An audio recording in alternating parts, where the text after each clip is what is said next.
super? Veggie Gamer back, and we're back to the Harry Potter book reviews, guys. Goblet of Fire, my goodness, I'm loving this book so much, guys. We got a lot to discuss today, so some differences, some surprises, and so on. So, really looking forward to getting to my notes. They are chunky today, guys. Believe me, I've got a lot of notes to get through, so I might try to rattle off through them just so we can get to, get through this video in good time. Because obviously, once you get to 6 hours, that's when YouTube starts to go a little bit crazy. But yes, we got a lot to discuss today. Really looking forward to getting to it. So, gonna keep this intro nice and succinct. Succinct. Am I recording? I am, yes. It'd be bad if I did a 3-hour segment here and then didn't notice. Alright. Guys, gonna keep this intro nice and short today. If you're new here, guys, I don't know why this would be the first episode that you're watching of my channel, as it's like quite deep into the series. But hi, I'm Veggie. We've been doing these Harry Potter book reviews for quite a while now, guys. We're into Goblet of Fire, and it is an absolute joy reading this book. It really is. If you want to be a part of the discussion that we do in the second half of the video, it is called the Harry Potter Book Club. It's very important to remember, guys, these videos are the reviews. The book club is the discussion part at the end, guys. And so, if you want to be a part of that, guys, you can ask questions, give your thoughts and opinions on things and everything like that. It's so much fun to do, guys. It's my favourite part of doing these reviews. To be a part of it, you can back the Patreon for as little as you want, guys. You pay as little as you want to get access to everything on there, which includes Buffy, Angel, Arcane, Invincible. We've now started as well. Thoroughly enjoying that. Wow. That's all I can really say. I don't want to spoil anything about Invincible, but wow. Yes, so you pay as little as you want to get access to everything that's on there, including a post which is posted before every book review where you can leave your comments underneath and give your opinions in there. I don't feel like the need to do that, guys. It's just there if you want to support the channel in that way, and it's greatly appreciated if you can. It really is. Makes these videos very much easier to do. But if you also back the Patreon, you also get 2 more book reviews in advance. And so, if you're watching this for free on YouTube and you get to the end of this video and think, you know what, I want to hear another another probably like 10 hours of some English schmuck talking rubbish. Well, guys, over on the Patreon, there will be 2 more of these episodes in advance. And so, if that makes any sense. And so, if you get to the end and you think, you know what, I want a little bit more Veggie now, just a little bit, just another 10 hours, then you can go back to Patreon for as little as you want and get access to those reviews straight away. Either way, let's stop the waffle with that. Thank you so much for anyone who was able to back it. And if you can't, don't worry, guys. These reviews will always be coming for free on YouTube. With that said, guys, short intro today. That's very unusual for me, so I'm going to go into a little bit of notes about last time. I gotta say, guys, I wonder if I... So we discussed Rita Skeeter's comments in the movie. Now, these are movie-specific lines, guys, where Rita keeps on getting Harry's name... name. I keeps on getting Harry's age incorrect. Now, I said... that doesn't make sense in the Wizarding world because when Harry was a baby is a very well-known date. It's like saying the Second World War ended in 1945 and then in, like, say, 15 years, like, say, in 1960. Yes, 1960, someone was to say that the war ended in 1947. I mean, pretty much everyone, in my opinion, would be like, no, it didn't. It ended in 45, you know? Now, we had a really good discussion about that. A lot of people like saying how it's a reflection of the kind of people that read the what's it called? Prophets. There we go. I don't know, guys. It still feels wrong to me. Now, I'm pretty certain it is a movie exclusive, and so it's really not an issue. But yeah, I felt that was really quite odd. And it does make me wonder if maybe I see the destruction of Voldemort as being a bigger deal than other book readers do. Because to me, it's like the end of the Second World War. Maybe that's going too far. Maybe it actually isn't that much. But to me, because in my head, it's such a big event, I'm like... that's what makes it even stranger. Like I say, I believe it's a movie exclusive, so it really isn't an issue. When it comes to the cupboard comment, when she says, well, this is cozy, and Harry says, it's a cupboard, and says, well, you should feel at home then. That line to me still doesn't make any sense. I've talked to my brother about it. He said that maybe the Dursleys may have talked to someone, but who are the Dursleys going to talk to, guys? Dobby, no, come off it. No, Dobby met him after that. Yeah, that to me still doesn't make any sense. Now, sure, it's a cute little joke, and we will be getting into moments where I'm going to kind of defend the movie a little bit, guys. One specific bit, which you probably can guess, which is quite different than how it is described in the book. Quite different, just a little bit, But that to me still feels so odd. Now, it's a funny line, because it's showing what sort of a tinker Rita Skeeter is, let's put it like that. But to me, it doesn't make sense. It's really not a big deal, guys. It's because I do these book reviews and discuss these things in depth. The littlest thing just feels like it's so much more significant than it is, you know? And so I apologize for waffling on about it, but I thought I'd revisit it, you know, because specifically with Harry's birth date, or age, let's say, like that. Actually, it's best to say age. Because she might be relying on the disconnect between Harry being a baby and Voldemort's destruction maybe not being as obvious as it is to me. Maybe that's it. But I thought I'd revisit it, though, because I'm still struggling with it. But I loved reading your thoughts on it, guys. I love reading your opinions, even if they're different from mine. I love it, guys. Seriously, it's my favourite part of doing these book reviews. Would it be...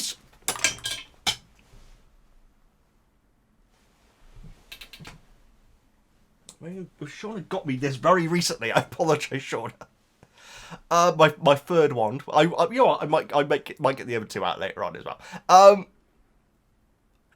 Would it be boring if I did this book review and said yes, that this was a good chapter, and everyone said yes?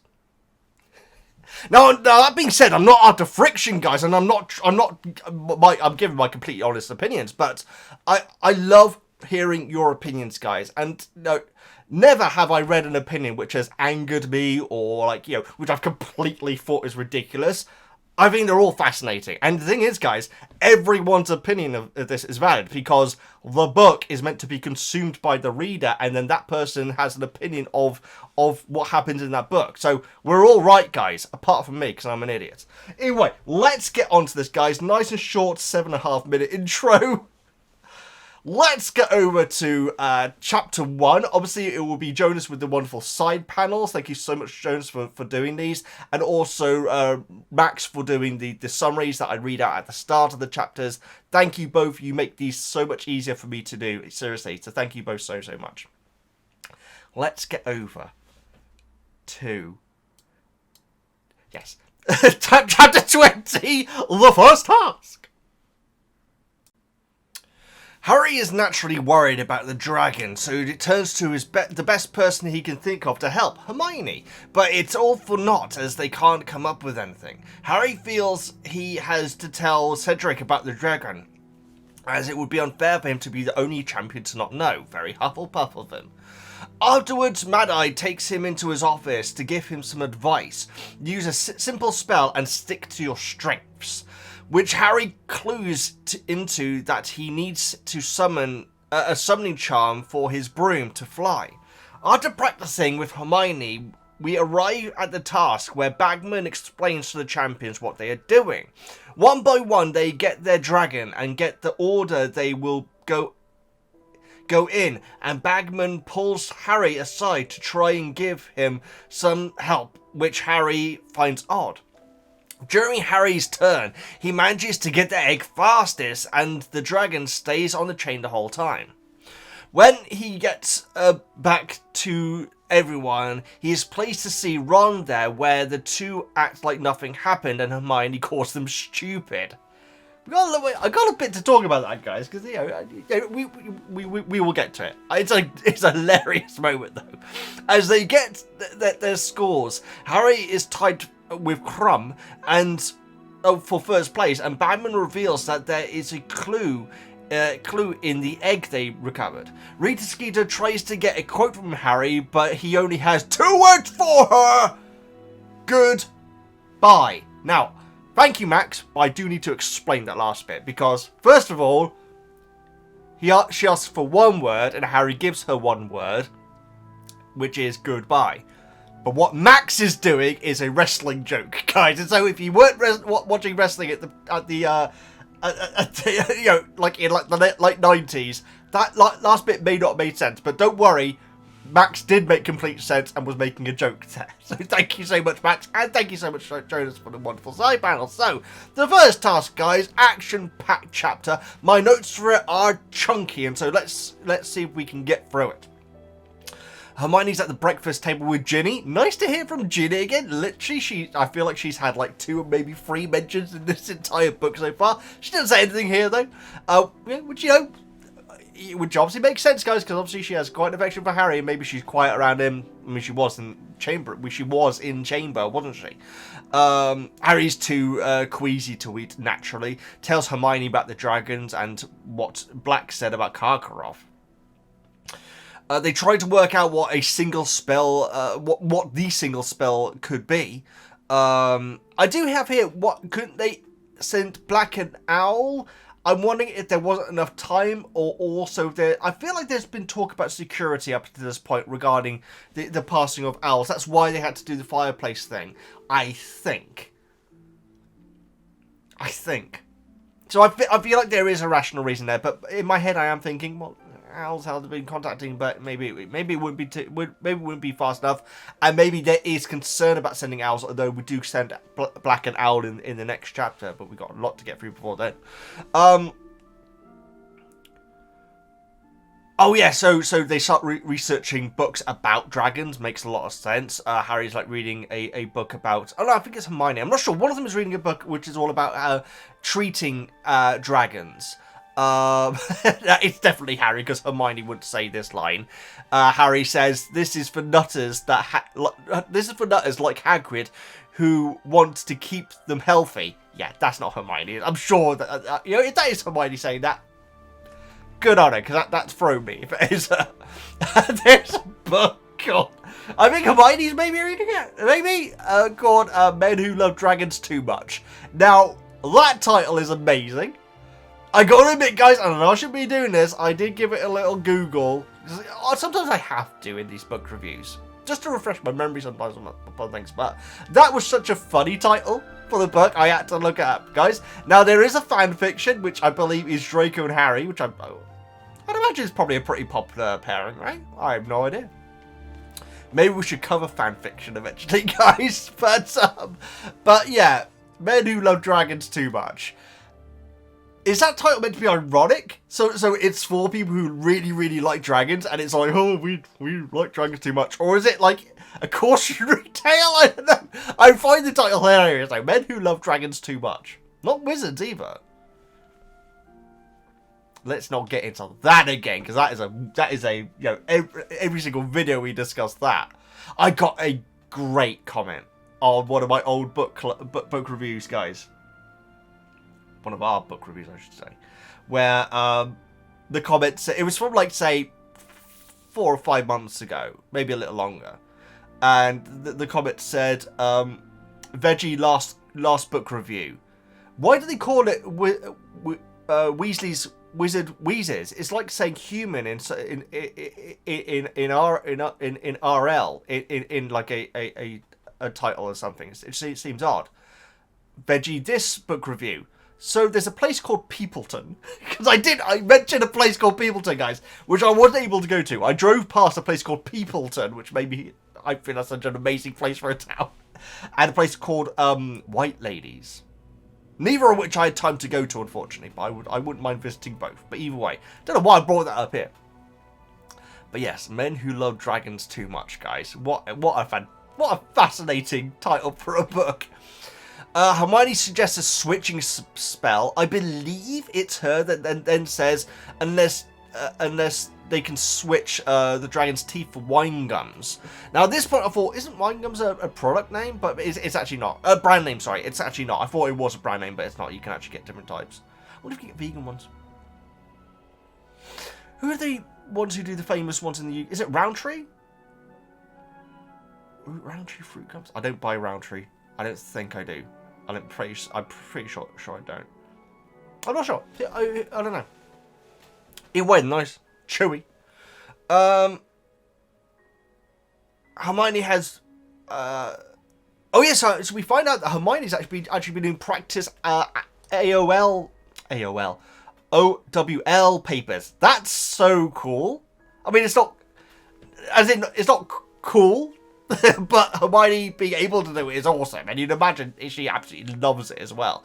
And she's read about spells that you can perform on yourself, which we haven't had up to this point at all, I'm pretty sure. Outside of potions, because that doesn't count.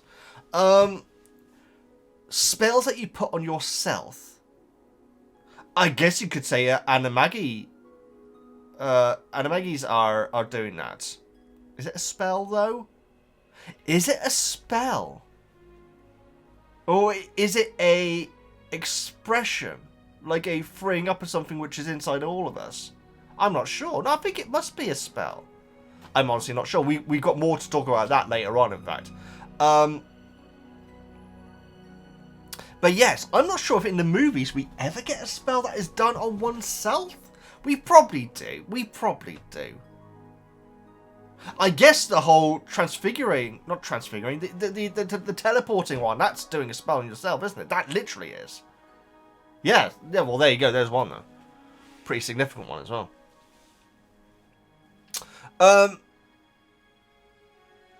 So, yeah, it's for older students when you start doing spells on yourself, which is interesting, guys, considering we are doing quite a lot of dangerous stuff already in other classes. We'll get to Hagrid's blooming class soon, guys. I mean, if we're going to hold one professor to account, guys, we have to hold the other ones to account. My goodness. Anyway, we will get to it. Harry tells Hermione to shut up for a bit. Now, here I get it, because Harry is terrified. He's scared at this point, because the Dragon Day is coming. I think later on it refers to hours without dragons, or something like that, that he's in. And so, I get it. Hermione in these chapters yet again gets no freaking respect. I think, do we get a thank you? No, that was last chapter. Yeah, we can't have back-to-back. We can't have back-to-back thank yous to Hermione, can we? But she's a legend in this chapter, guys. She really is. And I think she's a legend in the next chapter, but we will get to it because there's a lot to discuss on that, guys. Great. You know what? Out of the two chapters, really like the next one, but this one is excellent as well. That's not to take anything away from this. I get this, that he's stressed, and Hermione is mentioning a lot of stuff that doesn't matter in the moment. Yeah, so that's fair. So Hermione's waffling on about doing these papers on this, all this extra information, and at this point, Harry just doesn't need the extra information. So I completely understand his frustration with her at this point. Bless her. Oh, is it another book called Simple Hexes for Busy, for the Busy and Vexed? Yes, so that's looking into actually doing a spell on himself. Crumb enters the room as is his wont. Why can't he? Oh yeah, Hermione says, why can't he read on a stupid boat? Oh no, a stupid ship, I should say. Careful, need to enunciate that properly. So they return to the common room. Hermione, you get, because obviously because Crumb has arrived, it's like the what, I don't know what I'm trying to think of, but like, foreshadowing the group of girls coming in as well, and that's actually what's annoying Hermione. There is a line in the movie which really just gets, oh yeah, oh cool. It's not too far away in my notes, but it really takes away from Crumb's character, guys. It really does, and it's such a shame. I think Crumb at this point, despite the fact that we really haven't met much of him, just him being around and his mannerisms and the way that he is acting, I think he's fascinating in the book. It feels like they went out of their way to make him one note in the movie. Because he's going to the library as much, if not more, than Hermione. And there is a line that Mad Eye says, which is so... it's so not getting his character, willfully, because it's added in. There's no need to add that line in. Anyway, let's move on. Unless it is in the book, which I'm pretty certain it isn't. But either way, let's move on.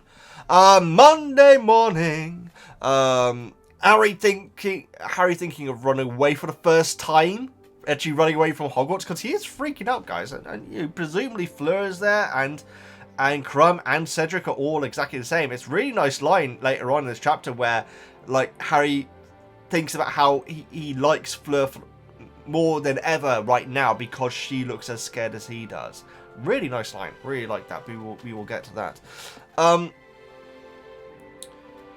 It says how Hogwarts is the only place that he has been happy. Now, if we wanted to really dive into that innocent line there, guys, I could say Diagon Alley, or I could say the World Cup and everything like that. Pointless. No point. It's talking about a place where he's lived, where he is staying, where he's laid his hat, as it were. Does he have a hat? At what point does Harry wear a hat in the movies?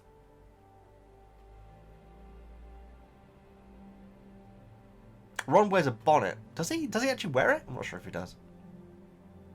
Does Harry wear a hat in the movies? I'm trying to think when he's also using Polyjuice. Not that I can think of. No, it would mess up his lovely hair, especially in this movie.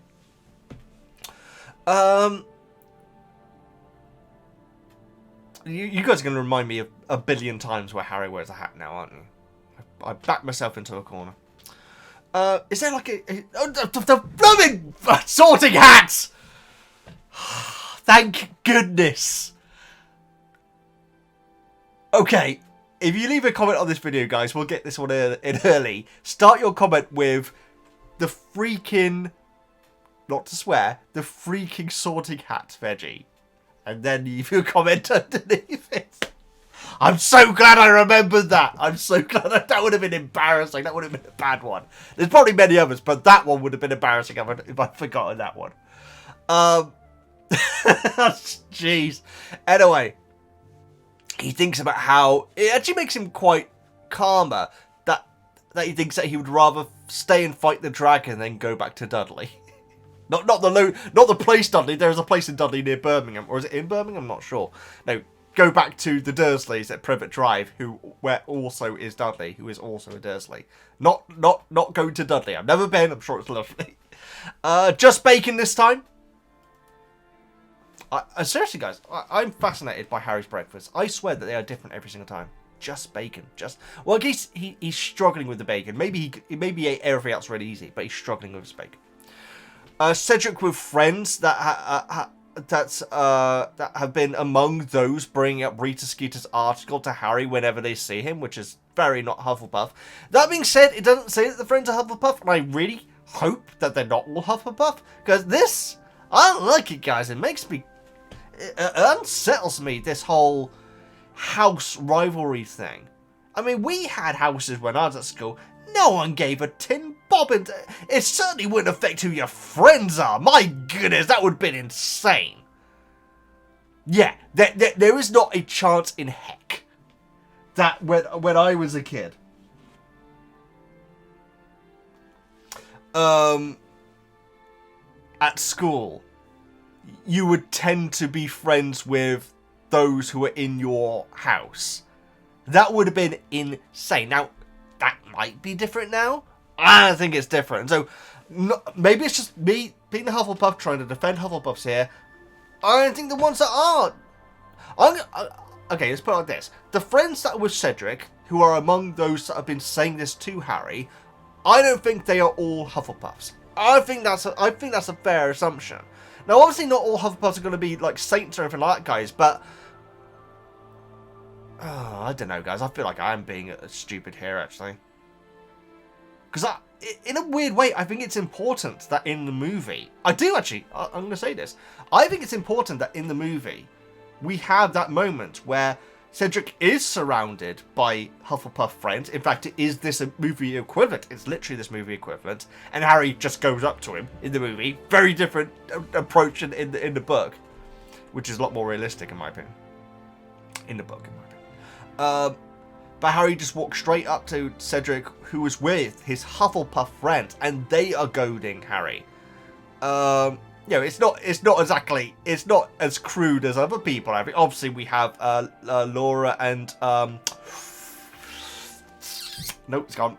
And the other one wearing the Stinky Potter badges and going, as we discussed last time. Ernie. There we go.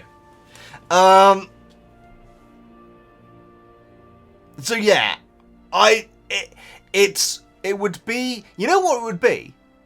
This is interesting. You know how I'm always like saying about how I don't like these descriptions of the Slytherins and say, well, maybe it's just Harry's perception of them and he's thinking of them as being worse because of that and everything. But the way that all Slytherins are always kind of rude and obnoxious and, you know, scummy. Let's use that word. I don't like that aspect of it, and so I can't be then on the other end saying, but all Hufflepuffs are great. And so maybe all of Cedric's friends here are Hufflepuff. It certainly doesn't suggest that it is, but the way that the books kind of suggest is that the houses do tend to keep themselves to themselves, guys. We'll get onto it about Dean Thomas later on. So yeah, maybe they are all Hufflepuffs. And I appreciate that scene in the movie, guys, because to suggest that just because you're sort of a Hufflepuff means that in any situation you're always going to be nice is insane. That's obviously not the case. Anyway, that was a long bit of waffle. So Harry uses Divination spell to cut Cedric's bag, and Cedric's bag's like stuff pours out and everything, like several ink pots like smash and stuff like that. So that's, you know, doing them out of some money there. Thanks, Harry. Thanks, Harry. Sorry, that's a joke. Cedric tells his friends to leave him to it, and so he'll collect up all the stuff himself. I've got down here, what a guy, because Harry was kind of banking on Cedric not accepting the help of his friends and saying, "Oh no, it's okay. You go ahead. I'll sort this out." So even Harry knows he's a good egg. Ironically. Harry gets straight to the point, and he does in the movie as well. He just like, the first task is dragons. It's, wow, okay, thanks. Cedric asks how he knows. Very good point. And brings up how they shouldn't know. And Harry says that both Fleur and Crumb do. Harry at this point doesn't want to mention how he knows because he doesn't want to get Hagrid into trouble, of course. Cedric then, puzzled and suspiciously, asks Harry why he's telling him. Now, I think this could be... Yeah, I think it might be... Okay, yeah. I think it might be Cedric putting out there that maybe Harry's lying. I think there's a possibility that that's part... You know, that's the suspicious part of it. It could be just generally asking. Him asking that question does kind of suggest... No, it doesn't, because... No, he does know that Fleur and Crumb know. Because he's just been told. It does kind of suggest that maybe he wouldn't have told Harry, but if it is that he doesn't completely trust Harry, which is fair, and he doesn't trust him about the Fleur and Crumb thing either, that he could think that Harry is lying. And so that's the way that I'm thinking it's going, rather than just asking why he is telling him. I got down here saying, would Cedric have told Harry if Fleur and Crumb had known? And I think definitely yes. I do, guys. I think that I don't want to sound like a Cedric fanboy, guys. I think that he would have more reason. Not. I think that he would have more reason to tell Harry, because Harry is the younger one, and no doubt Cedric has noticed all this about, you know, Harry being put down by other students, everything like that. Great line that's in the movie that isn't in the book, guys, is when Cedric says, "Oh, by the way, about the badges, I've asked them not to wear them." Awesome. And Harry's like saying, "Don't worry about it." It's awesome. Really nice little addition. Really nice little addition. I like that. Because considering how little we get of Cedric, you know, in the book or in the movie so far at least, you know, as in like, you know, one-to-one conversations and everything, it really isn't much. So that little moment really does. It's a real mirror into who he is. So I really like that moment in the movie. I really do. Mad-Eye enters from a nearby class and tells Harry to come with him. Gotta say, guys, I don't remember Mad-Eye watching Cedric and Harry having this conversation, but it does happen, albeit in the courtyard in the movie. But Harry worries that he was overheard. And he may want to know how Harry knew about the dragons. Whilst he's walking with a Mad Eye to go to his office, and Cedric's been told to go off to his class, Harry's thinking to himself, would he go and tell Dumbledore about Hagrid, or would he just turn Harry into a ferret, which is amazing. It may be easier to get past the dragon if he were a ferret. Now, here we go, guys. Long sidetrack. No, it's not a sidetrack. It's on topic, but I feel like this might be a little bit longer than it needs to be. I presume that when you get turned into a ferret or any other animal, you are as squishy as that animal is. Then again, ferrets are actually very fast, but I still think I would rather be a human with opposable thumbs. I mean, how is a ferret going to pick up the egg? Well, I guess it turned back. Yeah, presumably, the ferrets. I mean, sure, Harry's thinking a lot of things right now, and so I'm sure this is just a panicked thought. But I think that he would be squishy as a ferret, as a more vulnerable. There we go, better way of putting it. Rather than.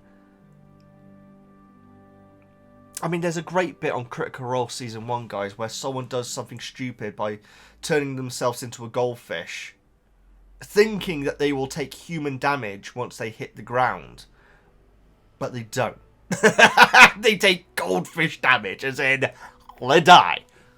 Luckily, in Dungeons and Dragons, there's ways around that. But yes, it's a very funny bit in the first season of the first campaign of Critical Role. Really liked the first season, guys. I really don't. I think we must have talked about Critical Role before on this. My personal favorite. Oh my goodness, my personal favorite character from the first campaign is Percy.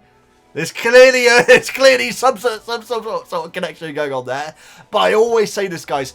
My favourite character was Percy, with the side note of saying Scanlan was obviously the best character. But my personal favourite was Percy. I do have some issues with it, with the first campaign, but it's so good. I mean, when it's something that is that long, you're gonna have issues with it, guys. But it's great though. It's so good, and it has some of the best moments. The best things on YouTube are moments from Critical Role, in my opinion, from the first campaign. I tried to get into the second campaign, guys, and I watched a boatload of it. Which is ironic because there's an amazing episode where they accidentally steal a boat. It is one of the funniest things of all time. That is a great episode. That's in campaign 2 as well. That is actually an amazing episode where they basically want to go and overhear a conversation and it escalates to the point where they accidentally steal a pirate boat. It's not a pirate boat. It's like some I think it's like an imperial boat. It is. I may need to rewatch that episode later on tonight, because that is absolutely hilarious, where they're literally just trying to eavesdrop a conversation, which, granted, is taking place next to a ship.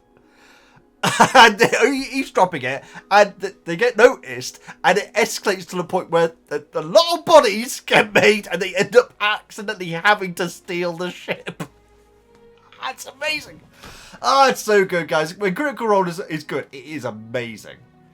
But then everyone started to, in character, not in real life. In character, I'm saying this. I'm not talking about personal, realistic bullying or anything.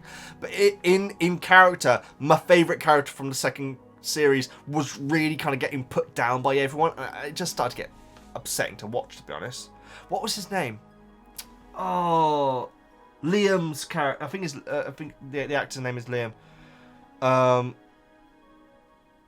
Is it Liam? I can't remember the real actors' names. I feel like his name started with C. But he was basically like I think he was like a wizard character. Human. Yeah, I just find it a little bit upsetting after a while. So I just, for my own mental health, I stopped watching it. Maybe I should give it another go. But like I say, guys, the first campaign, it has hilarious moments. Spice, for example, if anyone's watched the first campaign, actually genuinely distraughting and upsetting sad moments, like beautiful moments. And I always say that if you can get to, I think it's episode 87 or something like that, because they are long, they're like 3 hours long each, guys. But if you can get that point to an episode called The Bard's Lament, one of the most powerful episodes in anything I have seen. I don't know if... Okay, it's one of the best things on YouTube, that specific episode. But to understand it, you need to go through the entire campaign. And so, which I would recommend doing.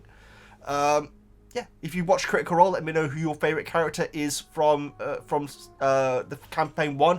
I am going to look up the second campaign characters real quick, because I cannot remember. I feel like it starts with C. Critical Role characters. Because he was my favourite character, and it just got to the point where he was just getting put down all the time. Where is he? I haven't looked up any spoilers here.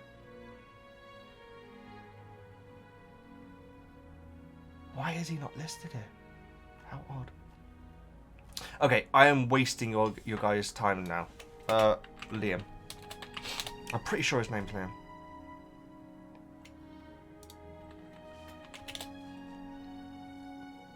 Caleb. Liam O'Brien, and I'm pretty sure that the character name which I'm thinking of is Caleb. Okay, ignore me, guys. Sorry for the long tangent there. Yeah. If you like Critical Role, let me know who your favourite is, guys. And should I check out the campaign 3? Maybe I should. Maybe I should. Either way, moving on. I'm sorry. I told you that tangent was going to be long, guys. I didn't realise I was going to start talking about Critical Role and everything. Oh yeah, I got here. Sorry about that tangent, guys. That was like a few minutes there.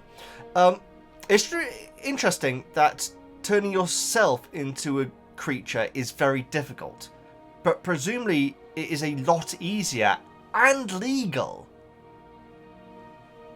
Yeah, he does it to Draco. It is legal to turn someone else into one. Now, I presume because that might be because Draco didn't know how to counter it or to get to stop the effect from happening. Maybe it's very easy, but it's very interesting that that you can do it. It is legal, presumably. Or maybe it isn't. I don't know, guys, because it's this whole school thing and everything with the teacher and everything. Maybe Moody got away with it, But turning yourself into a creature is so much more illegal and and more difficult. It's fascinating. It's very interesting. Would Draco turn into a ferret if he were to become an animagi? Now here we go, guys. Now, did Mad-Eye choose a ferret for Malfoy, or did Mad-Eye spark what would be Draco's animagi? I feel like I get that term wrong today, guys. I apologize if I am. As in, if Draco decided to become an animagi or an animagi, I feel like I'm saying it really wrong. Would his, because you don't choose it, do you? I'm pretty certain this is the case that James didn't choose a stag. It just so happens that his was a stag. So does that mean that Draco's would be a ferret if he was to do it? Maybe? What's Draco's Patronus? I would imagine I could look that up, guys, but I'm not going to. Just on the off chance it comes up. I don't think it will. But would that be a ferret? Well, hang on. What's Harry's Patronus? It's the stag. Oh no, Harry doesn't have an animagi. At any point do we see an animagi, which I'm sure I'm saying wrong each time. Do we see anyone's Patronus that has one of those? McGonagall? What's McGonagall's Patronus? Is it a cat? That's interesting. That's interesting. Interesting to know. It'd be interesting to know if McGonagall's Patroni ever gets revealed. Mad-Eye did overhear them. Like I say, I didn't remember that from the movie. Says what Harry did was a decent thing to do. Very nice, guys. We're getting some nice Moody moments in these chapters. Very interesting. Did Cedric work out it was Harry that damaged his bag? Yeah, that's kind of like uncovered. At that point, you would have kind of. I feel like Cedric may have assumed that that's what's happened, because Cedric says, "Oh, it's a brand new bag and everything," and then Harry is right. It's dragons, like straight away. So I think that after a while, Maybe like last thing at night, Cedric's head hits the pillow, closes his eyes, and he just thinks, "Hey, wrecked my back." Maybe it's gonna be at the end of the book. Maybe the last line of the book is Cedric goes. Well, I've just made myself sad, inadvertently. I was just making a joke, guys. Maybe it doesn't happen in the book, Veggie. Maybe it doesn't happen in the book. But I was just going to make a joke that maybe the last line of the book is Cedric which says, Harry damaged my back. Now think about it, unlikely to happen. I've made myself sad, guys. It's alright, I've got some grapes. It's fine. White. Right. I like red and blackberries on. And the others, we can get pink, honey. Can you get like candy floss flavoured grapes now? I feel like I saw that and maybe I dreamt it. Which would be cotton candy to Americans. From North America, I should say. Yeah, I think you can get marshmallow and candy floss flavoured grapes. Because that's what I've always thought, guys. Whenever I've had a grape, I thought, well, that's not very sweet. I need some sugar on this grape. Anyway. Yeah, I might have those during the book club. We shall see. Oh dear, I need to be deleting these as I go. Yes, did Cedric notice Harry damaged his bag? I think he probably would have worked it out. But in the Wizarding World, it probably takes a couple of seconds to fix, and I'm sure he has more ink that he can get. Divination Dark Arts office is now filled with strange objects, presumably used when Mad-Eye was an aura. He has a large sneaker scope. Very nice, reference to the sneaker scope, guys. I don't know if we're ever going to see Harry's again, because I'm pretty sure it's okay. It didn't get like destroyed or anything, did it? I don't think so. But this one's much larger, though. Presumably they are very useful in the trade that Mad-Eye was in.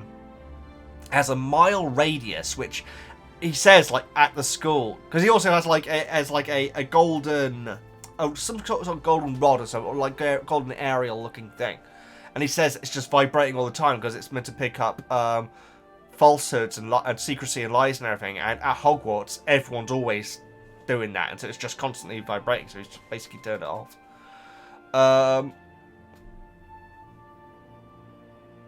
Yeah, secrecy sensor is the aerial looking thing.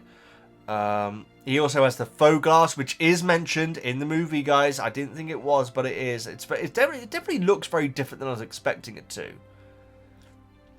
Because in the movie, you can see Mad-Eye, and like you can barely see the figures, whereas I feel like you can see the figures quite clearly in the book, I think, but you can't see their faces and everything.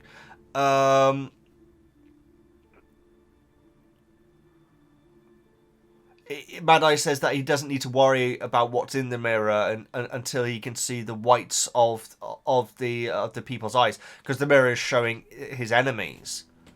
Now in the movie, yeah, the line in the movie almost doesn't make any sense, because he says that if I can see the whites of their eyes, then it means that my enemy is right behind me.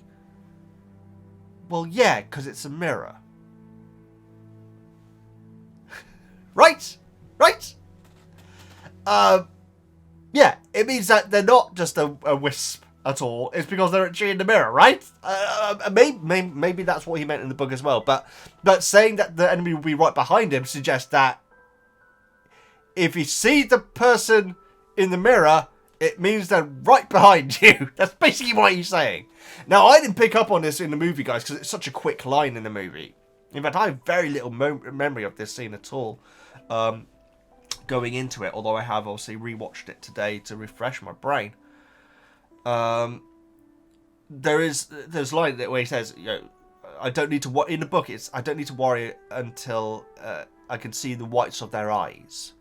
Now, I think, correct me if I'm wrong, guys, that is a Zulu reference. Now, that is an old movie, guys. Michael Caine. Yes. There's Zulu Dawn as well, but it's Zulu this is from. Where it's the British Army set sometime, like, at least a century ago, I think. I'm actually not sure when it's set. In Africa, and the Zulu army is huge, and they're, like, closing in on them and everything. It's like a siege movie kind of thing, before siege movies are a thing. And the general, I don't know what, for whatever reason, says not to fire on them, because obviously the Zulus are all melee or, like, spears and stuff, I believe. And like, the British general, like, said, I think they're Welsh, in fact. It's the Welsh Guard, isn't it? I think. Says to not fire until you see the whites of their eyes, so when they're that close. Now, that's the only time where I've heard about someone referring to the whites of their eyes. And so I think that must be a reference to Zulu, because at least in the UK, that is a very well... It was a very... When I was younger, it was a very well-known quote. Wait till you see the whites of their eyes. So I think that must be a reference by the author. Also, I feel like there's another reference in the title for the next chapter as well, but we all get to that. He then says that when a large... Oh yeah, that's right. So in the book, he then says that's when the large chest comes into action. When he sees the whites of the eyes of the people of his enemies in the mirror, that's when the chest comes into action and he starts laughing. Now in the movie, it's kind of crazy what happens, guys, because he like says when you see the whites of their eyes, it means they're right behind you, and then when he says that, the chest goes crazy, like shaking and everything. There is a nice line in the movie, I must admit, where like he like says, "I'm not even going to tell you what's in there. You wouldn't believe me if I told you." It's kind of true. It's kind of true going on the movie, because I don't know if it's in the case in the book.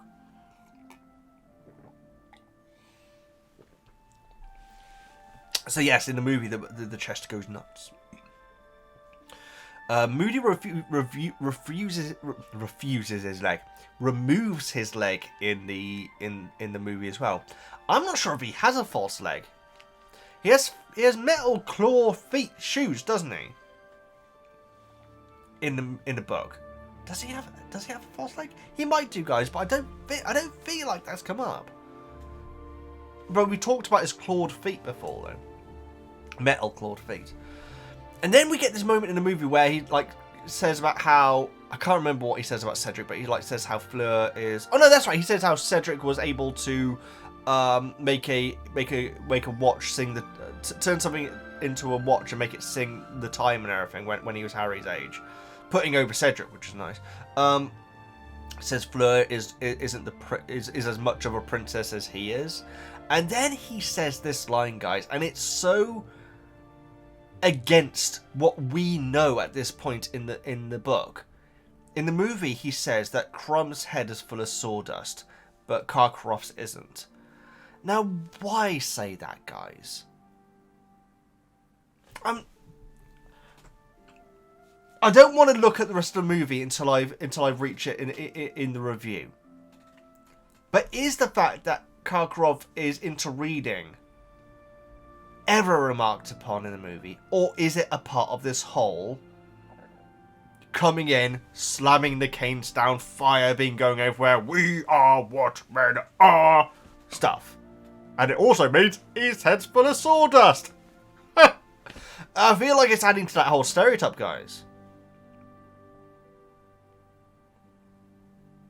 Then again, actually, that's a very good point. What movie Moody says about Fleur is also playing into that stereotype, saying like that she's as much a princess as he is. Why would Harry think that she's a princess? Yeah, that's true. That's true. I didn't think. Yeah, both of those lines are not great, guys. They're really pushing that stereotype along, aren't they? Crumb having a head full of sawdust. It's a shame, guys. It's a shame.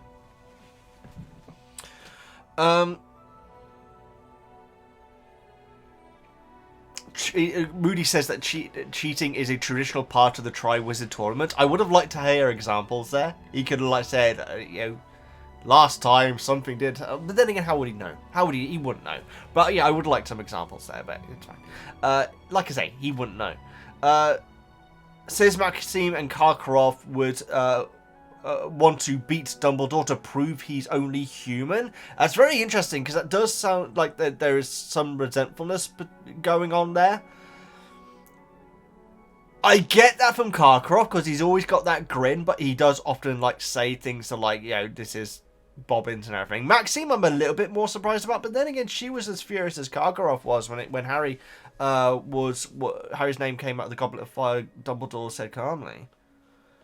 And so yeah, I guess it is. I guess it does make sense on that.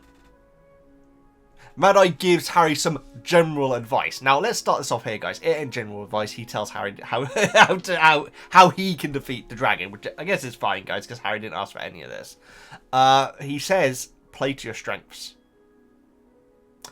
Now, where have we heard that before, guys? Mad-Eye, Johnny-come-lately Moody, coming in saying play to your strengths at this point. Percy.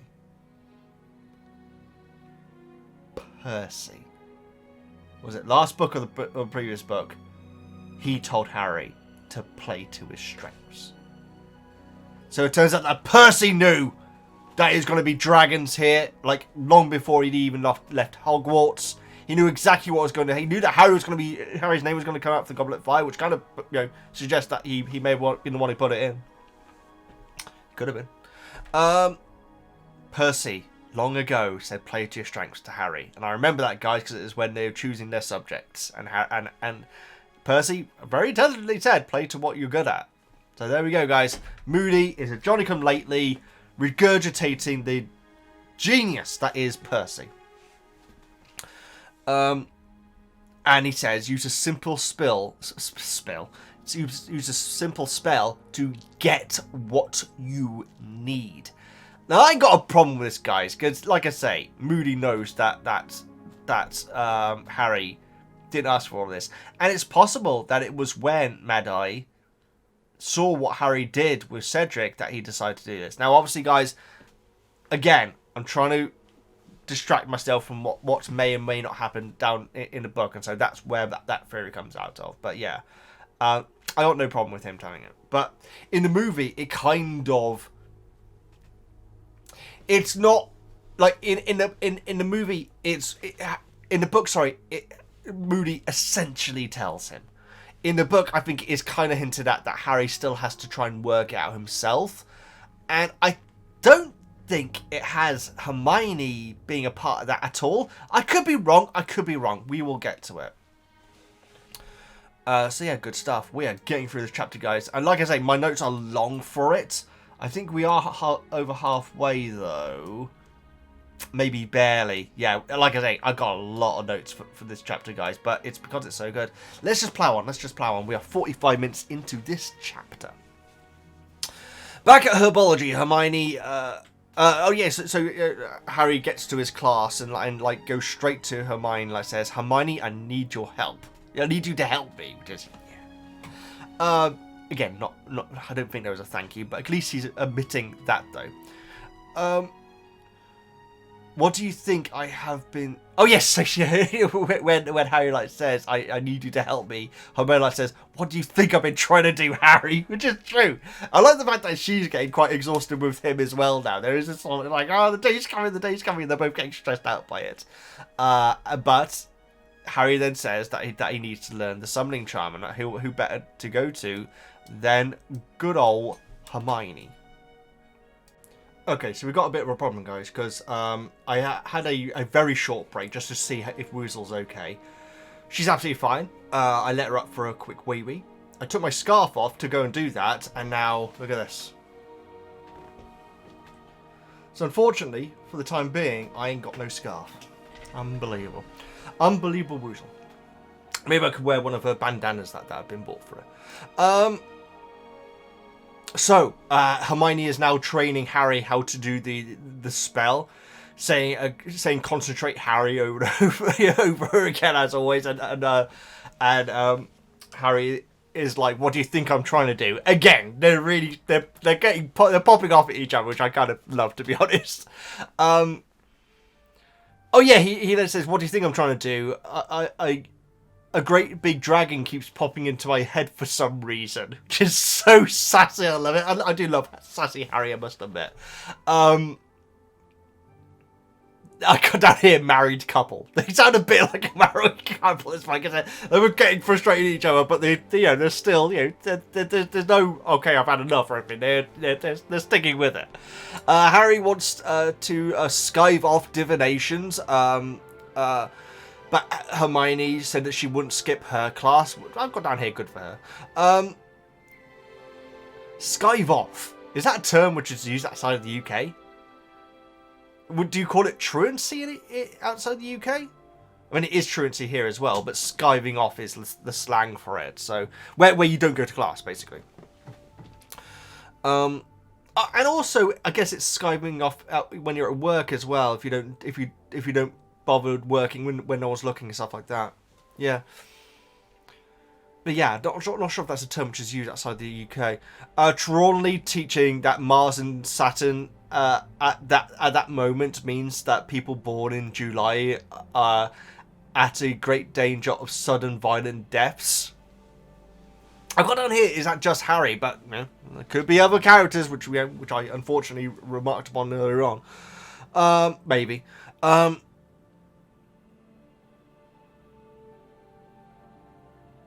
Harry out loud in the class upon hearing this says, "Well, that's good as long as it isn't drawn out. I don't want to suffer," which is quite brutal, guys.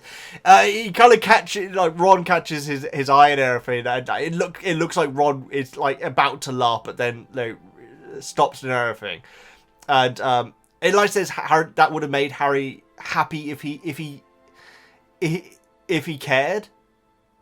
Or if he wasn't so angry or something like, I can't remember like how it words it, but it's basically saying like that would have been a good moment for Harry, but Harry's still very angry at how Ron is acting, and I guess you could say vice versa as well, kind of. Every single Trelawney class, guys, they must learn so little outside the fact that Harry's about to die. That's basically all they learn, and it's covered in a hilarious way in the next chapter as well. Harry's practicing underneath the desk, making a fly zoom into his hand, although he does think that might just be the fly flying to his hand, so he isn't 100% sure. Harry practices with Hermione in a classroom until midnight when Peeves start... Yeah, Peeves does actually show up and start throwing objects at Harry because he thinks that's what they want, which is amazing. So they then go to the common room, which is then, of course, empty at that time, where they continue until 2 a.m. Harry's been practicing with all sorts of different objects. I think it says that he's been doing with Trevor and all the books and all sorts of different objects and everything. I got on here. Why is he not practicing with the broom?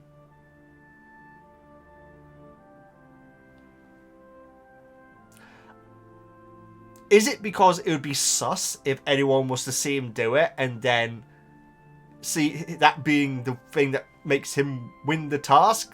They'd think, well, how do they know that would be useful?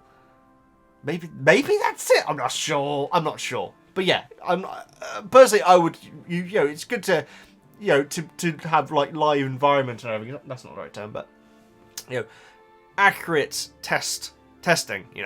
Practice with the right equipment is what I'm saying. Well, now I know what to do if I can't learn a spell. Threaten me with a dragon, right? Which is an amazing line from Harry. I think that Hermione's congratulating him as well, which is amazing. It's a lovely, light-hearted moment because it feels like it's been a long time since Harry has said. Harry's been sarcastic, but that is actually a really funny line where he's actually gained the confidence to potentially overcome the task. And so yeah, I like that moment. Harry says how the broom is going to be much further away than in the objects where they practice with, and Hermione here says it doesn't matter. Now, I don't know if that is her... I don't know if that's Hermione having a Yoda moment, like saying, "Judge me by your size, do you?" Like saying how, as long as you're concentrating, then you'll be able to do it with a more difficult object, or... if she's being literal, where it doesn't matter how far away it is, because it will still come straight to you if you do that spell. I'm not sure. I'm honestly not sure which one it is there. if she's being encouraging or if she's being literal. Either's fine. But yeah, I'm not 100% sure if she's actually being literal though. It's the day of the tasks. Some are still wishing Harry good luck, and it doesn't specifically say it's specifically Gryffindor at this point. Others are whispering stuff like that they will bring a box of tissues to the task as well, which is brutal. Harry worries that he may lose his mind when he's led out into the enclosure, is the term which he uses in the book, and start just like, you know, cursing everyone in sight. I've gone down here. I'm guessing that means in a magical sense, and he isn't just swearing his head off. It'd be amazing. You're right, monkey. Did you want out? Oh, the poor monkey wants out. Okay, I'll let you out. As I said earlier, Harry is referring to the time that he's in as hours without dragons at this point, which is amazing. In his mind, of course. McGonagall then does lead him to the task. She seems as nervous as Hermione. She tells Harry to do his best and no one will think any worse of you. It says how there are wizards on hand ready if anything gets out of hand. Which makes so much sense, guys. And McGonagall to reassure Harry there. Obviously, that just ain't the case in the movie at all, and we'll get to it, guys. Because I feel like I understand it to an extent, but it makes it so much ridiculous. The whole no, Harry has to take part, and if the dragon starts going nuts and starts destroying the castle, there's nothing we can do. Yeah, I just realised that doesn't make any sense in the movie, but yeah. Yeah. So I love the fact that McGonagall does reiterate the fact that, you know, Harry will be saved if anything goes wrong, or at least attempt to be saved. The four champions all look nervous. Fleur gets the Welsh green, Crumb gets the Chinese fireball, Cedric gets the Swedish short snouts, and Harry gets the Hungarian Horntail. Now, they're also numbered as well. Cedric's is number 1, and so that's why Cedric is first. I presume that they're meant to be, because obviously the Horntail is meant to be seen as the more difficult one. Maybe that one is number 4 because it's the toughest, so it's to give the person the most prep time. Because obviously these guys have just found out what the task is. Well, they're meant to have just found out what the task is, and so the idea is, right now, the first person goes out and fights what is possibly meant to be the simplest, and then the fourth one is meant to take on the hardest, giving that person the most prep time. And you'd think about it, guys, considering they've literally just been told, that prep time would be invaluable. It would be, like, so important, so maybe that's why they're numbered. Bagman asks Harry to come with him to the trees near the tent, asks him if he's okay. If there's anything that he can get him, and Harry's like a little bit befuddled by this. But Bagman says how he's the underdog and everything, and asks if Harry has a plan.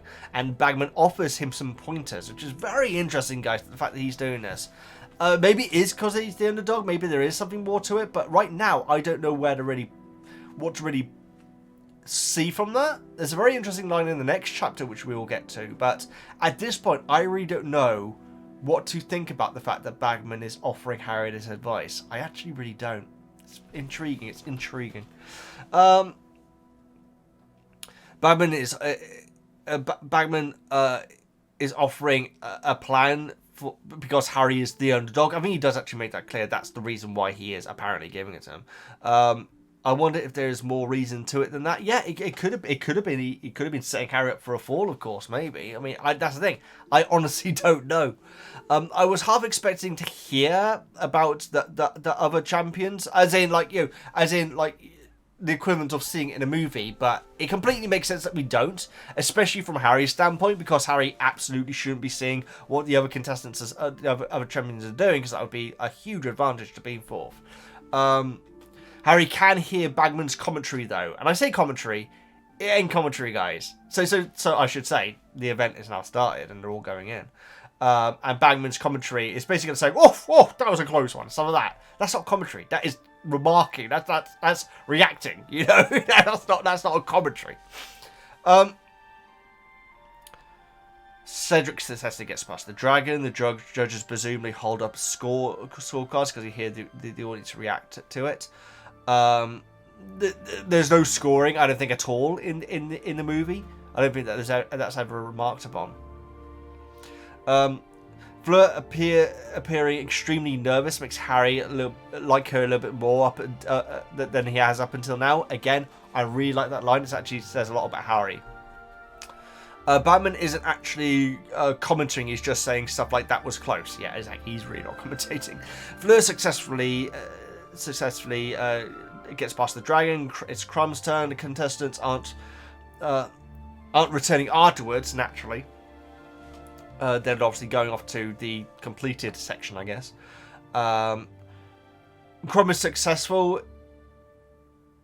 Is this the most scared Harry we've seen Harry? Yeah, I feel like it probably is, because going on the description of how Harry's brain is working and how his body is reacting, I compare it to Chamber, where he was obviously terrified about going into the basilisk.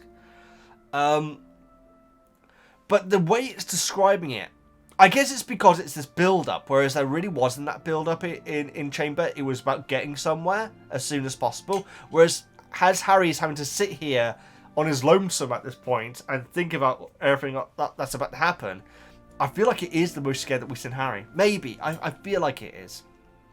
Up until this point, I should say. No Hermione moment. No Hermione like coming in, like giving Harry a hug, getting snapped by Rita Skeeter. I thought that would be here, guys. Maybe it's going to be down the line, but that certainly didn't happen here at all.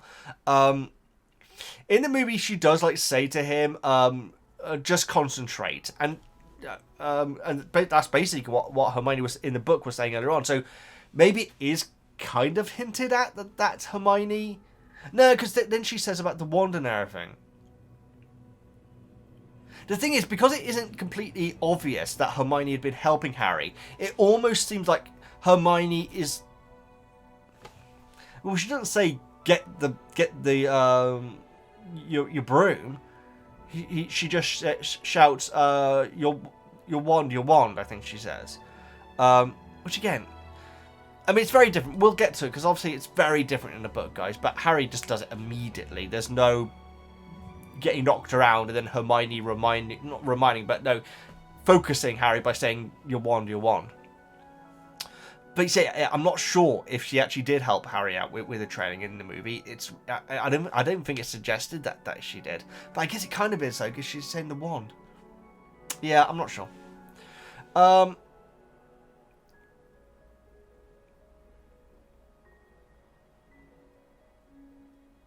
I've lost my place. Okay.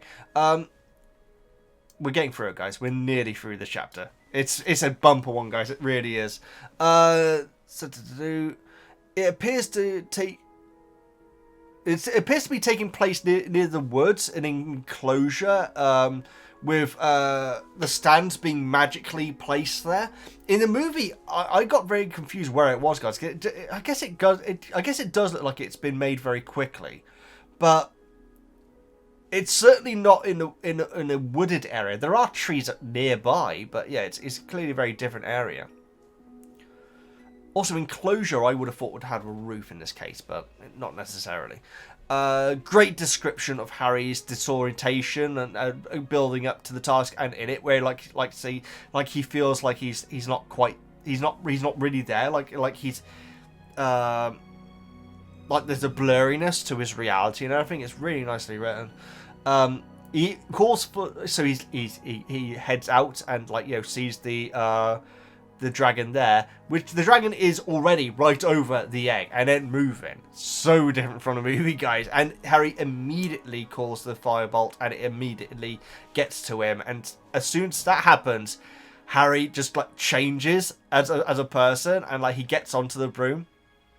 And flies up into the air, and he actually goes right up into the air for whatever reason. I guess to catch the dragon's eye, maybe, with everything else that's going on around him. And the beautiful line here, it says, he didn't just leave the ground behind, but also his fear. He was back where he belonged. This was just another Quidditch match. I loved that, guys. That was a great line, and it's just suddenly everything's clicked and Harry is in the moment. There's still a certain amount of blurriness where he's not like hearing the crowd and everything. He's just completely focused in. But I love that line. I really do like. You get the feeling that like that's the moment where really everything just switches into okay, I can do this, which is so cool. The golden egg is among some cement eggs that are around it. Cement? Stone? I think it said cement, which is interesting. I think I could be wrong. With the dragon standing right over it. Great description of the task. The Horntail scratches Harry at one point as Harry's flying past, trying to what's the term? Oh, what not hoax. Trying to convince the dragon to come after him at least a little bit. The Horntail was too afraid to move too far from the egg, so it really is staying there, guys. It does feel a lot crueler than it is in the movie because of that line, the fact that the Horntail is scared of leaving the eggs. We discussed it briefly last time, guys, but it is a pretty horrible task when you think about it from an animal standpoint. Let's not get into that, but yeah, it does feel crueler, and I feel like that might be one of the reasons why we had. When Harry enters the arena, the egg's just there, and Horntail's like over here, starts attacking Harry straight away. No, with like not even regarding the egg and everything. So I think that was to make the and there's also no other eggs there. That was to not portray it as being as cruel, because I think that maybe seeing it on cinema, it would have, because it says the dragon is scared of leaving the eggs. So imagine that animated on the movie, guys, and Harry flying around and everything. It would definitely be a very different scene. It would be a very, very different scene. So they'd certainly made the dragon more of a villain in the movie. And to be honest, I feel like they had to. I think they had to in this moment, because if not, it would seem a little bit cruelty to animals or magical creatures, I should say.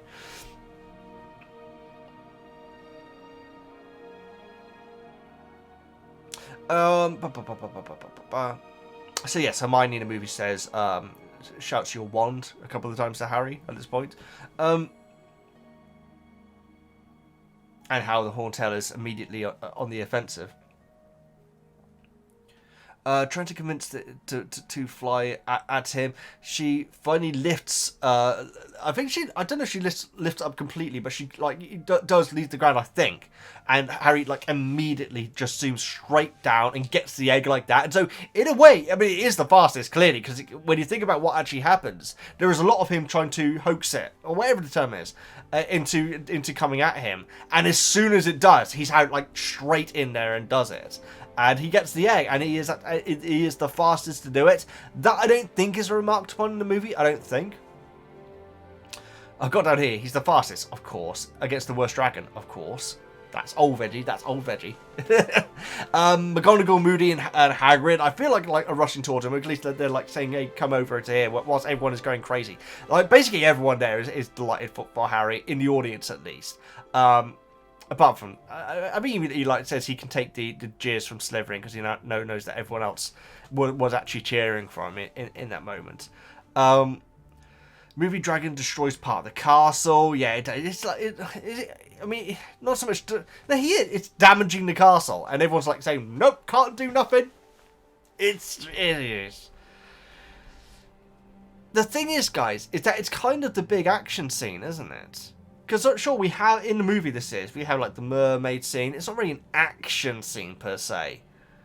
The race at the end, I wouldn't say it was an action scene.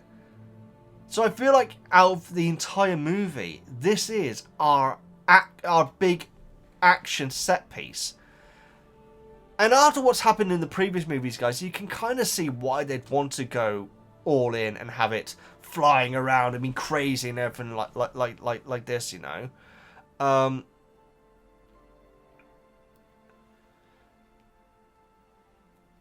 I kind of equate it to Star Wars. Me and my brother were talking about this recently because I really like Star Wars and my brother is the Star Wars fan, and we're talking about the difference between the prequels, sequels, and the original trilogies, and he's saying about how, because he's a teacher, his students just can't understand why why the fight scenes in the original trilogy are any good. You know, the one which most obviously people say is Obi-Wan versus Darth Vader. But my brother says how in that fight there's so much more storytelling going on and so much more acting going on and personalities being shown than in Duel of the Fates, which is at the end of Phantom Menace, where it's 2 Jedis on 1 Sith, which I actually like, and I won't go into that now, but I feel like I gave him a good counterpoint. And so he's on the standpoint that the prequel fights were rubbish, that they're just a load of dancing around and no real substance. His students are of the opinion that the prequel fights are kind of pathetic compared to any other Star Wars fights. It's my opinion, guys, that they're both brilliant, and I think that they both tell a story. But I think that they work in the universe completely. It completely makes sense, you know. And so yeah, out of the 2, I would prefer the original trilogy, particularly the one at the end of Jedi. But yeah, I feel like they're both good, and so I feel like this is the kind of the book ones have like the realistic, the dragon's chained down, the dragon's chained down, and because in the movie he breaks away, she breaks away. Sorry, as Max mentioned in the description. This is a long chapter, guys. My goodness. You have the movie, which is the big action set piece, which makes the dragon out to be on the offensive, which I feel like they had to do, guys. I do, guys. It would have seemed cruel, because it is cruel. Let's face it. It's goading an animal. You know, if you consider that to be cruel or not, that's your pair of you. But I understand them both, and I feel like that the Star Wars equivalent is kind of. Yeah.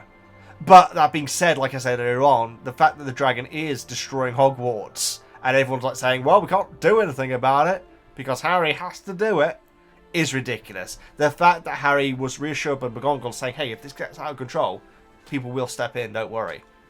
So, makes so much more sense, but might take away from the big action set piece. And so, I understand them both, guys. I understand them both. We are going to get through this chapter now, guys, because this is going to be a huge chunk of this video, and I need to get through it. Harry gets the egg, fastest. Movie Dragons destroys part of the castle. It's made clear in the book. Wizards step in if it gets out of hand. Cedric was also injured and went to Pomfrey. Pomfrey says, last year Dementors, this year Dragons. I got to admit, there was a half a moment where I thought, well, they're Dementors at the Tri-Wizard tournament, because there wasn't a Tri-Wizard tournament last year. I'm an idiot. Hermione and Ron come into the tent. Hermione fangirls about Harry's performance. It's like, it was so good. It's amazing. And Ron, very awkward, says, Harry, I reckon whoever put your name into the goblet is trying to do you in, which is an amazing line. I think it is slightly different in the movie, where he's saying you would have had to be mad to put your own name in or something like that. But the fact that Ron is saying it in a way we need to get to the bottom of this. Let's just pretend that nothing else happened. We need to get to the bottom of this. It's so Ron. I really love that line. Harry, I reckon whoever put your name in is trying to do you in. It's completely ignoring everything that's gone beforehand. It's amazing. Harry then does say, and in the movie does say this as well, caught on, have you? It took you long enough. I'm actually a little bit surprised by how angry he is here, but I guess it does make sense. It does make sense. Ron goes to apologise to Harry, but when Harry realises that he's going to, says, forget it. And they both smile, and Hermione bursts into tears. I love Hermione. She's great. She says, you two are so stupid, hugs him, and then runs away howling. Which I love so much now, guys. Now, this is the moment which I said earlier on, or an hour and a half ago, that we need to discuss it. Because in the movie, it is so differently done. In fact, do I have that coming up now? Where's my notes about Ron in the movie? Yeah, it's right here. Ron tells Harry about the dragon in the movie. Oh, yeah. Ron not telling Harry about the dragon in the movie is odd, but we'll get to that, guys, because I completely misremembered something. Again, it's my problem. We're not watching these more regularly, the movies. So, movie Ron comes into the common room. presumably hours later. And when he does, obviously Harry like opens the egg up and it makes the screeching noise and everything. It doesn't have Neville say something, which is a shame. But the egg like makes the screeching noise. Oh, that's in the next chapter, isn't it? Oh yeah, so we'll talk about that. And when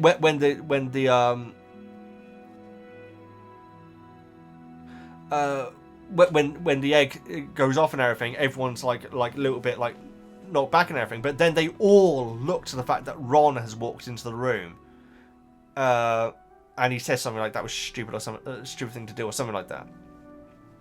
And everyone in there is like really sort of quite nervous about the fact that Ron's just walked in. Oh, Ron's just walked. Ron's just walked in. I don't think they'd give a bobbins. I don't think they'd care. Sure, with everything that's going on with Harry and Ron, they're not going to be that concerned about it. It really makes them out to be an audience for Harry rather than real students. The fact they're like, Harry's friend, but they're not friends at the moment. They wouldn't act like that. They wouldn't care. They're just happy that Gryffindor is, they're champion as one. It's a weird moment in the movie. It really is a weird moment. And then like George and Fred like says, "Come on, disperse. It's going to be awkward and everything like that."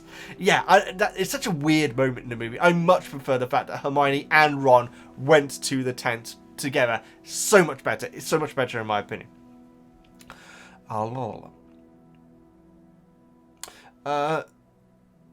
Says he wasn't the only. Oh yeah, so also in the movie he says that he wasn't the only one who was thinking that. Some were doing it behind his back, and it's kind of suggesting that the rest that were other members of Gryffindor that were doing it. It's very interesting. We need to get to the Hermione bit because that's what I was talking about just a second ago. Ron didn't know about. Oh yeah, yes.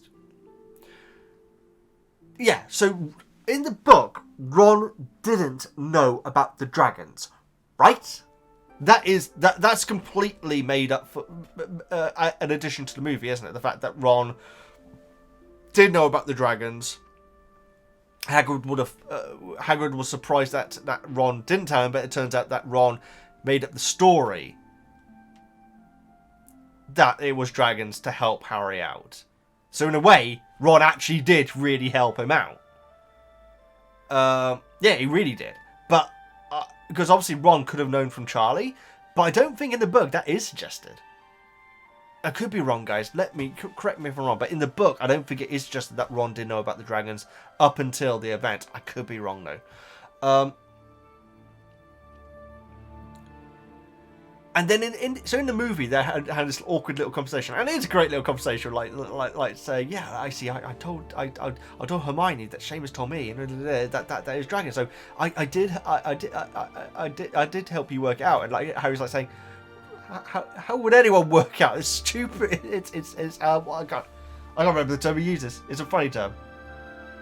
Ah man, I can't remember. It's a funny British term, but his reaction. It's mental. There we go. It's mental, and they both like kind of giggle together, and then it shows Hermione like with another female student, like goes, "Boys," like shakes her head. Now I like that moment as well, guys.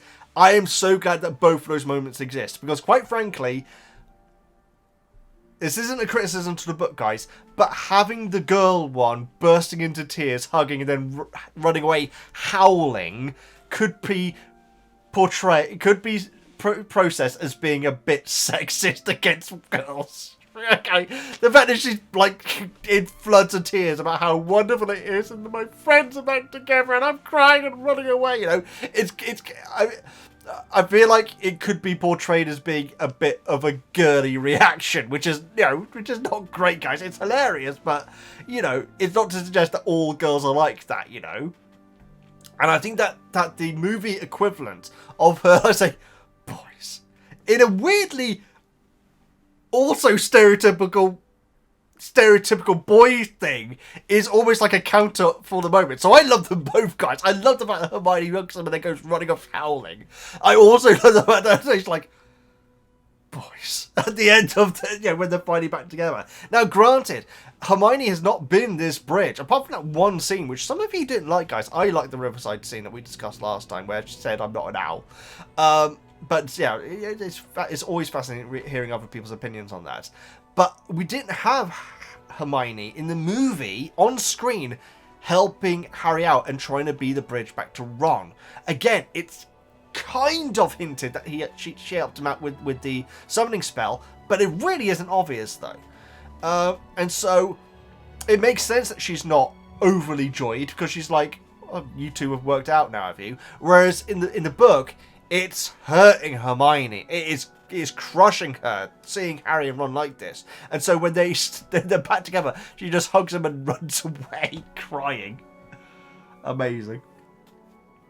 It meant so much more to her, whereas that wasn't the case in the movie. So if Hermione had been like that when Ron and Harry got back together again, would have been insane. It wouldn't have made any sense. And so I love both of the moments. I think they're both hilarious. Okay, we are finally into the final paragraph, guys. We are getting there. Oh my goodness, this. I think this might be the longest chapter we've done. We might be approaching 2 hours, which is actually insane. We need to get going. Cedric transfigurates a rock into a dog to outrun the dragon, which is amazing. Fleur used a charm, tried to charm the dragon to sleep, but it snored and burnt part of her skirt. Especially wearing a skirt is crazy, guys. In the movie, she's wearing trousers. I thought it would just been the robes, you know, and everything, but apparently she's wearing a skirt. I guess we didn't really hear about what their uniforms are like, do we? Do we? I'm not sure. In the book. Crumb hit it with a spell, which ended up causing the dragon to crash some of its eggs, which is horrible. Again, cruelty factor, guys. No, let's move on. Ron's reaction to each of the scores. Oh yeah, so Ron is like, since Hermione's run off, and Ron and Harry are back to just being completely back to square one, you know, because they're just ignoring what happened. Ron is talking a lot. And he's like, this, you know, each time that someone puts up a score in the scoreboard, he's like reacting to it. He's like, I think he's like gushing. He's like, just wants to talk as much at Harry as he can, because he's wanted to for so long. It's actually really a lovely moment. Bagman gives 10 out of 10. Harry is instantly suspicious about it, because obviously he did get injured, and so to say that it was a perfect was it's kind of off. I think the other two scores are 9s, and then Karkaroff gives him a 4. Which Ron is disgraced, is disgusted by. I think I'll go into the next chapter, guys. Yeah, I do. But the fact that Karkaroff gives him a 4 here, if Karkaroff was other than here, would be so pathetic. But we'll get into the next chapter. Charlie actually meets up with Ron and Harry. There we go. As they're heading back to the castle. Says how Harry is tied for the lead with Crumb. Cedric got a burn to the face, apparently. Cedric and Harry congratulate each other, which is awesome. So Cedric has like half his face and like has some sort of like thing on it, like to heal him and everything. And obviously Harry got healed with his shoulder as well. It's Cedric Two-Face here. Oh, that's interesting, considering what that actor went on to do. That's very interesting. We need to check that movie out eventually, guys. Next task is on the 24th of February, so we've got a long old break there. Bagman explains that the eggs hold the secret to the next task. Harry gets Ron to tell him what the others did during the task in more detail. I really like the fact he did that, because that to me is like Harry enjoying the tournament in a way as if he wasn't in it. I said, oh, what did he do then? It did. So he's now a fan of the tournament. He's done the task now. He can now be what he wanted to be and a spectator of it. And he's like listening off what Ron has to say about it. I thought that was such a nice little moment. Rita jumps them as they're heading back to the castle, and she like says, "Oh, can I have a word about the dragon? About how you were in it and everything like that?" And Harry says, "Yeah, I'll give you a word. Goodbye." She got off lightly, guys. She got off lightly, quite frankly. But there we go. That was a great moment. That was a good moment for Harry, where it's like a standing up to an adult moment, where it's really sort of like, I know what you're up to, and it ends here. I thought that was cool, because I don't think we've really had a moment like that before, you know? Even with Lucius or Gilderoy. Not Gilderoy. Yeah, Gilderoy. I got it right for once. Gilderoy, because I usually say Grindelwald. There is this sort of like, I'm a kid, they're a teacher, and everything like that. Whereas this was, hey, Like Max said, I got 2 words for you. Yeah, so that's amazing. Yeah, so Rita got off lightly. Great chapter, guys. Awesome stuff. So long, though. I think we're approaching 2 hours already, guys, which is crazy. Luckily, my next chapter... And I know you like longer videos, guys, but I need to keep them sensibly long. I really do. The next chapter is still quite a lot of notes, guys, but it's not quite as long as this one. So let's get into it. Chapter 21, The House Elf Liberation Front, which we will talk about the title of that chapter soon. With Harry and Ron becoming friends again, Ron lets Harry use Pidgewiggin to write to Sirius about everything that is going on. In the common room, there is a shindig, good word, going on for Harry, and he is convinced to open the egg, causing everyone to get a major earache from the noise that comes out. Fred and George let everyone know that their business is still going by accidentally, wink, turning Neville into a canary. Large canary. During Care for the Magical Creatures, Rita Skeeter comes along and asks for an interview with Hagrid. After Divination class, Hermione pulls Ron and Harry aside to show them something epic in the kitchen. It's Dobby and Winky. Dobby is very happy to see Harry and even more excited to tell him about the his paying job. But on the other hand, Winky is taking freedom very hard and is very quick to say how Ludo Bagman is a bad wizard, leaving the Golden Trio to be very curious. Thank you so much for the summary, Max, and thank you so much, Jonas, for the wonderful side panel. So let's get into it straight away, guys. The title of this chapter, The House Elf Liberation Front. Now, we find out in the chapter that is Ron basically mocking Hermione, calling it that. I think the author... Oh, my VGs aren't on! They were on, weren't they? I've just taken out Woozle out for a walk, so that's why they're off now. Were they on? Maybe... I think they were. Okay, I think they were. Either way, it's fine. We need to get on with this. Yeah, it's Ron, like, mocking Hermione to an extent. I think that there is... There's only a couple of times where I've ever heard of anything being called a front when it comes to a protest group. One is Monty Python, The Holy Grail, which is a very, very famous scene, where they're saying that they're not the Judean People's Front, they're the People's Front of Judea. And 2, a sitcom called Citizen Smith, which I'm pretty sure I've never mentioned before, guys, but it was made before I was born. My parents enjoyed it, and I've watched it all myself since, and it's good. It jumps the shark. It's one of those, but it starts off great, in fact, and it's about like this wannabe sort of like. I don't want to get into the politics of it, but he's a very left-wing protester sort of guy who's actually just like a layabout character. It doesn't go too far into the politics at all, guys, and it's not saying that's what people like that are like. It's not like saying that people on the right like. It's just this character being a bit ridiculous. And his group that he leads, which is like... Okay, it's called the Tooting Popular Front. Now, Tooting is a part of London, and it's the Popular Front, which is the force that he leads. And it consists of 3 other people, I think. And so it's a good sitcom, guys, like I say. And one thing which is known for is saying, power to the people, which is something that he'd say a lot. But yeah, when I hear the House Elf Liberation Front, I got to admit, my mind does immediately go to Tooting Popular Front. So I reckon that is probably where what the author was referencing. That's just my opinion, guys, but either way, I just thought I'd mention that. Citizen Smith, it's pretty good, guys, it's pretty good. It starts off great, and the dad on it is a great actor. He died a few years ago, unfortunately, but you may have recognised him from Game of Thrones. He was the top crow guy at the wall, the really old guy, you know. He was great, but he was also in Straw Dogs as a terrifying character. He was also in a sitcom called Porridge, which was very, very popular as well. But he was a great actor, and he plays the dad on this sitcom. The dad of Wolfie Smith, who's the main character's fiance, I should say. Anyway, there we go. So, Pigwidgeon is going to fly a letter to Black. I thought it may have been Pigwidgeon's first letter, but it definitely isn't, guys. Not only because it says that this letter is a lot longer and heavier than what he's used to. Ron says that they should have known that Karkaroff was a Death Eater.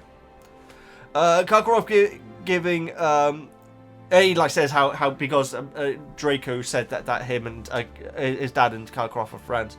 Karkaroff giving Harry 4 points feels very petty. Okay, the reason why I say it feels very petty, bias is definitely going to come into this, guys. It absolutely is, you know. I was just trying to think that. Well, Maxine, gave him a 9, which is obviously very, very good. Karkaroff giving him a 4, I guess could be for 3 reasons. One is to make sure that he doesn't Sorry, that's a rude thing in the UK. Hand signal, I should say, to anyone who's listening to just the audio. One, it could be that he's just trying to keep him pegging with Crumb. 2, it could be... oh, I'm being stupid now. My brain's gone completely blank. 2, it could be because he's a Death Eater and he's very bitter against Harry and everything. 3, it could be obviously just his natural voting. If it is the fact that Karkaroff was hoping that Harry would die in the first task, giving him a low score at this point is kind of almost showing your hand. In a weird way, it's like, oh, well, he did die, but at least he's not going to get many points from me. I guess he could have given him a 0, to be honest. But yeah, it does feel very petty if we are to believe that Karkaroff was actually trying to get Harry killed. Did they give him 4 points? It's like, oh, come on, man. And it shows, and it's very interesting, guys, the fact that he gives him 4 points, because it does, now I think about it, kind of show that Karkaroff is clearly more interested in Crumb than Harry. When it comes to, a long-term game and everything. The fact that he gave him the exact amount of points that wouldn't allow him to overtake Crumb, but he didn't want to dip down to 3 because that would seem way too much. It really actually suggests to me that he's just trying to do good for Crumb. Seriously. So, yeah. And very interesting. That and obviously, they think that, they suggest that he gave him 4 points because he's a Death Eater. I think the fact that it's 4 points is actually very telling otherwise. Ron says he thinks Harry could win the whole thing. I think that is the first person. I think it is. Because obviously when it comes to the Gryffindors that we've heard of, it's all about, oh, great that you're in there, Harry, because that means that Cedric's not going to have some competition. It's all very... Because they lost 1 game! Sorry. It just seems so alien to me, guys. That's what it is. It just seems so odd that they would hate Cedric so much. This perfectly nice chap. And Harry doesn't hate him. They seem to get on really well at the end of the last chapter, which was lovely. I'm hoping that continues. But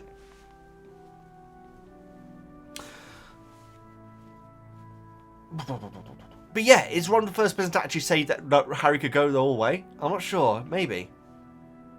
Harry believes that he's only saying that to make up for the past and everything.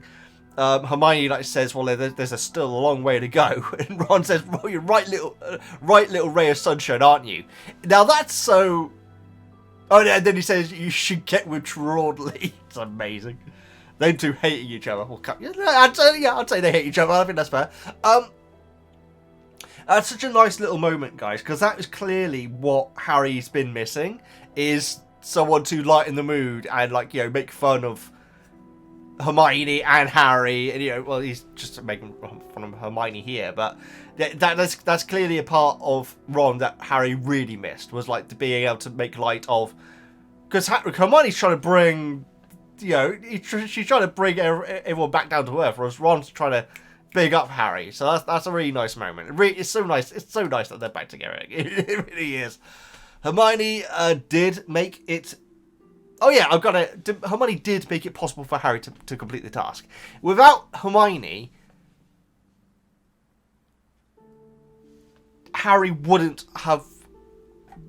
He certainly wouldn't have been joint first, I should say. But it's very possible that Harry wouldn't be able to complete the task. So Hermione, I mean, we'll get into it, guys, but throughout, Hermione just needs some blooming respect in these chapters, seriously. Well, they say, give that name respect. I don't know what they say. Ron says they should get going to oh yeah, Ron says, oh well, we better get going to your surprise party. Am I the only one who picked up on that? Ron, what is your problem? Look at Larry David over here. This is your surprise party, jeez. So yeah, Ron tells Harry that he's got a surprise party coming. Dean is apparently good at drawing, which is, I'm pretty sure that's the first time we've heard of, guys. I don't know if they're animated drawings, because obviously it's Dean Thomas, but maybe they are. It doesn't specify if they are. It's of Harry, like, you know, swooping down and getting the egg, and there's also one of a drawing of Cedric with half his face burning. I get it, guys. Do you reckon if Cedric had, you see, now I'm trying to make out that all Hufflepuff are saints again, which they're not. But I just can't imagine a situation where, because Harry's Quidditch team has beaten Hufflepuff's team many times, well, several times. Okay, they've lost once, sure. I know it's an absolute travesty injustice, but Harry has beaten Hufflepuff in Quidditch several times. So, if Cedric had got more points than Harry, do you reckon that they'd be mocking the fact that Harry got his shoulder injured? I don't know. Let's move on, because I feel like I'm the only one who gets like this when it comes to this stuff. Boom. Lee asks Harry to open the egg. It's Seamus in the movie. Hermione says that Harry's meant to work it out all on his own. Harry, like, you know, quietly whispers that, well, not whispers, but says that only Hermione can hear. Says, well, I was meant to get past the dragon on my own as well. And Hermione, like, sheepishly smiles.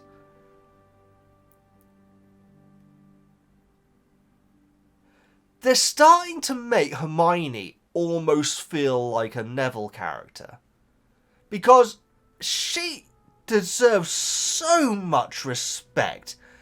We haven't heard a thank you, sure, maybe it happened in between scenes, for Harry, for Hermione staying up until 2 AM to help Harry do the one spell that gave him a chance at getting past the dragon.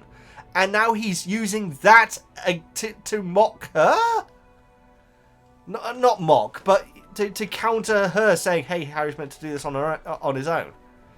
I'm sure it's meant to be light-hearted, guys. And like I say, Hermione does smile, but it is an awkward smile, though. I just feel like she deserves all the respect in the world. She is getting, getting less than zero respect I've got in my notes here. And becoming the butt of all jokes. She kind of is, guys. Like, you know, in a minute we'll come up to a bit where, like, you know, Fred and George are like mocking her, and people and several of the people around her start laughing at her as well. And obviously we'll get into the house elf stuff soon, guys. But it's I'm feeling sorry for Hermione at this point. And you know what, guys? Because obviously we got the I don't want to go into it too much, obviously, in future stuff, but the ball coming up. I hope she has the. I hope, you know what? I hope she has a wonderful time, because quite frankly, right now, she's had a horrible time as of lately. Anyway, because of Ron and Harry, and now they're back together, and now Harry is using the fact that he helped him survive against her.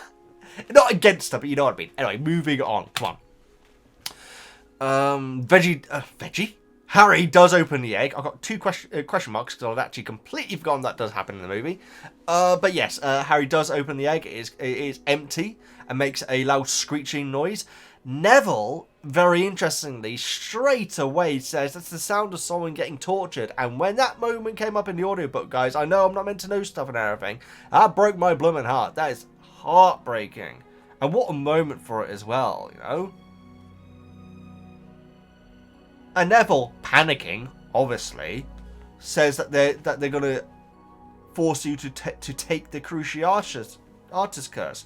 And one of Frederick George says, "Don't be so stupid, Neville." Presumably they don't know about, you know, about Neville's history and everything. that it's illegal to do that, so they wouldn't do that.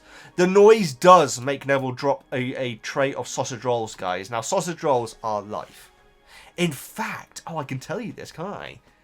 YouTube have given me a code for a free Greg sausage roll. Yes. Sounds like a lie, doesn't it? But no, it's true. YouTube have, for some reason, chosen my channel as well as many other channels for partnership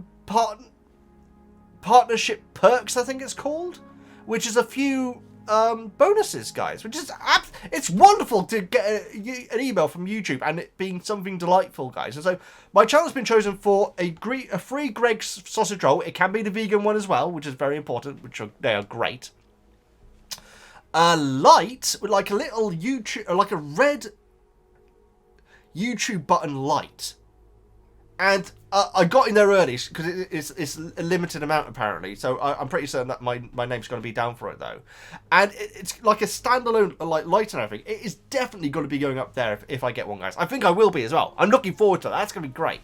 I also have been invited to some YouTuber get together in Manchester.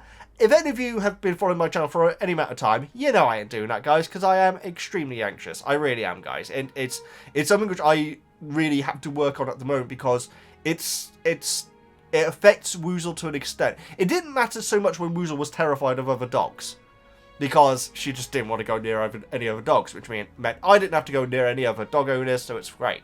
But now that she really enjoys interacting with other dogs, it means that Muggins here has to start interacting with other people, and it's difficult, guys. It really is. It's so hard to explain to people, because I think that a lot of people feel like autistic people. In fact, I've even had people, heavily hint this to me, like professionals as well, is that autistic people just need to have more experience and then they'll be fine in society. That isn't how it works, guys. And I read like I don't know if it's a tweet or a blog or something, which made such a great point where it said that autistic people who have social anxiety, that shows social anxiety isn't their autism. That social anxiety isn't their autism. It is something that has been created because of society, the way that people with autism are treated. So the way that we talk, the way that we ramble a lot, like, hence these videos. The lack of eye contact, all the different things that like people with autism often have. Fascination with a subject and talking about it ad nauseum and everything. Like failing to pick up on social cues, like walking away from people. Like, I may as well tell you this, guys. I had a friend in my previous job, and we would talk regularly and everything, but I think it was when other people were there that I didn't know as well. She actually said to me one day, you do realise that when you're talking with people, you just walk off mid-sentence. Not mid-sentence, mid-conversation. Not mid-sentence. So I will say the end of my sentence and think, okay, that's the end of this conversation then. And think, well, I better go then because there's nothing else for me to say and I don't want this to get awkward, and then walk away.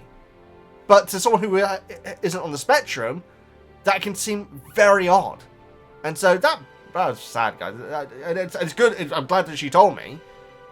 I can't say that I've improved on it, but at least knowing helps me improve and everything, This is because I was talking about sausage rolls. What the heck am I talking about? Anyway. And so yeah, talking with other dog owners is mortifying to me, guys. It's stressful. And I can't even underplay that. It is terrifying, and it isn't the case that if I talk more with people, I'll get better at it. Because it's in my mind, if I talk with someone and it goes really badly, that's going to make me not want to speak to people more. So it's not just a case of practice makes perfect. Practice makes permanent. That's what it is. I learned that from a dog trainer called Graham Hall. He's a television presenter. Great show. He presents dogs behaving very badly. It's brilliant. That is the dog show that you want to watch to learn how to get dogs to behave seriously. But yeah, That's why I will not be. I won't be. I cannot see a universe where I would actually go to something like that. I'd find it terrifying, guys. You know. And some of you guys have said like, yeah, I should like go to not as a guest, but I should go to conventions and stuff like that. That is mortifying to me, guys. I can't even begin to. I want to do it. I want to be able to talk with people. I want to be able to, see myself as being normal, being able to talk with people conversation-wise. But it is something that I just don't see is possible. It's a shame. So that's why I won't be going to this Manchester thing. I doubt. I just cannot imagine that I will be. But I will be getting a free Greg sausage roll, which I have the code for now, actually. I can do it anytime. They do ask if I could record... Well, no, they suggest recording a short for it, but I'll probably just record a video for it. I don't have to. I can just have the sausage roll. And the light, I'm really looking forward to. It's cool. It's a really cool looking thing, guys. Not as cool as the plaque, which we'll be getting in 9,000 subscribers time, but yeah, it's awesome. So, Neville dropped some sausage rolls. That's how that last waffle just came out of my mouth, right? George, I think, says it sounds like Percy singing. Again, Percy getting no respect, despite the fact that he told Harry to play to his strengths. Fred offers Hermione a jam tart, and Hermione's like very standoffish about it, and he says, "Oh no, it's fine. It's just the custard creams that you need to watch." With Neville biting into it, custard cream. Just at that moment, again, the butt of the jokes, guys, seriously, all the time. And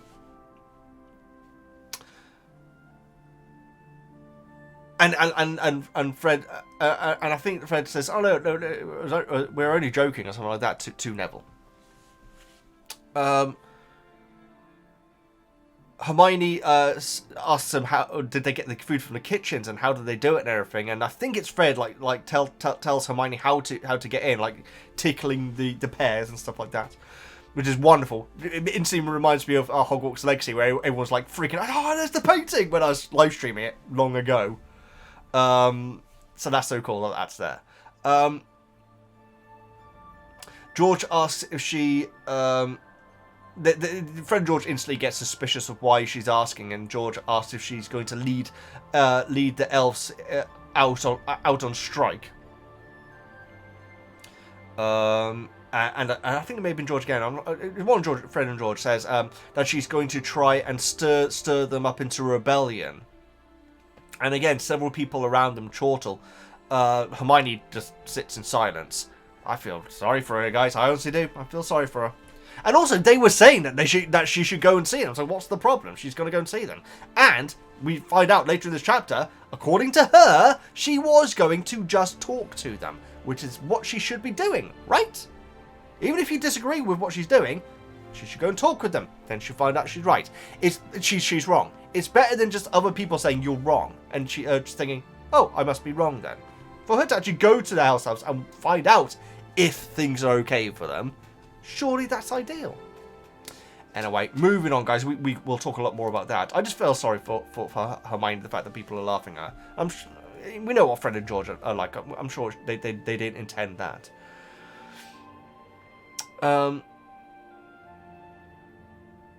Weren't they suggesting it? Yep. Right there, Neville. Yeah, this is it. Now this is a sentence, guys. Right then, Neville caused a slight diversion by turning into a large canary. End of book. That should have been the last line of the book, guys. So obviously the custard creams were affected. Obviously they're not vegan, so I wouldn't be able to have them. I don't think. No, they can't be. Although custard can be vegan. I don't know. I might have a look. I'm not a big fan of them anyway. I've got some bourbon biscuits. They don't usually last long when I'm around.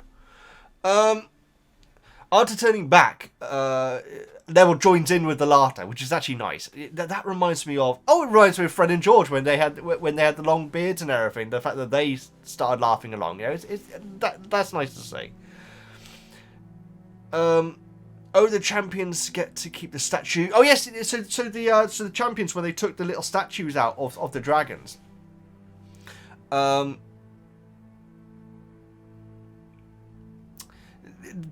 they apparently get to keep them because Harry like puts it on his bedside cabinet, which is awesome. In the movie, it just looks like it is a small version of them, but they are meant to be little figurines or statues. I think it is the term it moves, but they do move though.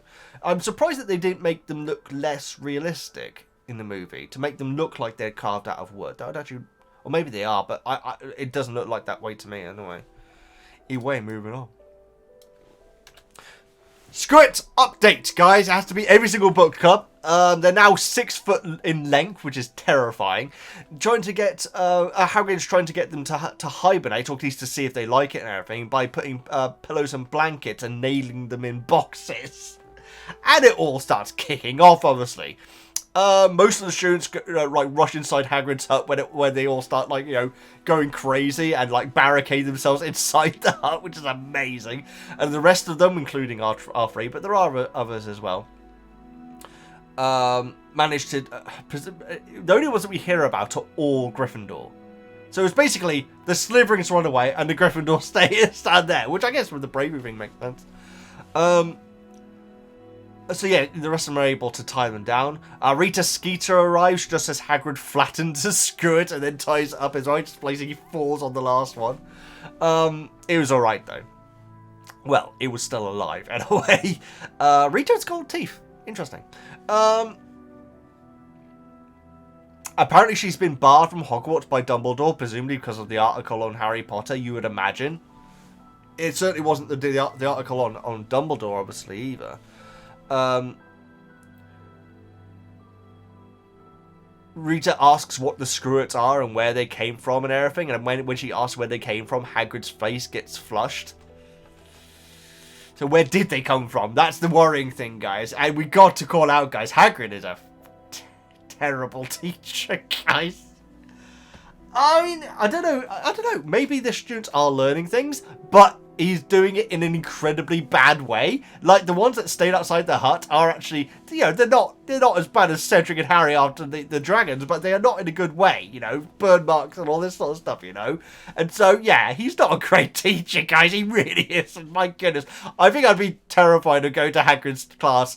Maybe a little bit less than Snape personally, but yeah, it's not health and safety, is what I'm saying.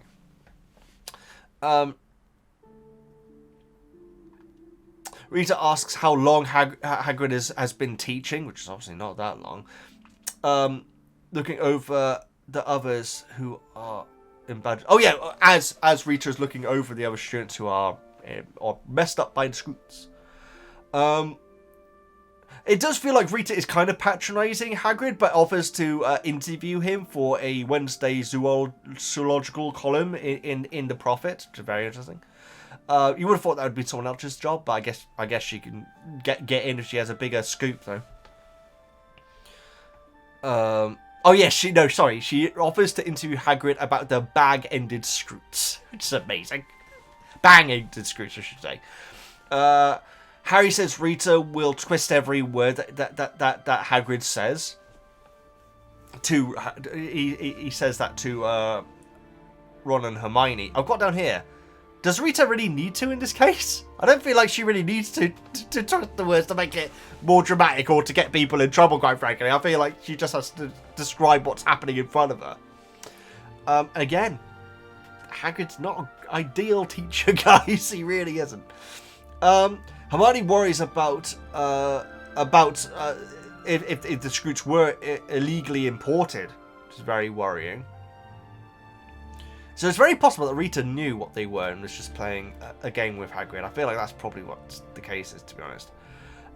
Ron, worst thing that will happen is Dumbledore telling Hagrid to get rid of the Screwets. He didn't yawn. This is me. I apologise. Did I say worst? Sorry, best. It's amazing. It's really nice to have Ron back. It's like, talking about serious subjects but making them lighthearted. It's just what he is great at, and it's really what Harry and Hermione have been missing for quite a while now. Harry is actually now enjoying divinations, which is amazing, guys. That is such. They have come a long way there because Ron is there to mock and laugh and everything and make comments and everything with Harry. It's just joy, and you know that Ron is loving it as well. That's so good. That's such a nice thing to hear, you know. Trelawney says that she saw death in her crystal ball, and Pravati and the laughter like go, oh, with their hands in front of their mouth and everything. It's amazing, as if that isn't the only thing she's ever taught them. The only thing that, basically, at the end, in the exam for this, presumably, on the final exam on your owls, it's going to be, who's going to die? And the answer is going to be Harry Potter. And that's going to be it. That's going to be it, guys. Amazing.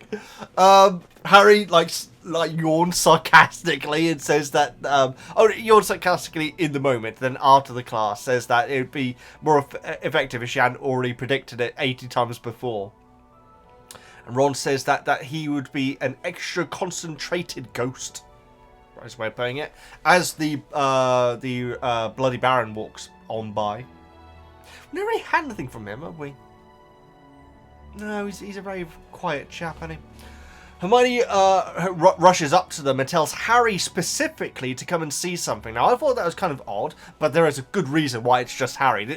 I was very confused at this point. Why specifically Harry? She doesn't say, not Ron, but she says, Harry, you need to go and see something. I was like, wow, okay, bizarre. That was just as they were about to enter the Gryffindor, and Fat Lady is like, oh yeah, I'll just hang open here, shall I? And Ron's like, yeah, cheers. And so I don't know, Fat Lady can open the door. Can she not close it? That's kind of hinting on what she's saying now, unless she's being sarcastic. I don't know. It's hard to tell sometimes, but yeah. Sorry about my waffle about autism just now, guys. That was out of nowhere. Just because I'm talking about Neville's sausage rolls, that can go such a blooming tangent.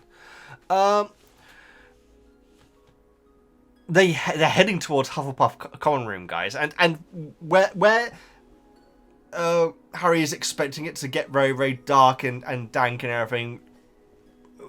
At the stage like Snape's dungeon, it doesn't. And it's actually very pleasant still, with paintings on the wall and nice bricked walls and everything like that. It sounds delightful, as it's in Hogwarts Legacy as well.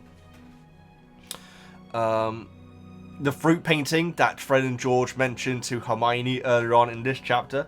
Ron asks if they asks Hermione if they're there for S.P.E.W, and Hermione says no, it's not called that, Ron.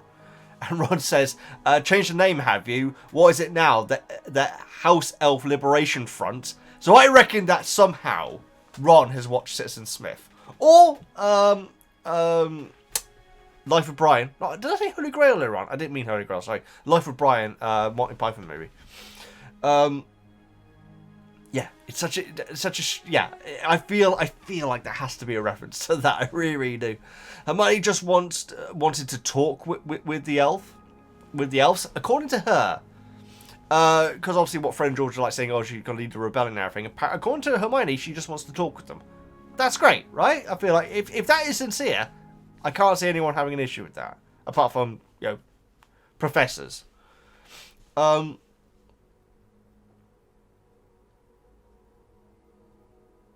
Oh, yeah. So she says how she's been down there and saw the elves and everything, and she said, and I found, and then, like, basically pushes Harry into the kitchen, like, you know, probably gives him a shove.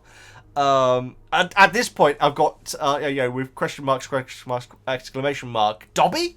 So I did actually work out just before. The fact that it was so strange that it was specifically Harry that she wanted specifically to make sure that he saw this. I did get it, like, just before it was revealed, guys. Dobby's back. Lovely to hear from him. It really, really is. It's been a blooming hot minute. It really has. He's now not wearing his pillowcase, of course. He is wearing a tea cozy with badges on it. Presumably not Potter Stinks on it. I've got to say, guys, at some point, I have no idea when it was, I have seen a picture of Dobby with a tea cozy on his head. Now, it may have been in one of the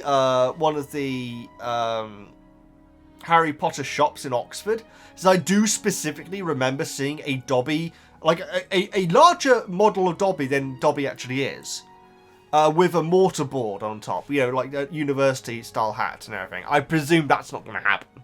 But I swear, at some point, I have seen a picture of Dobby with a tea cozy on his head. It may have been when I went to see his grave. Maybe there was a drawing. Very possibly, in fact. In West Wales, of course. Beautiful beach. Beautiful beach. He's got a horseshoe tie with no shirt on. Let's try and keep this part short, Veggie. Would horses in the wizarding world need horseshoes? Or are those horseshoes magical? Presumably they're not just normal horseshoes. Unless a horseshoe is a magical... Because it's meant to be lucky, isn't it? So maybe in some cases horseshoes from human world? Like Muggle world? Sorry, human. From Muggle world. Maybe horseshoes from the Muggle world are actually lucky in the Wizarding world. So that's why his tie has horseshoes on. Because horses, in my headcanon, in the Wizarding world, shouldn't need horseshoes. Or should have magical horseshoes.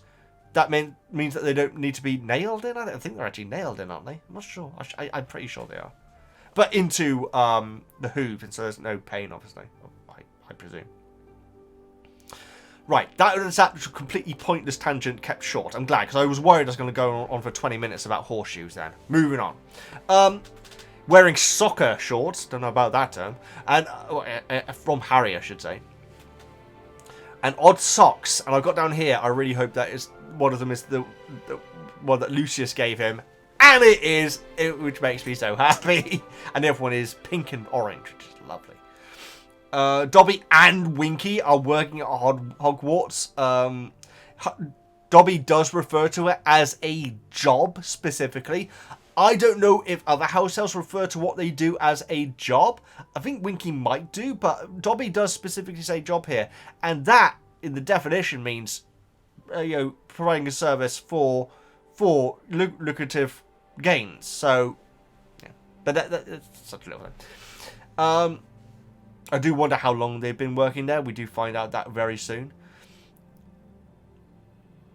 At least 100 house elves are working there. They've all got tea towels with the Hogwarts crest on. That must be a thing. Like plain tea towels, which you can buy from these. I keep going to say charity shops. From these souvenir shops that are meant to be the ones which the house elves wear. Just a plain one with the Hogwarts crest on. That'd be cool. Book reference souvenir. Winky is wearing a skirt, blouse, and a matching blue hat, which sounds wonderful. Although she's not keeping it very well, though. I think she's not used to wearing clothes, to be honest. She starts crying when Harry says hello to her. I do speculate here, is it because they're being nice to her? But no, it isn't. It definitely isn't. Hermione asks her gently to not cry, and it makes Winky cry even more. But Dobby, and I believe Winky as well, have been there for a week. He hasn't found a job in 2 years. Interesting, guys. So I was wondering how well that was going. It's actually going, I guess, very badly. Well, it's not going very badly. He's in a job where he's getting paid. We will talk about the pay in a moment, but he has got what he wanted. And yeah, he says that he is getting paid and everything, and the other house elves look away because the other house elves have brought like Harry, Hermione, and Ron like a nice tea and biscuits and everything for them to enjoy, and they're very enthusiastic, like very excited about. Oh, you have this. In fact, later on, one of them, I can't remember who it is, says about how no wonder. Well, no, Fred and George didn't really steal anything. They just went there, and no doubt the house elves just like, oh yeah, we'll give that. It's amazing. Oh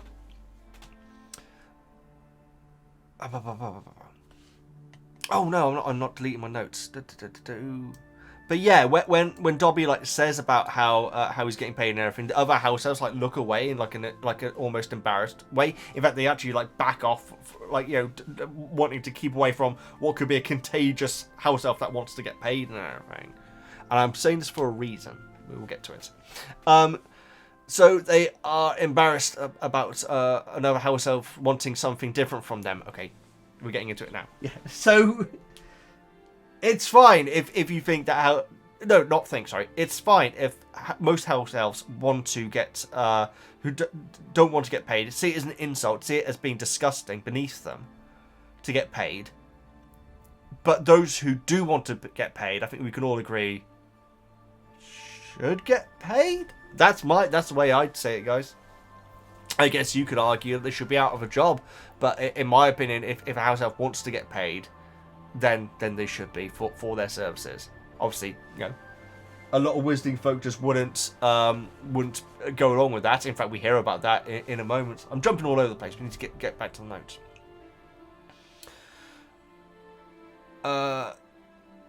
I've got down here that it does seem a little bit snobbish of the other house elves, but Dobby is obviously a very unusual case. In fact, he was referred to as a nutter at one point, wasn't he?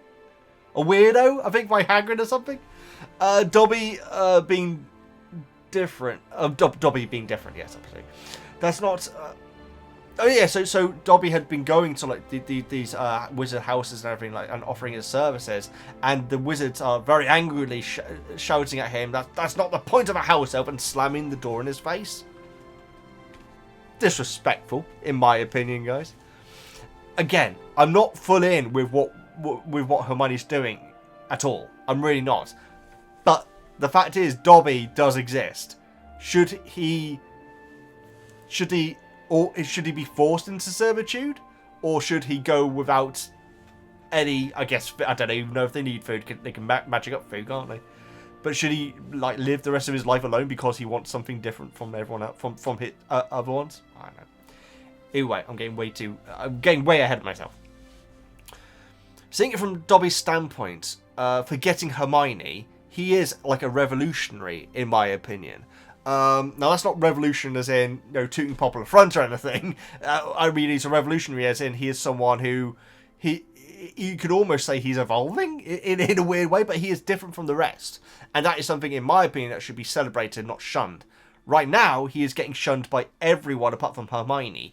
Winky's giving, not specifically him an earful, but I mean, Winky at some point says that she hasn't fallen as low as to actually getting paid for work.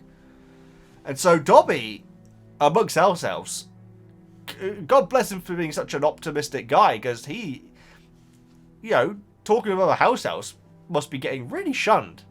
So I feel sorry for him.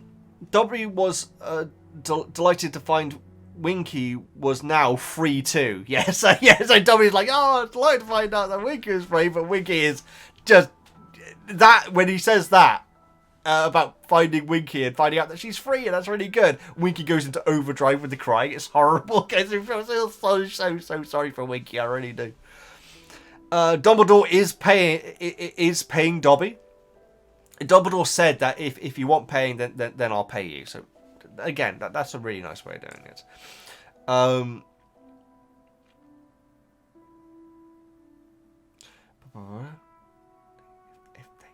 Yeah. And and it's not exactly money that's going to what it is. It's Dumbledore respecting Dobby, and houses that are not willing to pay, which this is what he gets paid, 1 galleon a day, and a day off each month. I don't think they're great people, guys. That's my opinion. Because presumably house elves offer, I don't know, guys, do house elves go around offering themselves to houses and then they take them in? Or is it such a regime now that every generation of house elf has been through some sort of structure where they've been apart for a long time? And how that started, much in the same way that dogs chose humans, guys, did house elves come to humans and say, hey, our gig is this, we want to help you out for free, let's do it? Or was there something more sinister, guys, where these house elves were grabbed and forced to do it, and they were conditioned to be like this? I'd love to know, if it's in the book, please don't spoil it for me, but I'd love to know how this relationship started. Because if you're thinking, well, the wizard folk, they're not going to be doing stuff like that, I will refer you to what they're doing with the dragons in the Tri-Wizards tournament, guys. Which I know, which then again, in many cultures in the Muggle world, there is stuff like that as well. I'm personally not a fan of it, but each their own, obviously.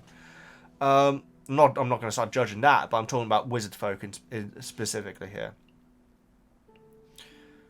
So Dumbledore did actually offer Dobby 10 galleons. Oh no, was a galleon a week? Sorry, yeah, not a day. Sorry, because Dumbledore had offered 10 galleons a week and weekends off. But even when Dobby says that, he kind of starts to shudder at the idea of having such freedom and finances, which is amazing. So even he's nervous about this, this brave new world that he's stepping into. Hermione asks Winky what she's getting, and Winky gets up furious. Like she's not angry at Hermione, but she's not happy about her situation, and she's willing to say it. Yes, or she is kind of she is angry at Hermione's question, and she says she hasn't sunk that low. Which is a direct insult to Dobby, guys. It just straight up is an insult. So I don't think that's on. I don't think Dobby should be insulted for doing something that's different than, other house elves. But, I could be alone in that. Hermione says how bad a master Crouch was to Winky. And Winky, plugs her ears and says, no, he's a good master. He needs me. He like this. It's sad, in my opinion. I feel like I'm talking at a million miles an hour, guys. I apologise. I need to slow down. I need to breathe. But yeah, she's saying about how good and kind and great Crouch was. Going on the only time that we've seen him, that isn't the case, and so that does suggest conditioning, in my opinion, guys. But again, I could be proved wrong. And I always feel like I am going to be. With this whole house elf stuff that Hermione's doing, I feel like I'm being set up for but it turns out Hermione's wrong. Good night, sort of thing. Whereas right now, I think that there is some basis to what she's saying. I'm not with her across the board, but there is something where if Dobby is a house elf that wants to get paid, what's wrong with that? And should he be shunned by his society and everything? In my opinion, no. But either way.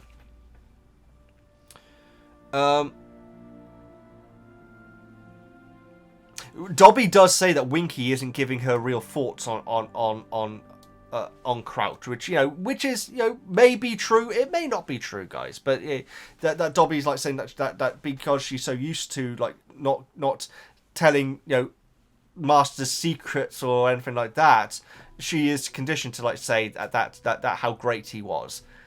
If that's the case, we don't know. But from what we've seen from Crouch and Winky, that's all I can really go on at this point. Dobby does say that it's a part of their enslavement to keep secrets and not talk ill of their masters.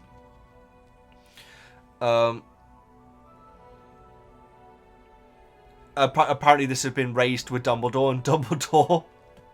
And Dobby, very, very, worriedly and, thinking, oh, should I really be doing this? Says that Dumbledore, said to him that he can feel free to call Dumbledore a balmy old codger. It's amazing.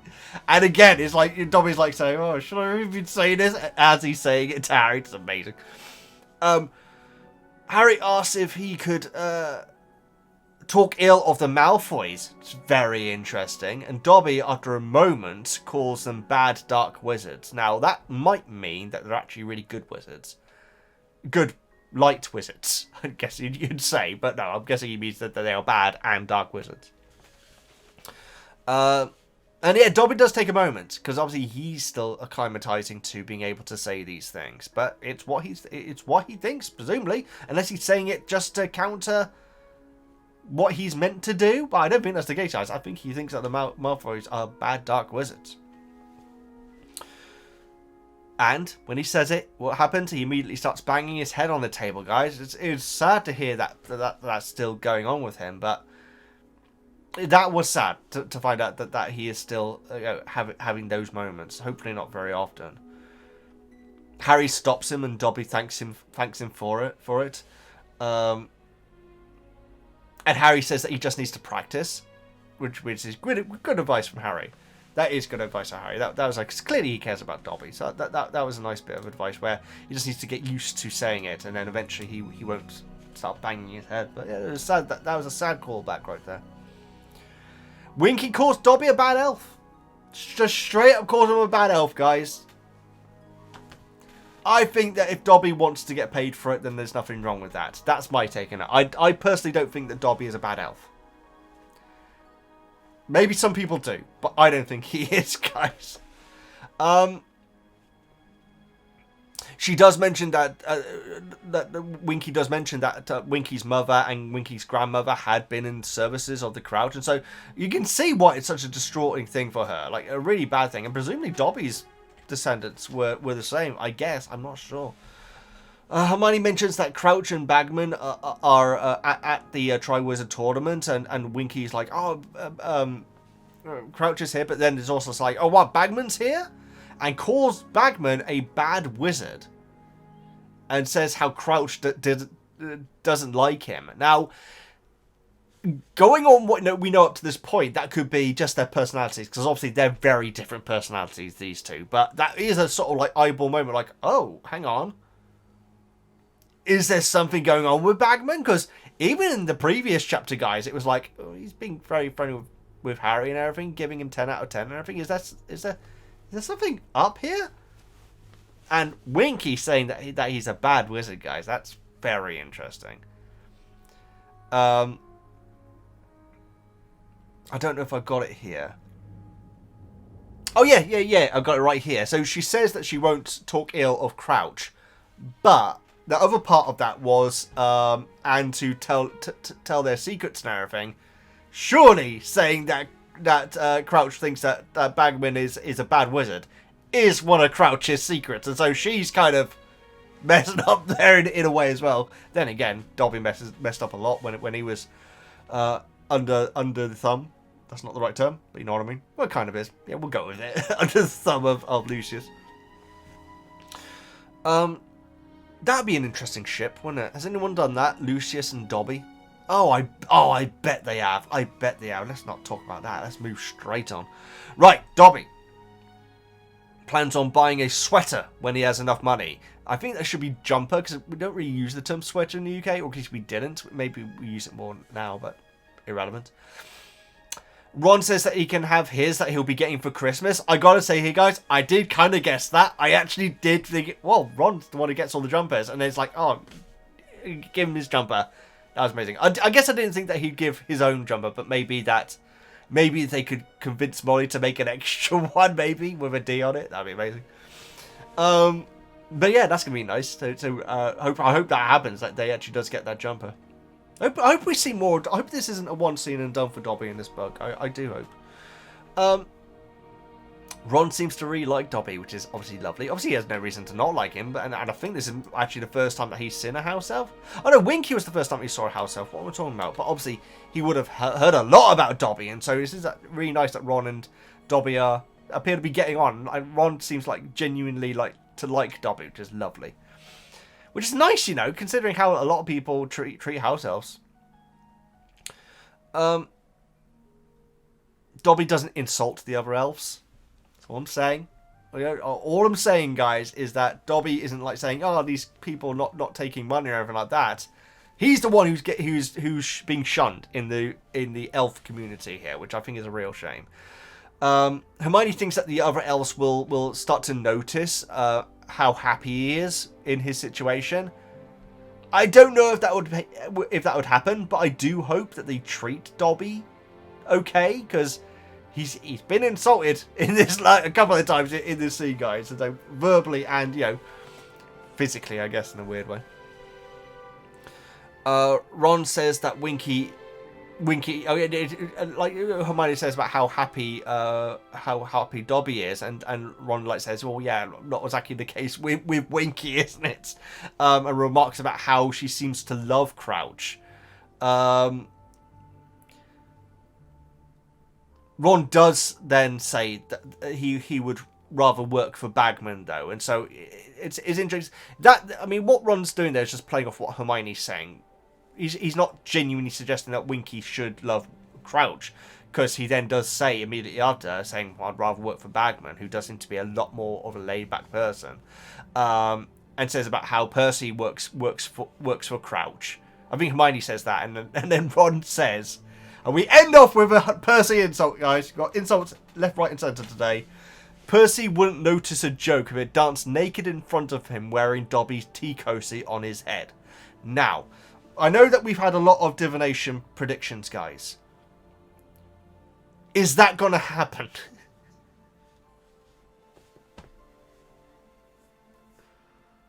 I mean, everything that Ron and Harry seem to predict seems to have some sort of air in potentially being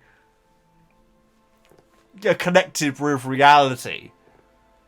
So, at the end of the 7th book, is the last scene going to be, instead of the railway scene with the kids going off, is it going to be Percy? No, it's the joke that dancing naked, not Percy.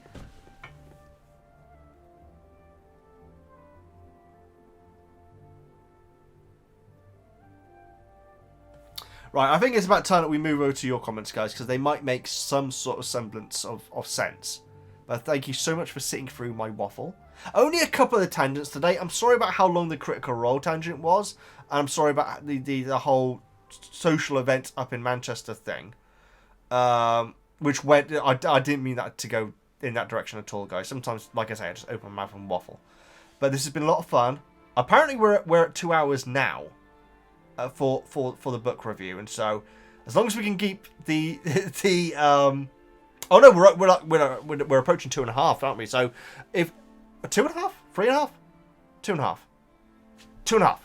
So as long as we can keep the Harry Potter book club, which is coming up next, under 3.5 hours, then we're okay. Which I think we'll be. We're getting good at that. And you guys have started to keep your comments a little bit shorter, which I do appreciate, guys. It makes these videos a lot easier, you know.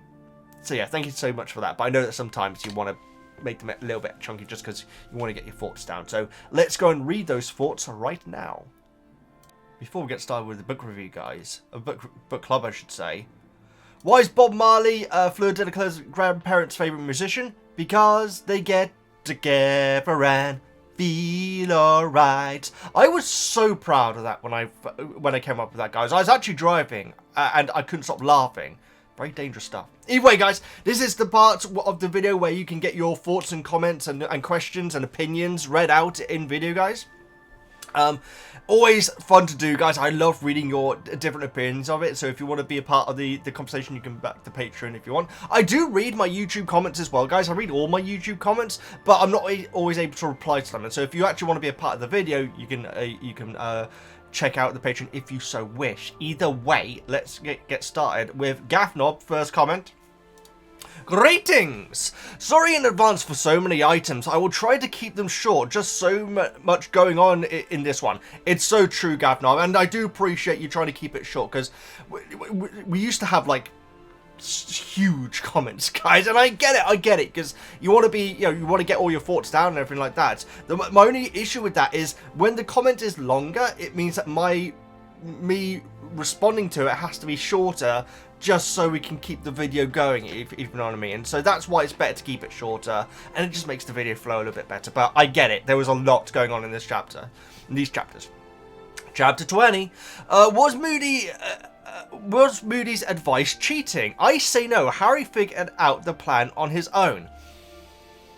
I think that Karkaroff and Maxime, not Dumbledore, would have been very annoyed with it. But then again, they straight up cheated, presumably. Actually, we actually don't know if they did. That's a good point. We don't know. Maybe Karkaroff and Maxime did tell Jack about the dragons and everything. Whoever Jack is. I would side on yes, because it is against the rules. But as Moody says, rule breaking is a part of the Tri-Wizards, and so it's cheating, but it wouldn't disqualify Harry if he was found out. Well, no, the thing is that Moody's asking questions, and so he in a court of law, he could argue that he did not. He just asked Harry 2 questions. They were very, very leading questions, though, in my opinion. Why different dragon battle?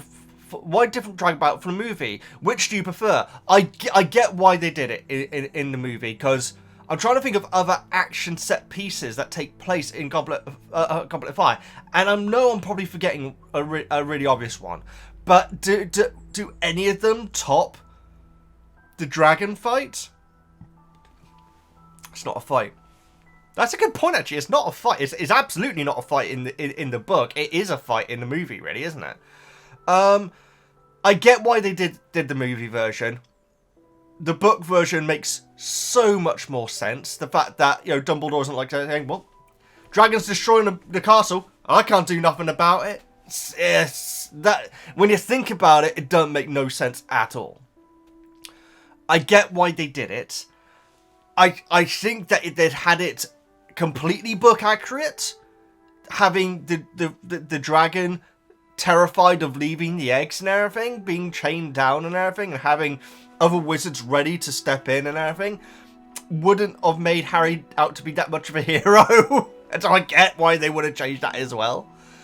So I get both of them. I do prefer the book version, but if they'd done it accurately, I think I would have found it very upsetting, to be honest. That's why they made the dragon instantly the aggressor. In the movie, it's like, it's not even near the egg. It just immediately attacks Harry. That was very purposefully done to say, this is the bad guy and Harry is our hero. It's not a magical creature being exploited for some stupid tournament. There you go. Yeah, I don't know. It's difficult. I prefer the book version. But if the book version was in the movie accurately, I don't think I would have liked it as much as the live action one. So it's close. I prefer the book one, as long as it's in the book. That doesn't make any sense. You will find out much later why Cedric... I don't know if I should read that, so I'm going to stop reading it. Sorry, Gavdol, but when talking about stuff in the future, I really want to avoid that sort of thing. Bagman and Bulgaria, it's Olympic figure skating all over again. Oh no, I'm not sure if I get that joke. Bagman and Bulgaria. It's Olympic figure skate. I don't get it. I'm sorry. I don't get it. Gavnob, I'm sorry. And also, I'm sorry about not reading the end of that sentence, but I'm going to stay on the side of caution because it's not talking about now, if you know what I mean. Chapter 21. They need to make a job for Hedwig. Send Hermione's parents a letter or something. Yeah, actually, that's so true. Why not? Why the devil not? Unless Hedwig is going to be like, oh, so I'm doing all the grunt work then. And I don't mean Ron. Yeah. Because Hedwig is smart. I don't know how smart she is, but would she suss on that she's basically getting patronised? I don't know. All the Weasleys... Oh, no, of course, it wouldn't be the Weasleys, because they have their own house. The stated rules were no help from staff. Oh, there was nothing about students, so he is not a figure... So he is not to figure out the egg on his own Hermione. So he is not to figure out the egg on his own Hermione. I'm not sure exactly what you mean by that part, but that's interesting that it's only the staff that can't help. Yeah, I'm going to keep an eye for that because I honestly wasn't aware of that. Although it is all meant to be kept secret, isn't it? So, you know. Dobby needed to beat Dumbledore down. Literally, yeah. Not literally. Even Dobby does not want too much freedom. It will take much time to get things to change. Oh, everything does. Everything takes... It's... I always equate it to veganism, to be honest, guys, where... You have some vegans, I think it's a tiny minority, in my personal opinion, who are very, very preachy and, like, you know, shaming people for eating meat and all this sort of thing and everything. That ain't going to change nothing, but they want change now. My philosophy is that change will come eventually, but you can't force it at that speed, you know, and so... it's going to be an incredibly slow process. It's going to be interesting to see how Hermione continues out from this, because even she was like saying that having Dobby around might make them realize how happy he is and everything. So that's a slowly touchy monkey. Is that the term? Slowly catchy monkey, not touchy monkey. Yes, slowly catchy monkey. Yeah, so it's going to be interesting to see how her response is to this. And that's it. Great, thank you so much, Gavnob. And I'm liking the comments as I go, so if I forget to do any, don't take it personal. It's only just so I know exactly where I am in the list. So thank you so much, Gavnob. And sorry I couldn't finish off reading that Cedric line. Kenzit, Dobby returns. Something not in the films. You know, it does make me wonder if Dobby makes 1 gallon a week. How much does Hagrid make? He must not pay rent, so is he rich? I'd imagine so.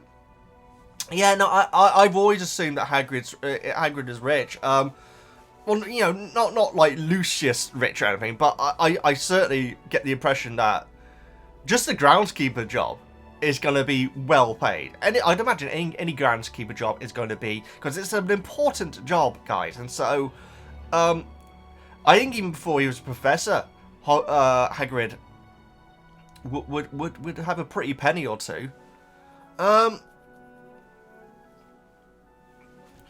Yeah, Dobby returning. It's so interesting, guys, because when I got to, I think it was when I watched Deathly Hallows Part 1 for the first time. I think that I got a lot of comments then saying how much more Dobby is in the books, and because of that, I've been expecting him in Prince of Azkaban, and so yeah, it's lovely to see him back finally and everything. And like I say, I swear I've seen a picture of him with that tea cozy on. Anyway, thank you so much, Kent. Great comment. Jake, up the poor Veggie, Welsh word of the month. Wow, moron! It means carrot. Is that a slight? That's got to be a slight, Jake. Sorry. Chapter 20. Have to wonder why Sirius didn't send a letter to Harry with the idea on dealing with the dragon. Surely Outpost is faster than Royal Mail, given he's in the country now. Yeah, part of my brain tells me that there was something about, hey, let's not communicate via owls because, you know, people are keeping an eye, you know, the heightened security and everything around the tournament and everything. But they sent Pigwidgeon in these chapters, and so yeah, I'm still a bit confused why Black didn't just do that. By the way, I always call him Black, guys, because it's easy, because I Snape and Black rather than Sirius and Severus, and yeah, it's the amount of mistakes I will make would be outrageous, and so that's why I always call him Black. Mr. Black. Sorry. Simpsons reference. I'm not surprised Maxime and Karkaroff told their champions about the dragons, considering they're at a disadvantage with one fewer champion than Hogwarts. Now that's interesting, Jake.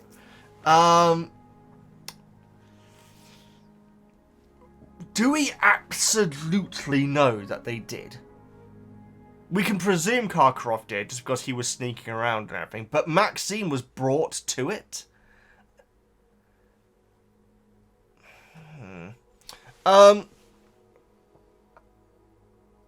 As for being at a disadvantage, it's questionable if they are, because there can only be one winner. It's not like Cedric and Harry's points are totted up, but do you reckon that they would have told him about the dragons if Harry hadn't have been, Harry's name hadn't come into the Goblet of Fire? Because I think they would have done. That's my take on them, but maybe that's me being harsh. Then again, I'm not sure how useful Bagman giving Harry pointers 10 minutes before the task would be. If he really wanted to help Harry, he should have cheated like the others and told him way in advance. Give him time to prepare. Well, I guess it's possible that that Bagman could have told him this spell that Black was going to tell him. Unless that was the summoning spell. Maybe. Maybe they all had that idea. Maybe that's it. Chapter 21. The fat lady complains she's hanging wide open. Surely she can close herself, just as she chooses to open. I'm not sure if she can. You never hear that any of the students close the portrait behind them. Otherwise, Hermione wouldn't have been trapped outside in the midnight duel. Oh! God, that's going back a bit. I think she's just being snarky, and I love the portraits having personality. Yeah, I think you're right, Jake. It's basically like saying, yeah, I can't think of an example, but like just basically, oh, well, I'll just stand here, shall I? Sort of thing. It's that sort of thing. That doesn't mean that person can't move. It's sort of like, oh, you opened me just for no reason, so I'll just stay open, shall I? Yeah, I agree, Jake. That's gotta be it. Dobby's back. Much earlier than in the filmiverse, absolutely. It's always bothered me that Dobby says, "Nice to see you again, sir," to Ron in Deathly Hallows. Yeah, that's not right. He certainly never saw him. And this we're meant to presume from that these scenes did happen in the movie, in the book, in the movies. Surely not. Surely not. They never met during Chamber of Secrets. This is the first meeting, and he's not wearing a pillowcase. What is he wearing in Deathly Hallows? I got absolutely no recollection. He's not wearing what his description in the book, surely. I feel like I need to look that up, guys. I honestly can't think of what Dobby's wearing in Deathly Hallows. Dobby, Deathly Hallows.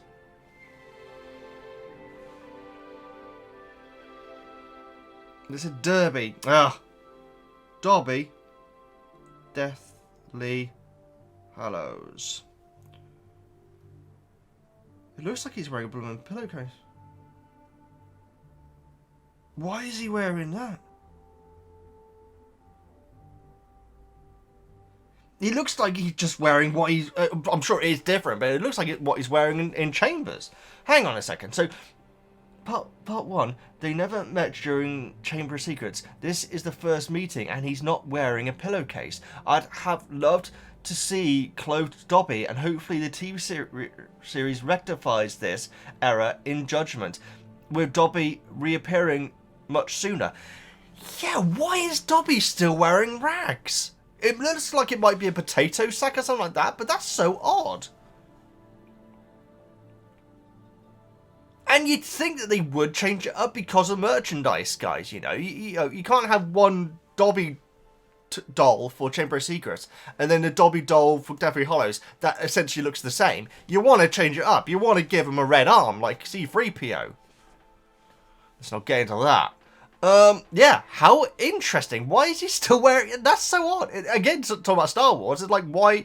I think it's on one of the Mr. Plinkett reviews. It like says why are all the Jedis dressed like they're hermits? It makes no sense.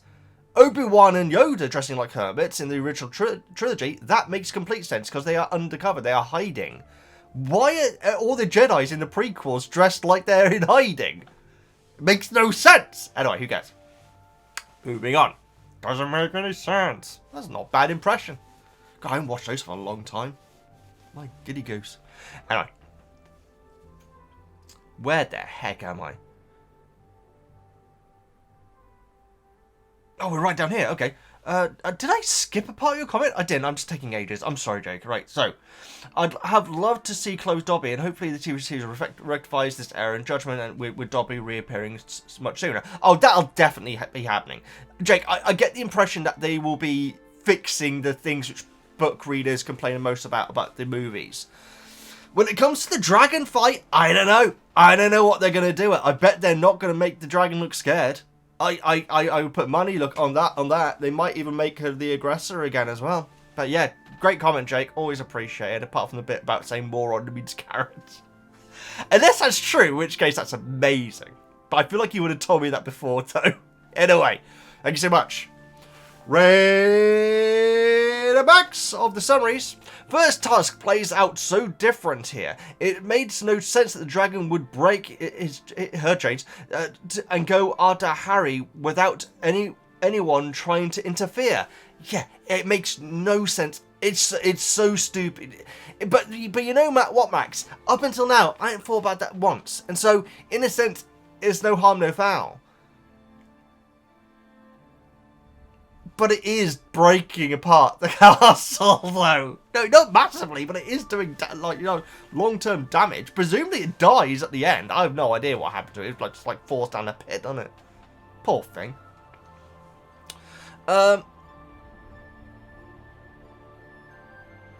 Also finding out what the other champions did was very interesting. Yes, absolutely. I was kind of expecting that to be in more description in the book itself, but it wouldn't make any sense because Harry wouldn't be watching it. And so, yeah, that was awesome to hear, actually.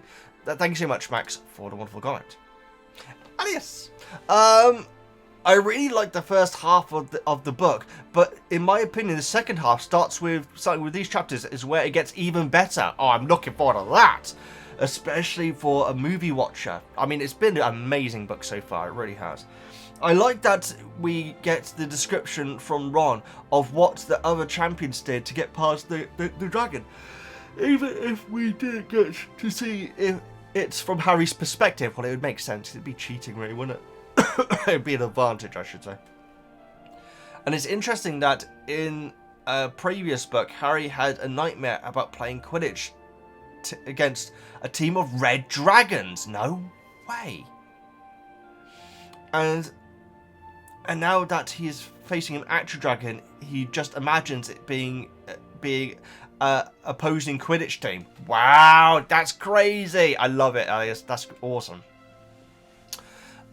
Security around the first task is taken much more serious than in the movie. If the dragon had tried to fly away, they would for sure have intervened and stopped it. I guess the director wanted a big action sequence. I feel like that's it. I heard he even wanted the dragon to burn down the Forbidden Forest. Good thing people stepped in and told him that was a stupid idea. What a stupid idea that would be. Yeah, that would be insane. And also, that would be OTT. Because why would it? Because that would mean that because the thing is, the dragon. You could argue here that the dragon hasn't gone wild. It is after Harry, who is the opponent in this task. Not that the dragon knows it, but it is focusing on Harry. If it went after anyone else, then that would be it going wild, and then people would presumably step in. But because it was chasing Harry specifically, maybe that's why they didn't. But why was it chasing Harry specifically? Unless it was charmed to do so, I guess, maybe? But yeah, I mean, it destroys the stand over the teachers, professors, and it like shows Snape and McGonagall like ducking down and everything. Why didn't it rip them apart? Well, for one, it would make the series a lot shorter, but yeah. So the dragon is completely transfixed on Harry, which also doesn't make sense unless it's been charmed to do so.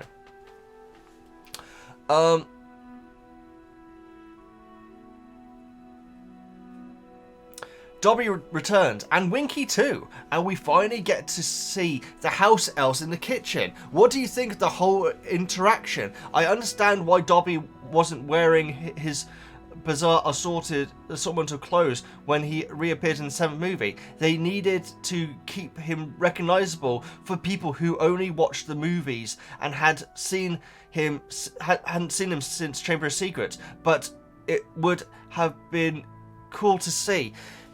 Yeah, you know what, Alias? When I say about the fact that, you know, why was he wearing the same thing as in Chamber? They could have still made it look similar. Like if they gave him a vest and shorts or something, which would be an amazing look. I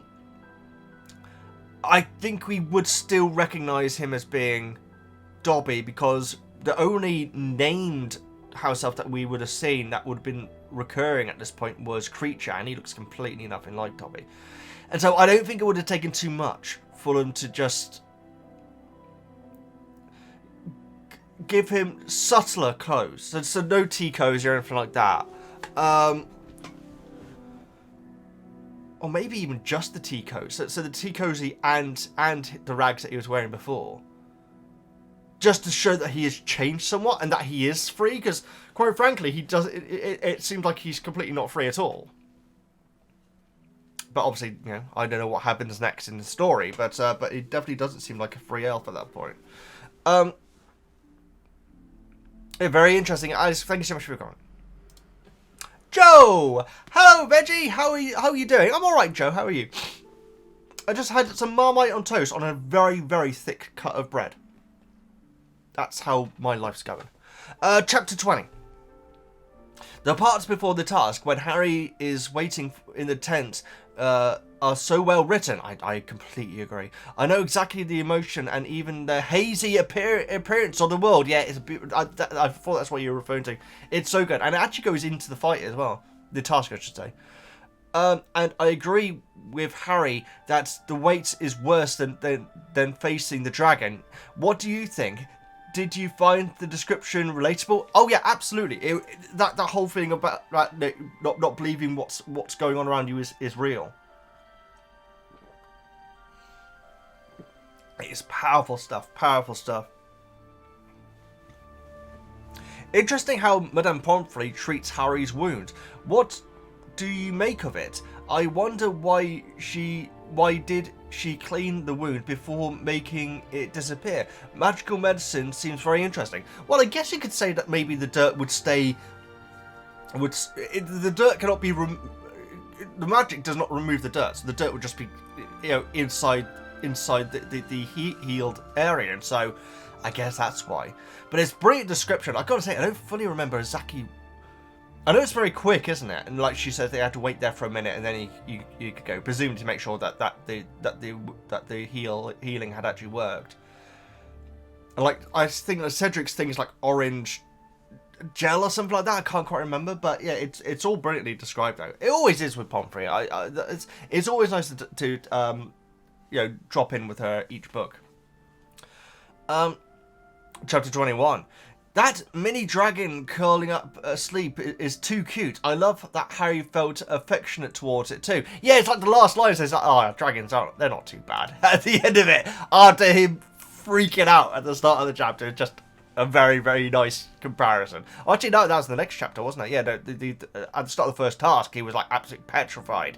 But by the end of the next chapter, he actually kind of likes it. It's nice. I think the squirts are the comic relief of the book, or more like Hagrid's attitude towards them. But he is a terrible teacher. Come on, I agree. He is not suitable for teaching. He really isn't. I love that Dobby is here and he is wearing clothes, and I hate that in the movie after being freed he doesn't. Even in the second movie he explains that the outfit is a symbol of enslavement. That's a very good point. So why would he keep doing that by movie 7? Makes no sense. I think the clothes he chose showcase his quirky personality. Yeah, I would have liked it if he had worn what is described in the books. I think that would look amazing. If they wanted to make it so people can instantly recognise it as being Dobby, as the previous comment said, they could have had something which was similar to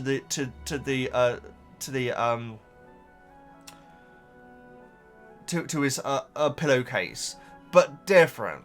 I think they probably did. But make it more clothes-like. I feel like that would have made sense, because, quite frankly, the fact that he's basically dressed exactly like Creature as he comes through the door, it's like, well, are you sure you're free, Dobby? Because it sure doesn't seem it. But I guess they just wanted to avoid the whole free elf story arc, I guess. Shame, though, guys. It's been fascinating reading. It really has. Thanks so much for your commentary. Nessie! Odibirth! Hi, Veggie! Et al. Yay, one of my favourite chapters. Fantastic. I have the Stephen Fry version on my playlist as audiobook, complete with the broomy voice sound effect to give it a bit of amplification.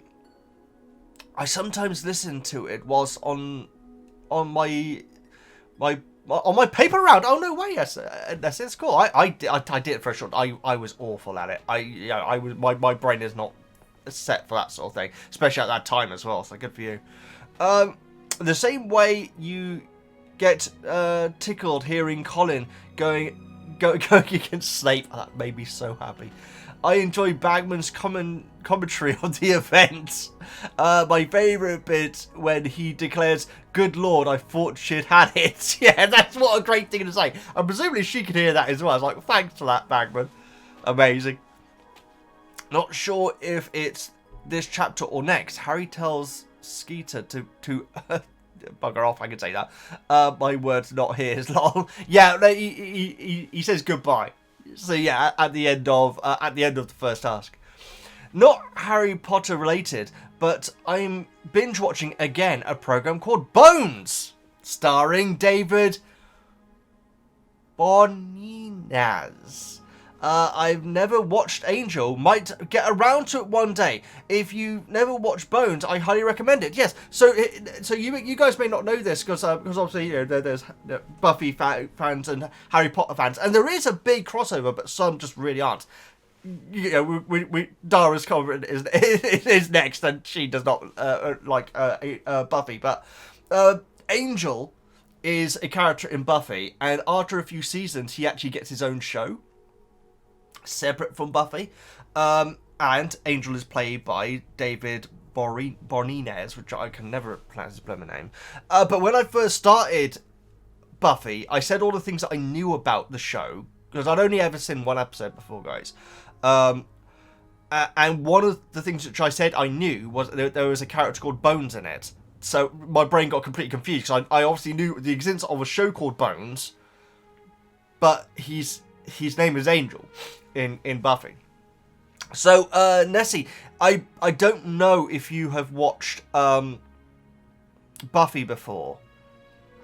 If you're going to give Angel a go, I would recommend watching Buffy first.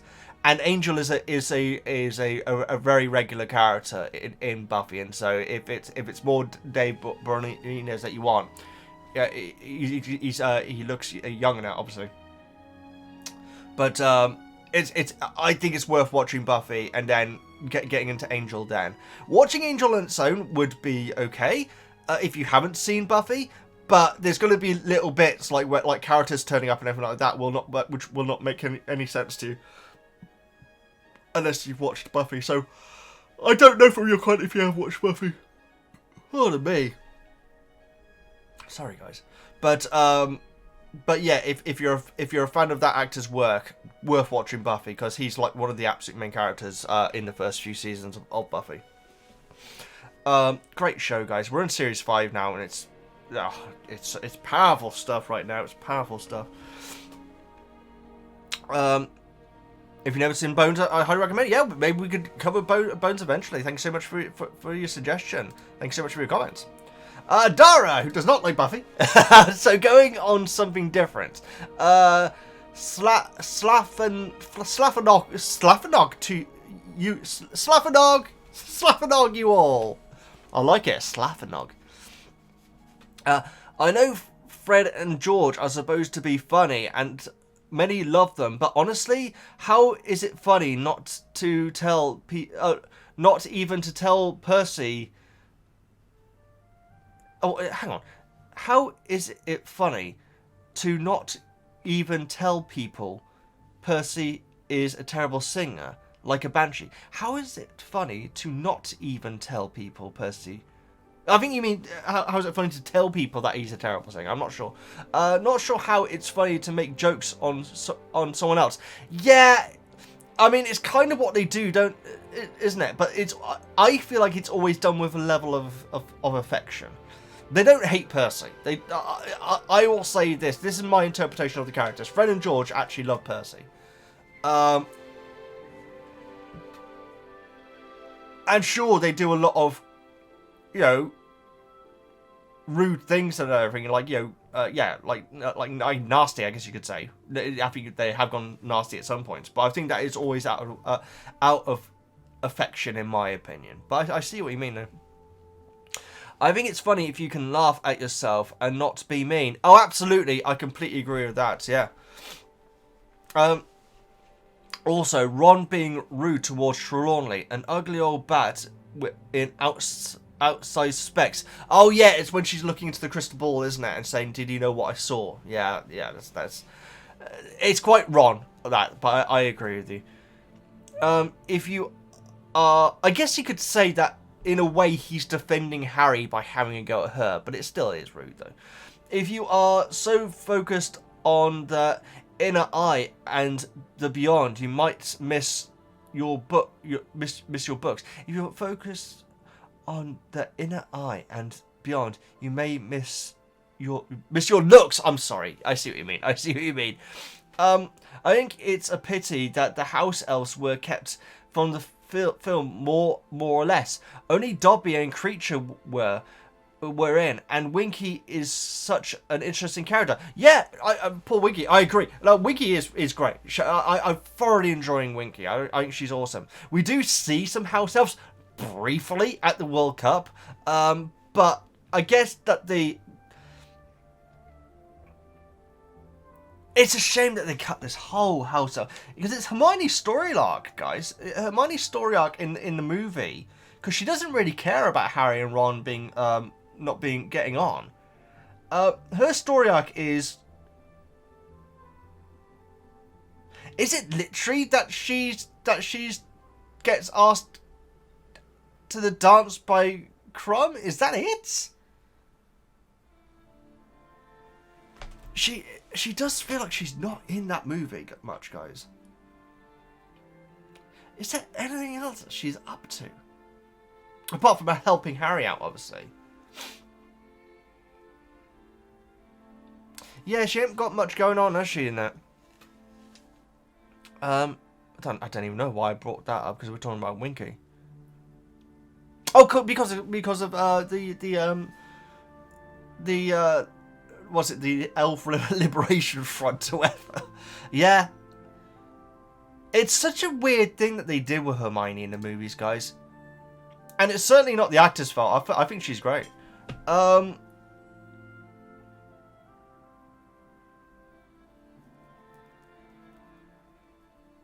Because they said that they really loved the character, but then they limited her so much.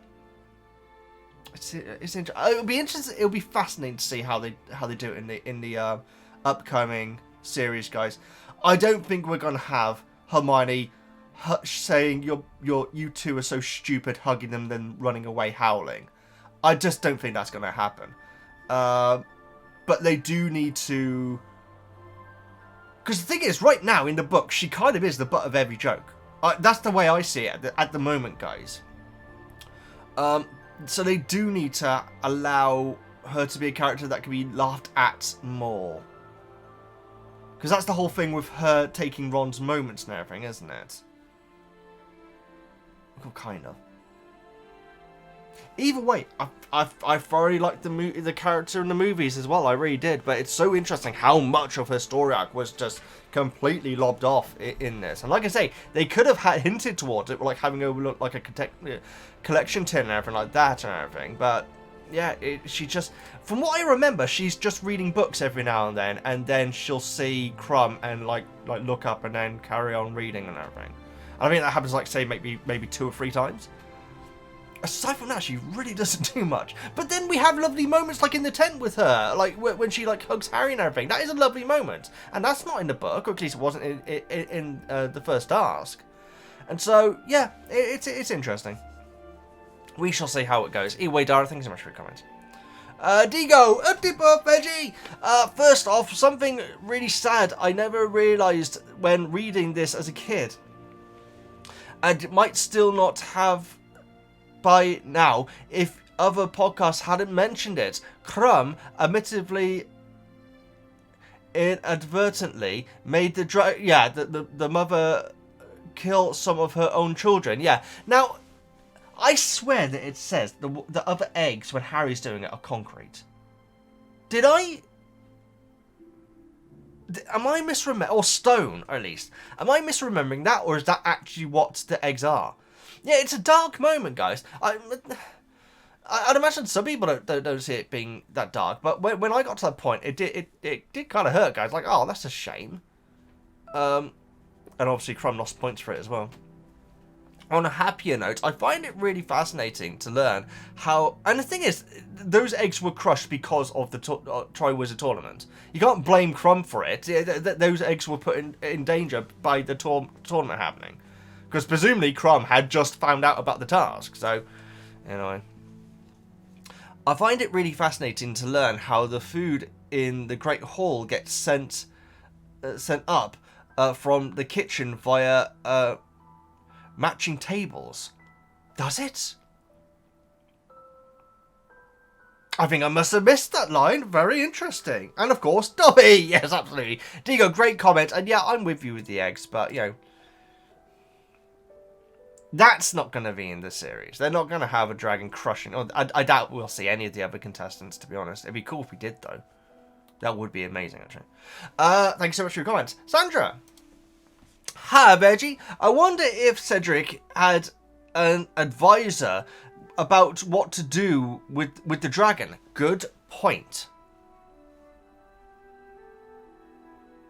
Or did he just completely work out himself? I mean, he's a smart kid, isn't he? So, we know that Amos works for the Department for Control of Magical Creatures, and he didn't tell Cedric anything. Maybe Cedric wouldn't want to talk about the task with anyone, friend or family, as it's against the official rules.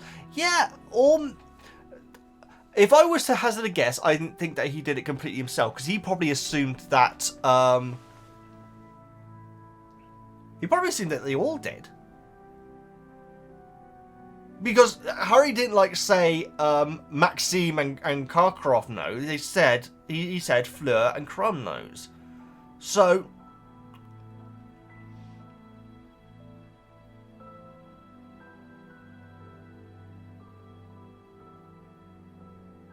but then again, we don't know what Maxime and Karkaroff did. They may have just said, "My way is dragons," and just left it at that for them, and for them to try and work out themselves. They may have done, because we really don't know. We don't know if Maxime even told Fleur. Very interesting, very interesting.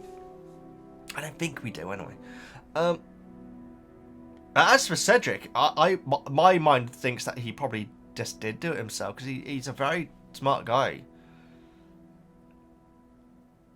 And I'm not against Moody essentially telling Harry, because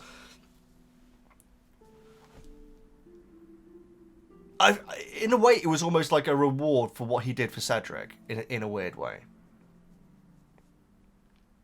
Yeah, yeah, very interesting, Sandra. I'd like to hear other people's thoughts on what they think Cedric did when it came to assistance in that.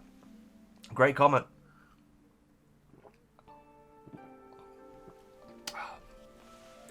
Mel, hi Veggie. And there's one of the biggest regrets on leaving the cinema of all films. Oh, hang on, what? And here's one of my biggest regrets on leaving the cinema of all films. No kitchens, no elves, and no Dobbies and Winky. Dobbies? Dobby or Winky. It's a shame, innit? And I feel like as a movie, it kind of needed the cute comic relief of Dobby and Winky. But I guess the comic relief in the movie, at least, is the ball, isn't it? And then, like, you know, trying to get dates and everything. Or trying to get the courage to ask someone on a date, I should say.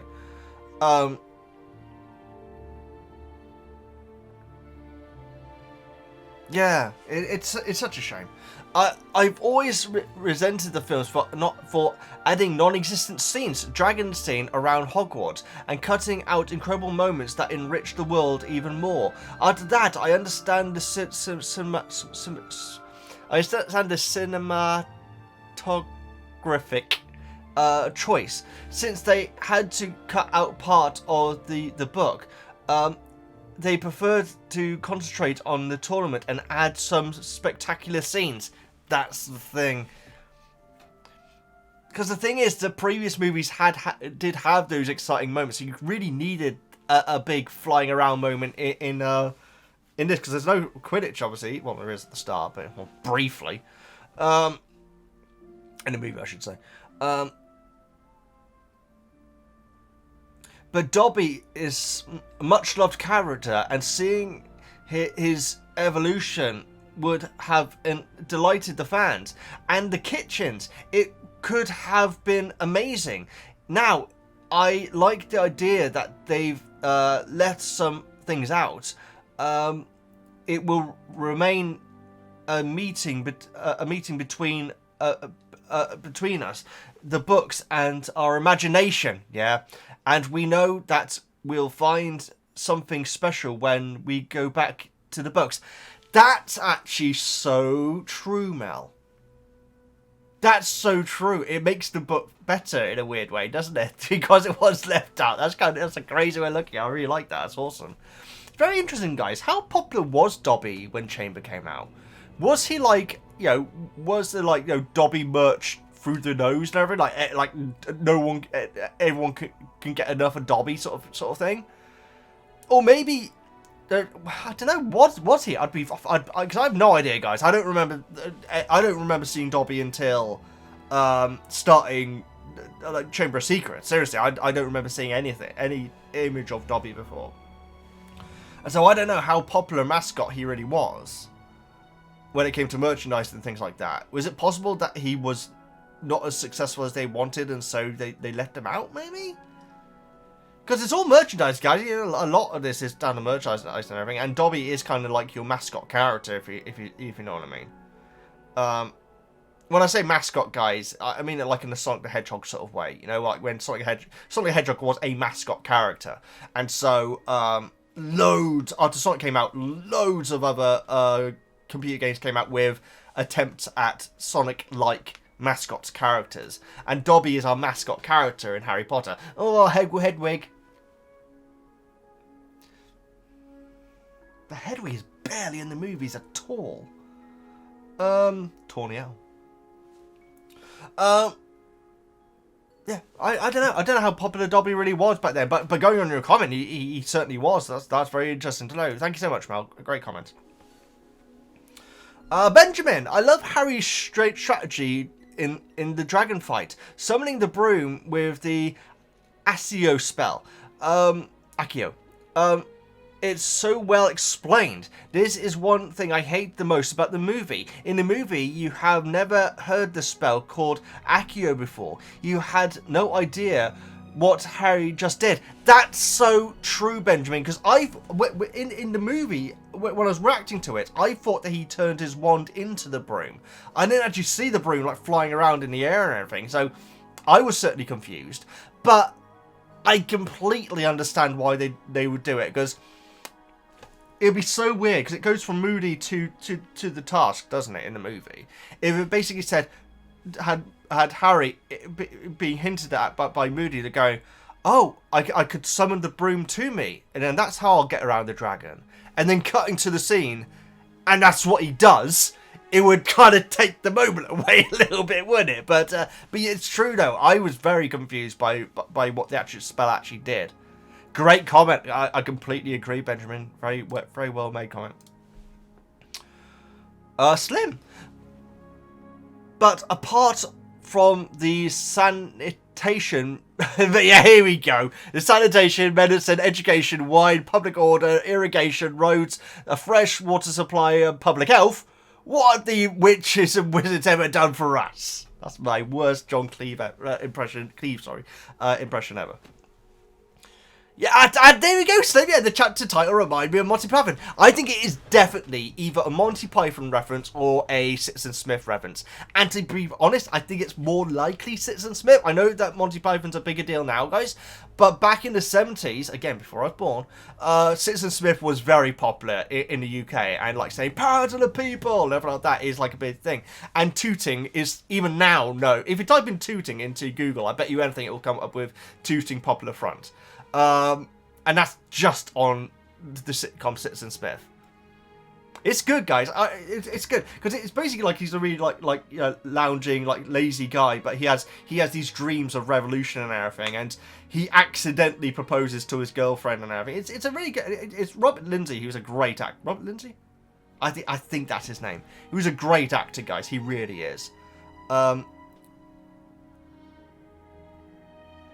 In fact, he's on I haven't seen Extras. I've only seen scenes from Extras. But Extras is like a Ricky Gervais thing, which was quite popular, right? He's on an episode of that, and at one point he it goes, power to the people, a reference to Citizen Smith. I won't say what the next thing he says is, because it's extremely rude. But yes, I think it's a Citizen Smith reference.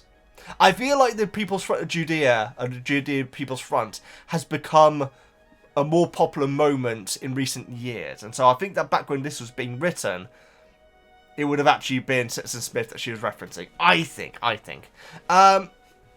Harry had a lot of help from Hermione mainly. Do you think Cedric had help like the others did?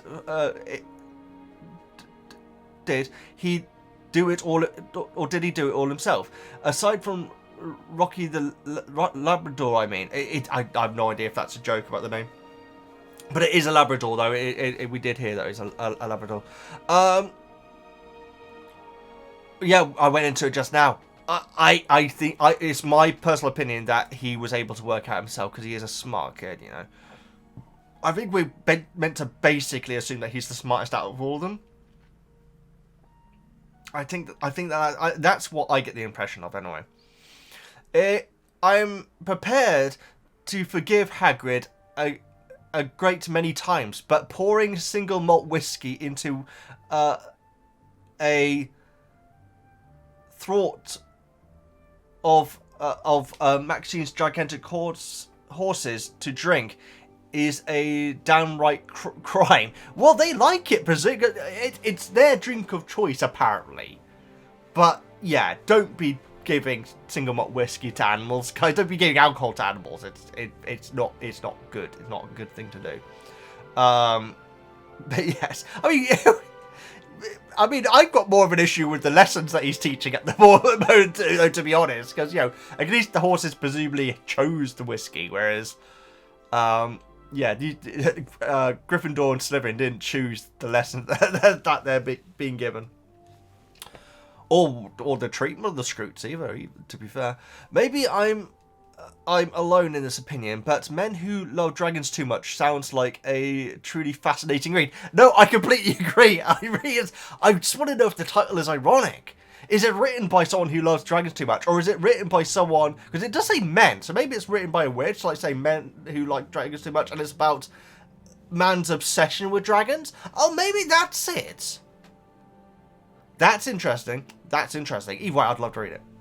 Has your opinion of the house elves changed any? Hermione thinks they'll yearn for freedom in the company of their resident 5 columnist, Dobby of many clothes. Oh my goodness, we say many colours then. What do you think?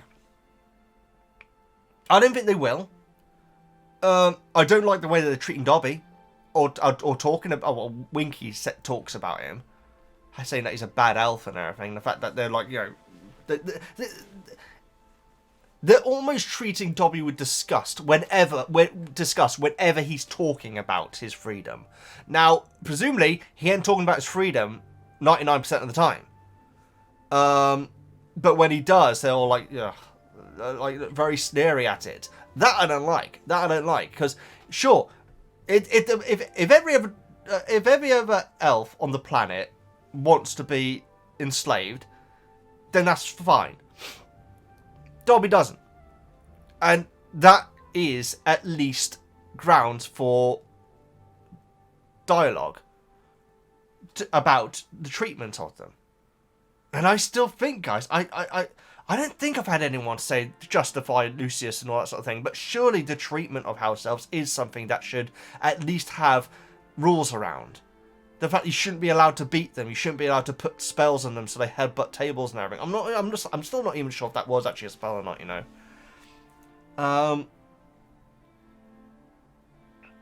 The mistreatment of house elves is something that should be looked into. What that mistreatment stretches to, I don't know. But Hermione's dreams of there being a house elf working at the ministry and everything is going to take generations, I would imagine, to actually happen, if it ever happens. But right now, my opinions haven't changed that much. Finding out what the other house elves think of Dobby it made me a bit sad, you know. But Dobby is such an optimist. I think it goes straight over his head. Straight over his tea cozy, sorry. Goblet of Fire has 37 chapters, meaning we are halfway through and have only just finished the first task. We're blooming halfway through the book. That's crazy. Thoroughly enjoying this book. The second half sees even more brutal treatment than the first in the second half of this season. I don't know if I should read this. The second movie adaptation. I skimmed over that because I don't want to know anything. Thank you.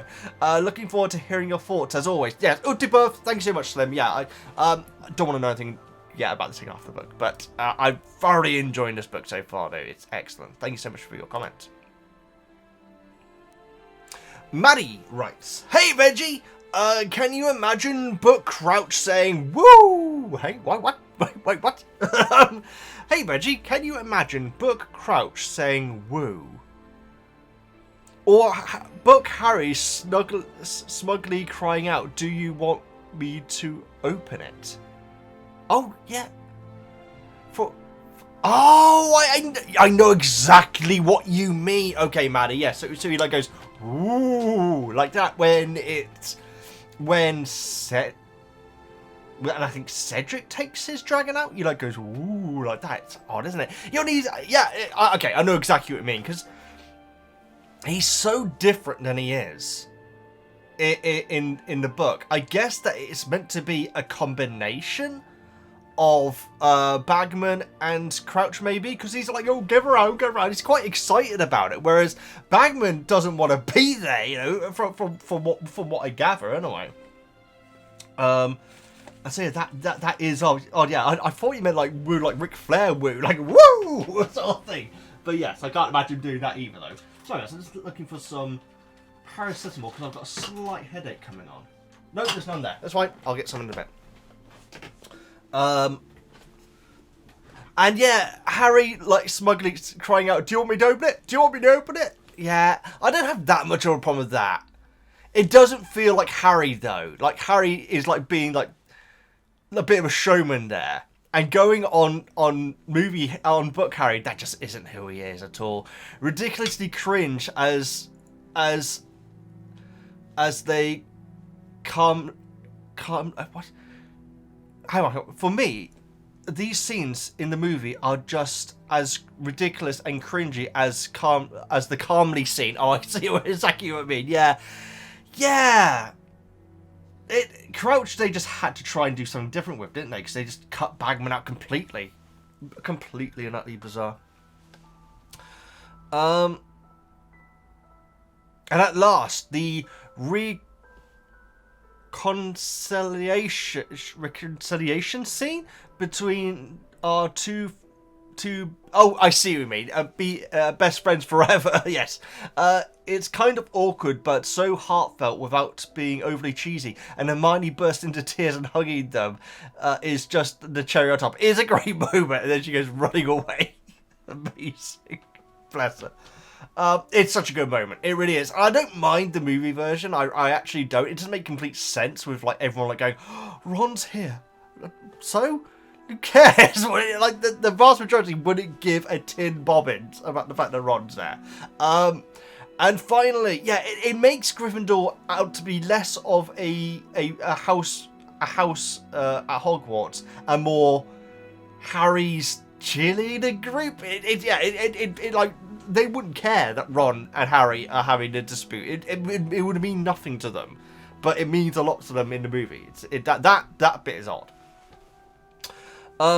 And finally, we get to see the Hogwarts house elves and their new but very familiar members, Dobby and Winky. It's interesting to see two elves contrasting reactions to being fired.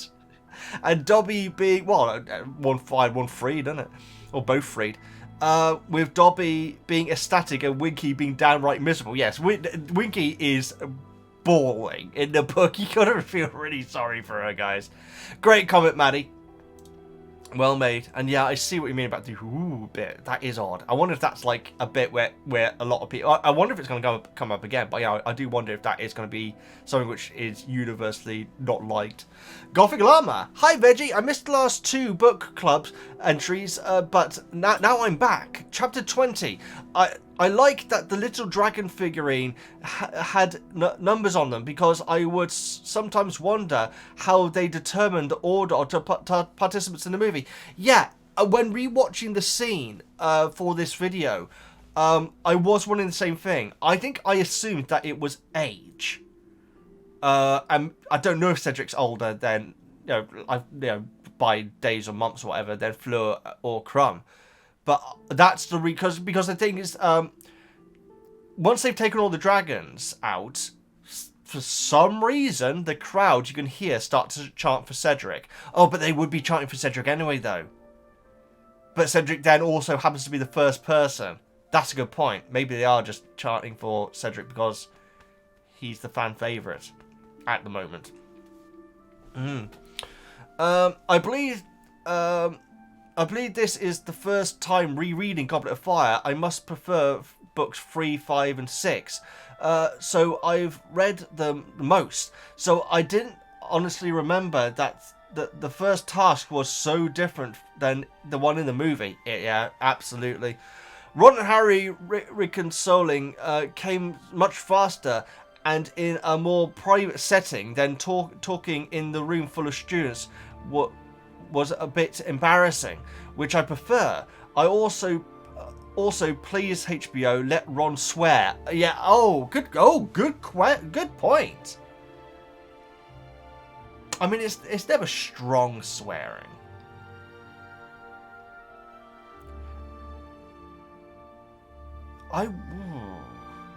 That's going to be interesting to see how they go when it comes to how violent it is, how scary it is, the swearing in it. Because I'd imagine very different from the movies. I think that they are probably, with this series, going to be aiming at the same age group the entire way through, whereas it's clearly getting older as the students get older in the movies. Maybe. It'll be interesting to see. Chapter 21. Poor Neville is still haunted by the Cruciatus curse, and Fred and George's and by Fred and George's inventions. Well, we're all scared of those. I recently watched an explanation of all Greek myths, and I have to say, Professor Trelawney really reminds me of Cassandra from the Trojan War. Yeah, Cassandra's the one who I think that she was like a psychic and everything, but I think that like she always got it wrong. Was it? Or no one ever believed her, at least. And so when she said, "Hey, that horse has a bunch of people in it," everyone was saying, "Shut up, Cassandra." That's basically what happened, from what I gather. She could see the future, but was cursed by Apollo so that nobody would ever believe her prophecies. There we go. Thank you so much, Graphic Llama, for correcting me. That's perfect. Very interesting. I didn't know that about Apollo. Trelawney's prophecy of death this school year is met with disbelief and laughter, and we all know what happens later to a certain student. Yeah, presumably, yeah. We see Dobby again. Yay! By the way, S.P.E.W. in Polish, it translates to W Z, I should say. We say Z over here rather than Z. Pronounce Vish, which means lice. Oh wow, that's fascinating. Implement in Polish, that's fascinating. Lice. The full acronym translate to Association of Struggle for Emancipation of Enslaved House Elves. My goodness, even just saying that's difficult. At least we can say Vish. So I think this one is the best of the translations. I don't know if it is done in other versions, but in the Polish one, we get a segment at the end of each book, which is the translation notes as to why he chose particular words, literal translations of the original names, etymology, and some interesting fact. That's very cool. I would like to know if that's in the other versions as well. That must be super interesting, actually. One last thing. Why... Very Columbo of you there. One last thing. Why do you think is Mr. Bagman hated by Crouch and Winky? I mean, they're clearly very, very different people. So I assumed that Crouch wouldn't have liked him anyway. But this being brought up by Winky does make me think that there is something more to it. So I presume that there is definitely history with that they've had. Winky basically spilling the beans to an extent, even just saying that, quite frankly. Yeah, I don't know, Gothic, but I'm looking forward to finding out if it is ever covered, of course. Thank you so much. Josie? Hi, Veggie! These chapters are really action-packed, absolutely. Though I don't particularly enjoy Harry fighting the dragon, I can't really picture what's going on. I enjoy the scene where Harry waits in the tent and gets more and more nervous over time. It is so well described, isn't it?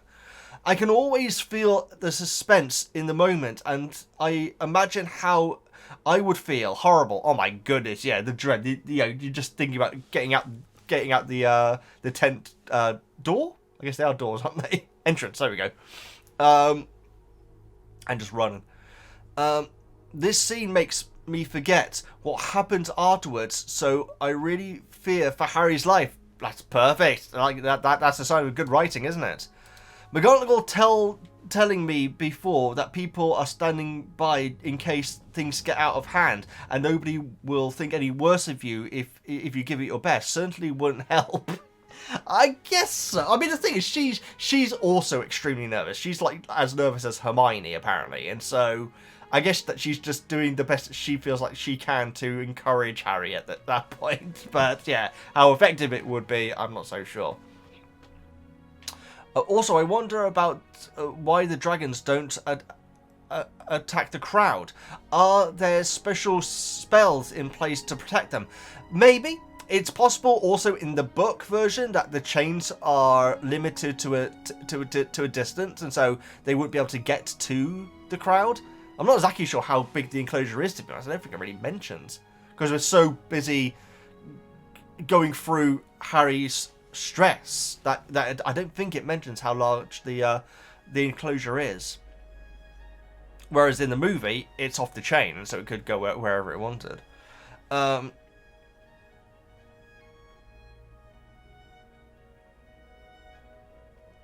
Or they could have been spells, like I said, with the charm earlier on.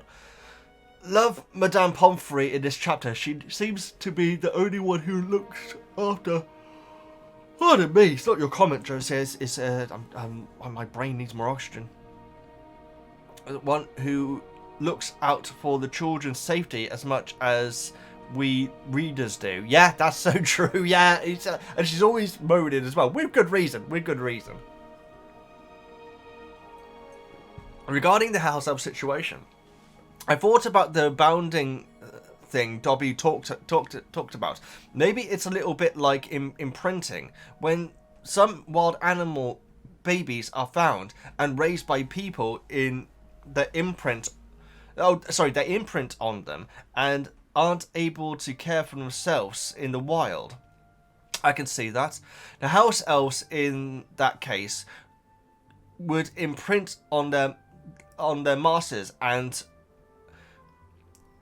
it would be very difficult for them, or impossible rather, to rid themselves of that connection.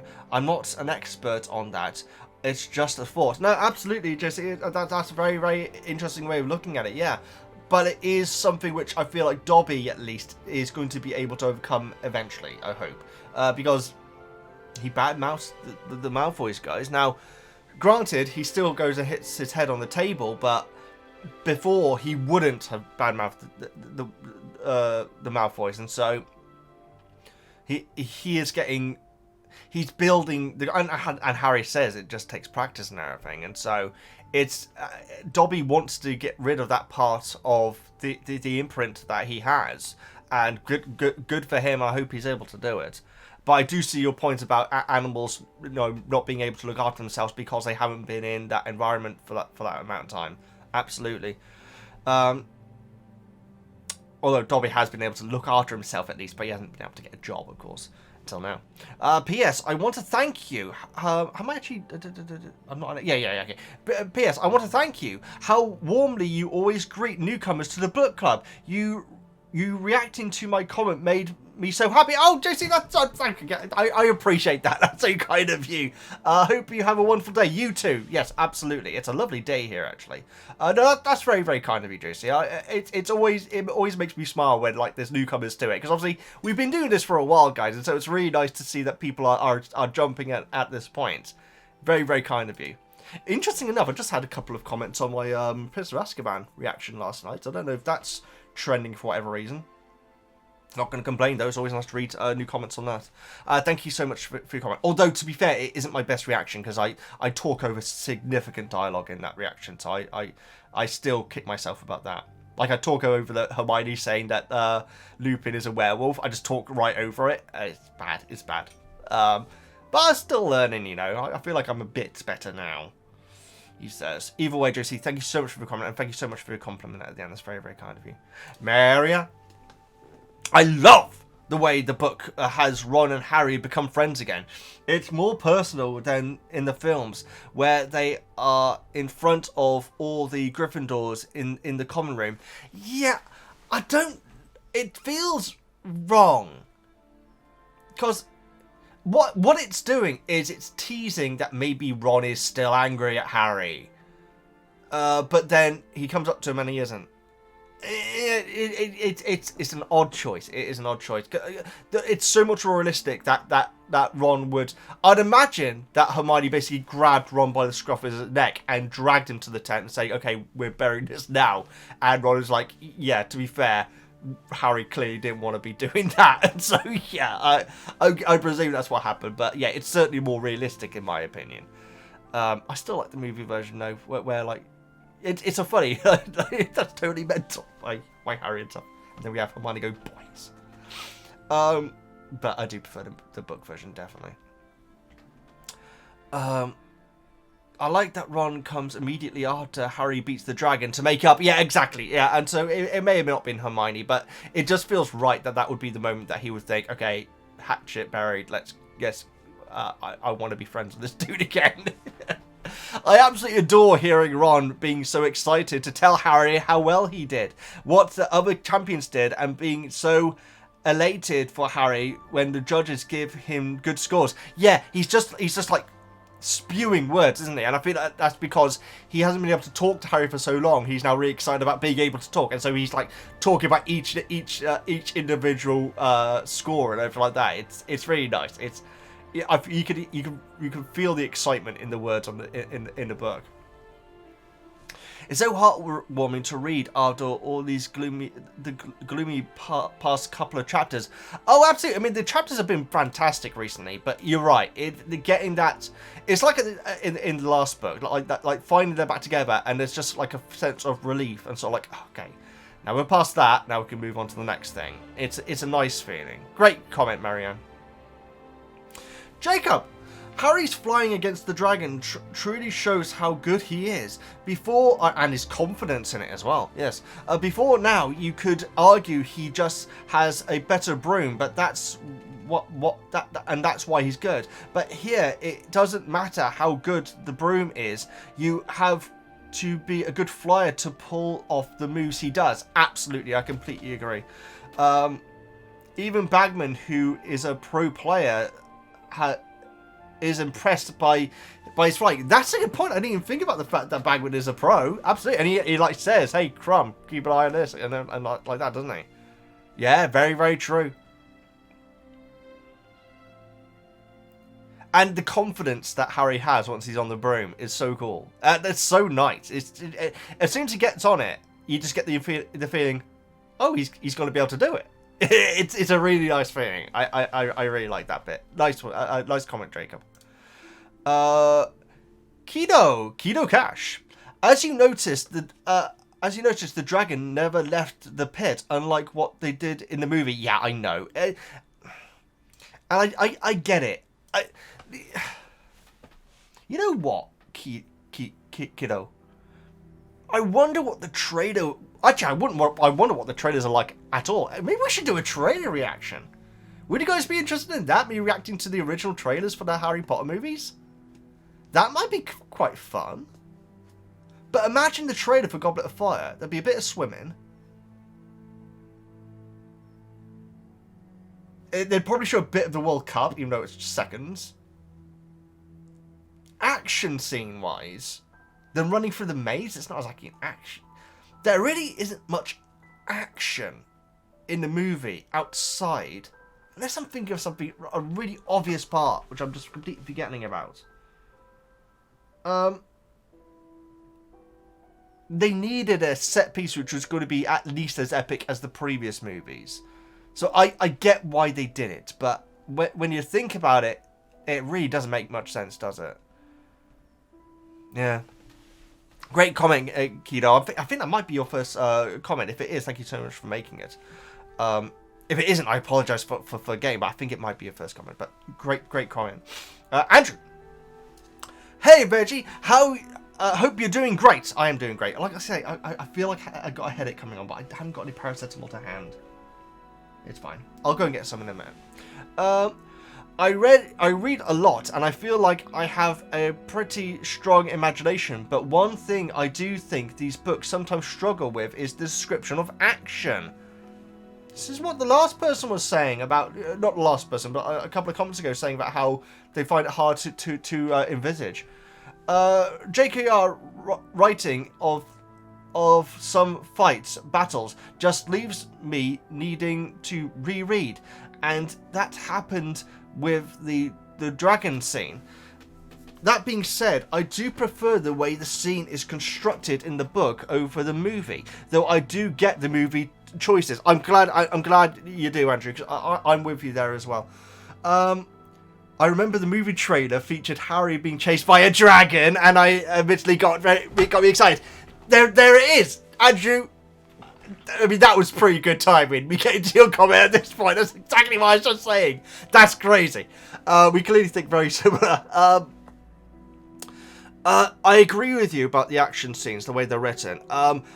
When it comes to the Quidditch matches, guys, and the dragon task here, getting past the dragon, and some other action sequences, you may have noticed that my notes are kind of light on them. For one, there's no real point in me like saying, and then Harry turned right, and stuff like that. So what's the point of me bringing that up? But also, I agree, they are kind of like a little bit... Harry's there now, and the dragon's below him? Oh, yeah, I agree. I do agree. That being said, I mean, Andrew, you say you read a lot. You obviously read a heck of a lot more than I do. I wonder how easy it is to write that stuff. I can't imagine it's easy. To do it well, I should say. And so, I don't think the author is bad at it. I would imagine that there are people who are probably a lot... I don't know. Are better at it? I don't know. You'll have to tell me. You'd have to tell me. But that's a great insight there, though. That's so crazy you mentioned the trailer. just after I mentioned the trainer in the previous comment. Also, I love seeing Dobby again. I am recording, aren't I? Thank goodness. I was worried that I'm not, guys. It's terrifying. And my microphone's working as well, because I've had it before where I've recorded videos with my audio muted. That was fun. Imagine doing a move reaction with your audio muted. Oh my goodness. Just trying to dub over it. That'd be hilarious. There has to be like lip syncing software now. There has to be. Has that been made yet? Where like you can play a muted audio and it has an AI voice reading out what it believes it's saying. Maybe that'll be a fix. That'd be weird. Maybe that's what I've done in this video. Maybe my microphone is muted and I had to do it after all. Shut up, Veggie. Right. Also love seeing Dobby again. His outfit is just fantastic. It sounds amazing. I want to be wearing like really tall shoes. That'd be cool. He's the most wholesome character, and him asking if he's allowed to come and see Harry warms my heart. Very true.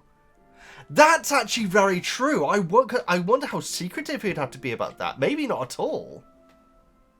Because I can't imagine Dumbledore's going to come down on him for like getting seen by other students. Wow, I can't wait. I can't wait to see how when he turns up next. P.S. To ensure you go to the on a tangent to take the video over 4 hours, I think we're already getting there, to be honest. I'm writing this the week after Backlash. The French crowd were absolutely, oh my goodness, absolutely top class, weren't they? Stay well and best wishes. Andrew, they were amazing. Yeah, it was the first PLE, as they call now, but pay-per-view basically. Like proper WWE pay-per-view to be in France. And the crowd made you know it, because they were going nuts for everything. Even to the point where they were like singing like a 2-count song. It's only two, it's only two. In French and everything.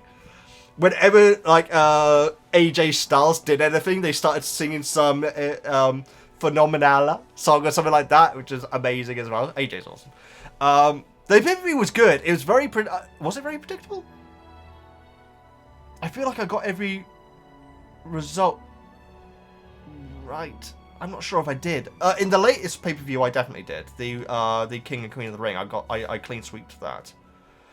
I personally wanted Gable to win instead of Sammy. Personally, you know what it is with Sammy. I think I'm the only person in the world who doesn't really like successful Sammy that much.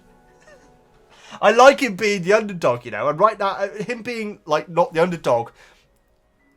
It feels weird to me. I guess I still like him and everything, but it's all a bit like going, and that seems to be his gimmick now. Whereas before, when he was more of a comedy character, he was absolutely amazing. I'm sure I am the only person who thinks that though, and Gable's a heel anyway. But I hope that he gets the strap though. I do hope that he gets the belt because I get the feeling that this is going to be a part of a longer Sami Zayn reign where Gable's going to lose against him, and then Gable's storyline is just going to be him and Otis, and the Intercontinental title not being involved at all. That's where I'm worried about, because I feel like they need to pull the trigger with Gable now. I don't want him to just be the I don't know what their name is, but the college wrestling team tag team. I don't want him to just be their manager. I do hope that he actually beats Sammy for the title. Because I think it should have been Gable who beat Gunther, to be honest. But well, I think several people thought that. But I thought it long ago, though. I actually did. I actually predicted that he would be the one at least a year ago, if not longer. And Andrew, I think I've already mentioned it in this video. I'm not sure, but I am going to Clash at the Castle. And you know what? If the camera is where I think it is, I'm probably going to be on camera. Granted, I'm not in like the ground seats or anything like that. I'm on the second floor, but I'm on the second floor right near the middle. And so I reckon that I might, if I take like a carrot sign or something like that, I am thinking of taking some signs. For some reason, I keep thinking of that I might take a sign for LA Knight's match saying "Shoes of a Champion." Do you know that, Andrew? Look it up. It's funny. LA Knight, Shoes of a Champion. It's an amazing interview that he did in another wrestling company. I can't remember what it was. It wasn't TNA. Impact, I should say. Yeah, shoes of a champion. It's amazing. It's really funny. But yes, looking forward to that. First time going to Glasgow ever. First time going to Scotland, sorry. Should be fun. Should be fun. Really looking forward to it. It's only the second time I've ever flown either as well. That's going to be exciting. I might try. I think I might see if I can get a window seat. But we shall see.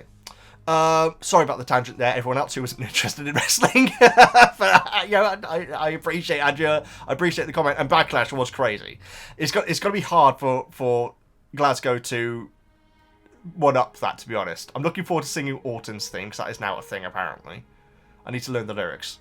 I know I hear voices in my head, they counsel me, they understand, they talk to me. That's about all I know.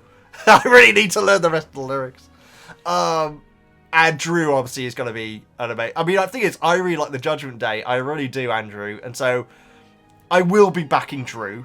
I feel like Priest is going to win anyway, and with CM Punk getting involved, but I have no problem with that, because I actually really like Priest as well.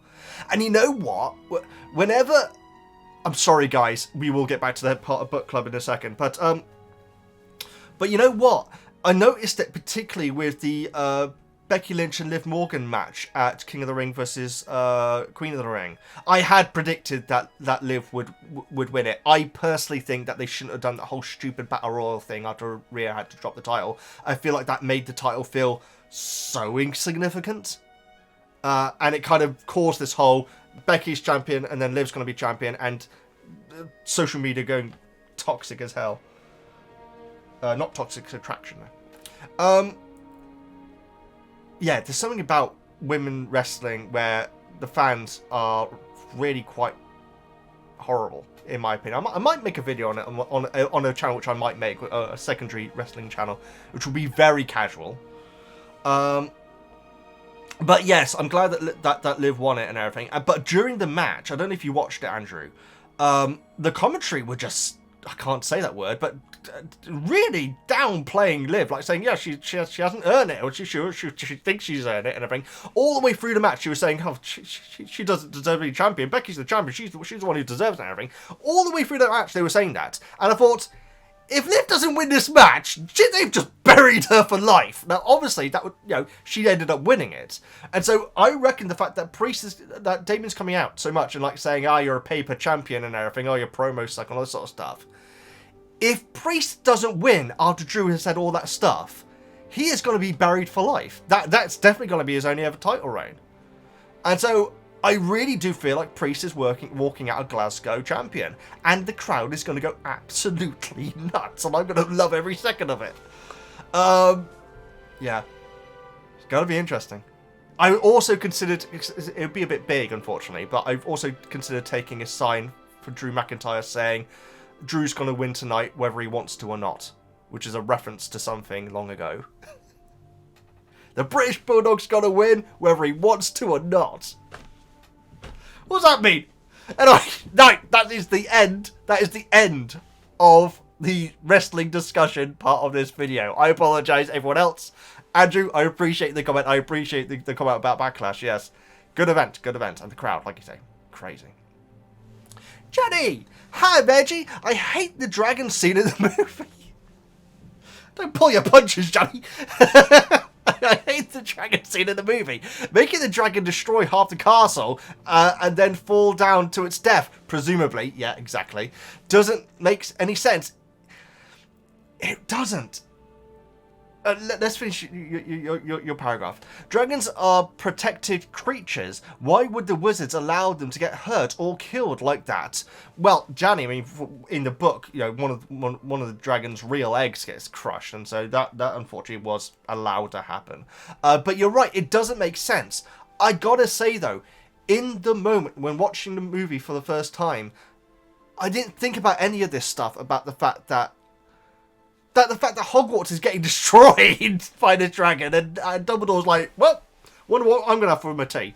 It doesn't make any sense. The fact that, that people aren't stepping in to control it and make sure that it is all about getting the egg. Because quite frankly, the dragon's chasing Harry so much that he could have just done a massive circle and just got the egg like that. He didn't need the bridge. Because the dragon's like miles away from its egg. So yeah, it doesn't make sense. But I got to say, in the moment, I didn't pick up on it though. So Harry and Ron have finally made up. I love how Harry just waves off Ron's attempt to apologise and wants to just forget about it. And Hermione's reaction is hilarious. It is amazing. But Hermione's great, guys. She really is. Yeah, it's almost as if Harry... It's to avoid the awkwardness, but it's also a sign of, hey, I forgive you, so let's just move past it. It's cool. It's just them both desperately want to get to go back to how they were. It's a lovely moment, guys. It really is. Janny, great comment. Thank you so much for making it. Will. I've been in the book club since Prince of Azkaban, and I still haven't mentioned the 4 houses in my language. Finnish. Oh, very interesting. Looking forward to this. Apart from my pronunciations of them. So, why don't we start today? Okay, here we go. I apologise every single Finnish person out there. I do not mean any offence. Gryffindor. Rocaliko.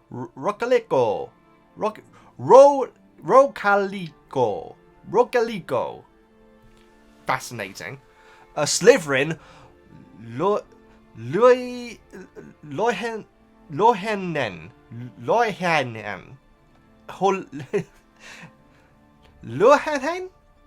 That's amazing. I apologise. I'm sorry, Will. Ravenclaw is Corpinkins. That's an I on the end? Okay. Okay. Corpinkinsy. Compensini. It's a difficult one. And Hufflepuff, the most important. Fuskipo! Fuskipo, everyone! Fuskipo! I'm writing that one down. What was it? Fuskipo. Naturally, it's the easiest one to read as well. Unless 2 U's is not pronounced in that way. I don't know. What's Fuskipo? Had to have poo in it, didn't it? That's amazing. Fuskipo! I love it. I love it. I love it. Thank you, Will. That's made my day. I feel like the only one which I came close to pronouncing was Hufflepuff. Chapter 20. So this book continues to be to be better than the movie. I like that we get to see the points each judge gives, but one thing I actually like more in the movie is Filch.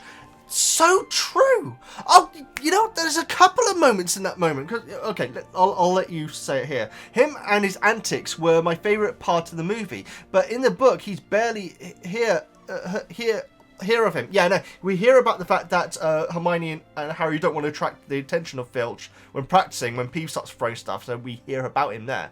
But in this scene, he's like getting ready to fire the starting cannon. And Dumbledore's like saying, so it all starts when we fire the starting cannon, and then the cannon like explodes and it starts. That was Filch. But also I forgot another great bit, which is a movie exclusive, where like Dumbledore comes into the tent with the champions, and like says, "Oh, this is a great moment for all of us. It's first task and everything." And it's just, Hermione, what are you doing here? Just standing there. It's like, oh, yep, sorry, I'll go. Just backs off. It's amazing. That's a really funny moment as well. Yeah, I forgot to mention that in my notes. I'm glad you brought that up. Yeah, great mention about Filch, yeah. It's going to be interesting to know what she's like. Filch is like in Order of the Phoenix. Because he's obviously quite a significant character in it, at least in the movie. But he doesn't say anything though, does he? We shall see. Chapter 21. Now that Ron is back being friends with Harry, everything feels so much funner. Harry's enjoying Divination. Ron really brings all the fun and jokes into the group. He is quite similar to Fred and George now that I think about it. Yeah, I hadn't thought about it until at this point where it's clearly how good he is at raising everyone's spirits. It's so true. Well, it is interesting to see Dobby back. I was more intrigued by what Winky said about Bagman. What do you think about it? At this point, I don't know, Will. Like I say, I'm liking being in that state. Last time you were wondering how many of your viewers like wrestling and how many like Star Wars. I don't remember. Okay. I forget this stuff very quickly. It's very interesting. Well, I'm not interested in wrestling at all. That's fair. It's not everyone's cup of tea. I'm a huge Star Wars fan. I happen to have a Darth Vader tattoo as he is my favourite. That's a pretty cool character to have a tattoo of, David. That's a pretty cool character to have a tattoo of. I gotta say, guys, I don't have any tattoos. In fact, I think I mentioned in a Buffy episode, and I said, what tattoo did you think I would have if I had a tattoo? So yeah, you can let me know if here as well, but I don't have any currently. I know that there's like a comedian who wants to get a tattoo of like a on his foot, on the sole of his foot, which I'd imagine is very painful, like a circle, and then copyright Lucasfilm 1977 on, and so he could go around feeling like his Star Wars figure. Because they had like little holes in the bottom, didn't they? Amazing. That's cool. That's very cool, Will. That's awesome to hear. Thank you so much for the translations. That's made my day. Thank you so much for your comment. Louise. Hi, Veggie. I think chapter 20 was great in making you feel the emotions Harry is feeling. It worked for me at least. Oh no, I completely agree with you. All the fear and anxiety whilst waiting for his turn, the epic comeback as he starts to feel more confident, and then the reuniting of the trio with Hermione crying. Absolutely. You always mention how battle against the basilisks feels like a video game level. I think this one also enters that category in the movie. Oh, absolutely. While in the book there was no dramatic flying around Hogwarts and unnecessary dragon unnecessarily killing the dragon. I'm not sure if the dragon did die. It certainly was knocked out. Yeah, I don't know. You can imagine it's going to be in a bad way, though, definitely. To be honest, I kind of always felt like it was going to come back in some capacity. Like, in, like, the later movies, like, you know, there would be this creature which is crawling at the depths of Hogwarts and everything. Yeah. But a big hole it falls down as well. We don't often see that hole, do we? It's underneath the bridge. Yeah, I'm not even sure where that is. Gonna have to check out on Hogwarts Legacy once we return to it. I love Hagrid, but I can't see him as a good teacher. No, you're not alone there, that's for sure. They've been studying the same creatures for 3 months, and he doesn't even know anything about them apart from the name, apparently. I think this is a very valid experience if you are someone like Newt Scamander, but that works on the field of magical creatures to document them. It's true. It's like a teacher's job isn't to do an experiment that hasn't been done. It's to teach what has been done before, isn't it, really? Observing and studying their behaviour in different times of the year, what they eat, etc. But for school, it seems that they're just wasting time. Yeah, I mean, it depends where it goes, really. But yeah, I completely agree with you, though. P.S. I hope you're planning on doing the rest of Harry Potter pitch meetings in the future. Those were really funny to watch. Yes, I'm sorry it's been a little while since I've done those, Louise. I always worry that I say your name wrong. Yeah, we need to get back to those. Like everything on the channel had to pause for a while, but I should get back to them because they're actually very quick to make, those videos, and so I should be getting on top of them. Thank you so much for your comment. Nick, hi Veggie. Oh my goodness. Hi Veggie. The egg sounds a bit like Percy singing. Amazing. Where had Hagrid got the scripts from? Your guess is as good as mine. Drawley saw death. It comes even closer. Ootipop. You've got to come. The most amazing things happening. Dobby, most amazing thing. It is a pretty amazing thing. You see a little of the house elves working at Hogwarts. The elves all looked delighted. Oh yeah, apart from Winky, of course. Yeah, poor Winky, and more Winky. Crouch is right to sack bad Winky. Not in the book. Not in my book. Sorry, Winky. Oh yeah, absolutely. Oh, that's probably Winky saying about herself, isn't it? House elves can't speak their minds about their masters, keeping their secrets, upholding family honor, and we never speaks ill of them. Part of the house elves' enslavement. Yeah, well, that's the way that Dobby sees it. I mean, it's possible that he's the only one that would use that term. I'm not sure I don't know if Winky ever used the term work. I'm not sure. Or job, I should say. I just did some weeding, guys. That was my little break that I gave myself, because obviously I need to break these book clubs up a little bit, because they are quite chunky. But yes, I'm doing my front garden. My back garden is in a good state. Now I've got the lawn all sorted. But yes, the front is a bit of a mess at the moment.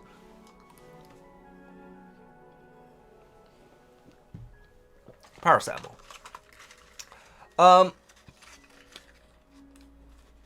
So how about Dobby's dress fashion? Amazing. I love it. Like I say, I feel like I've seen a picture of it.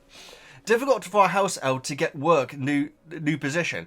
S.P.E.W needs to work on that. Dobby 2 whole years trying to find work because Dobby wants paying now. You can only love poor Dobby. Yeah, you know what, Nick? And the thing is that Dobby could probably do a lot of jobs that wizards do.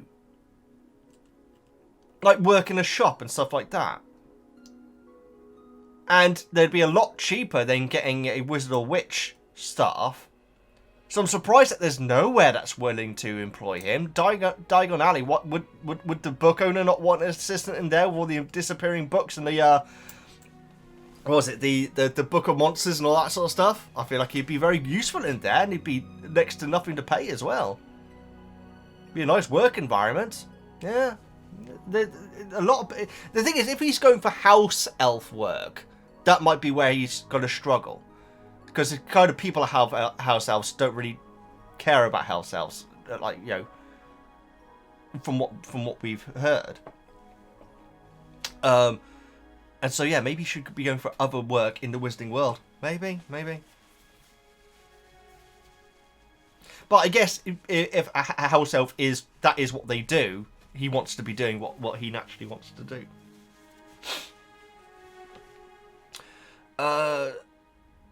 Dumbledore says he will pay Dobby. Dobby gets a gallon a week and 1 day off a month. Dumbledore offered Dobby 10 galleons a week and weekends off. He isn't wanting too much, miss. He likes work better. Well, there you go. He does enjoy his work. And Dumbledore told Dobby is free to call him a balmy old codger if he likes. Is Dumbledore in S.P.E.W? Well, that I would love to hear. That's why I've been saying the whole time, guys. I'd love to hear Dumbledore's thoughts on S.P.E.W. And I'd love Hermione to speak to Dumbledore and to Dumbledore to give his opinions on it. To be honest, I'd like to hear Harry's opinion on it as well, but we went into that last time. How much is Dumbledore paying you, Winky? Hermione asked kindly. Winky is a disgraced elf, but Winky is not getting paid. Winky is not sunk that low as that. Amazing. Winky is probably ashamed of being freed. More work for S.P.E.W. Don't be ashamed of being freed. Yeah, that's interesting. That's interesting, Nick, because she is distraught, and in a sense, I was hoping that Hermione would stop pursuing Winky in particular because she was so upset. But the fact that Winky is feeling like that,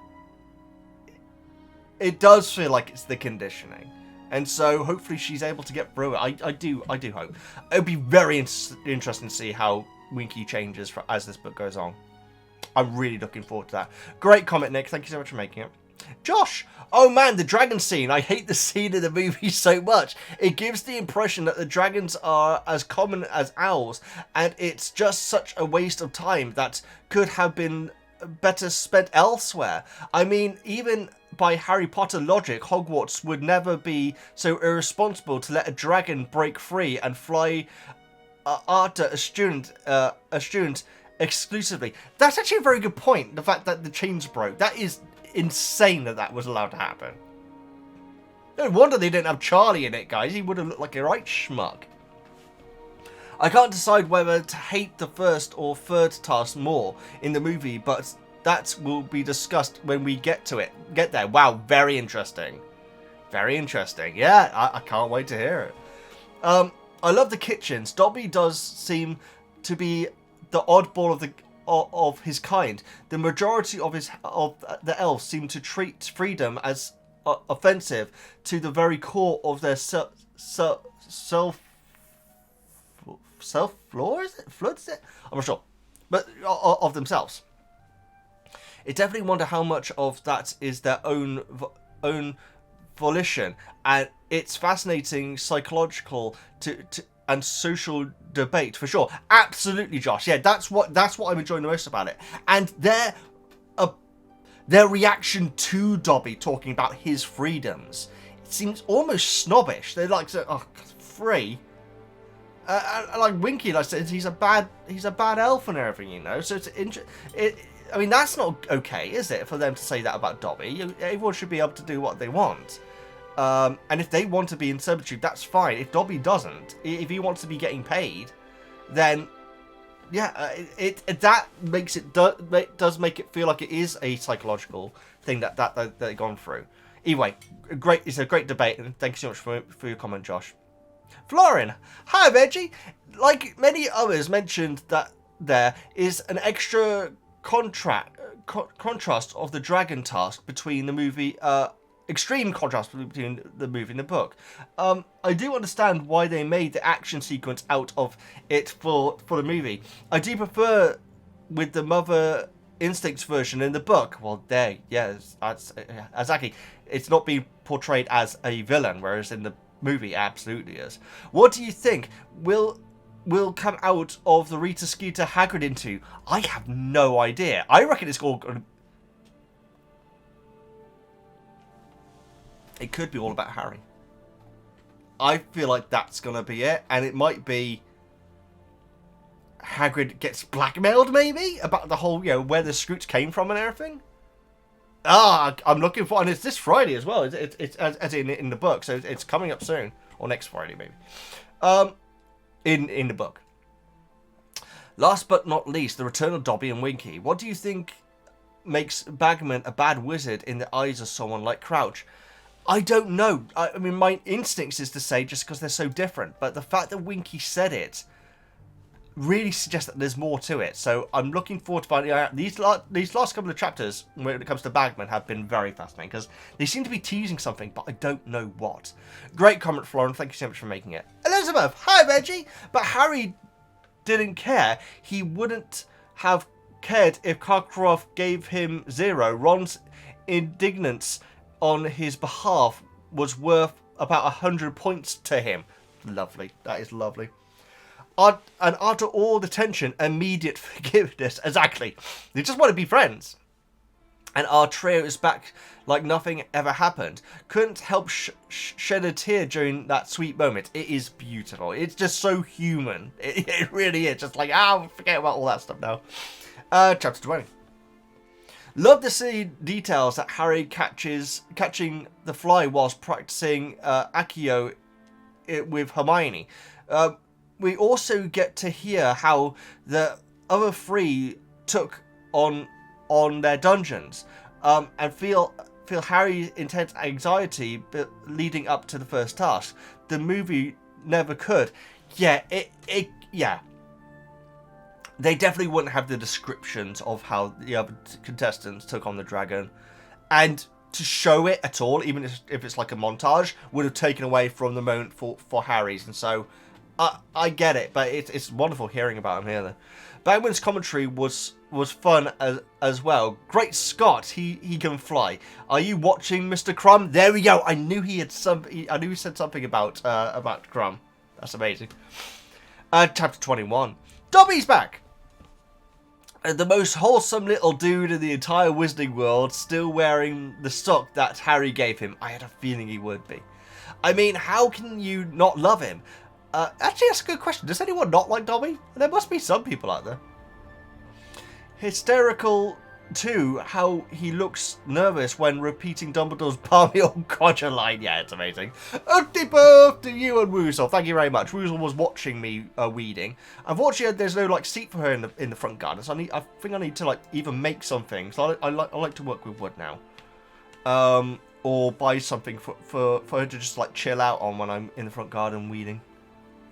Maybe. I'm looking into getting some slate as well to put around the plants. Anyway, who cares? Thank you so much for your comment, Elizabeth. Schwumkus.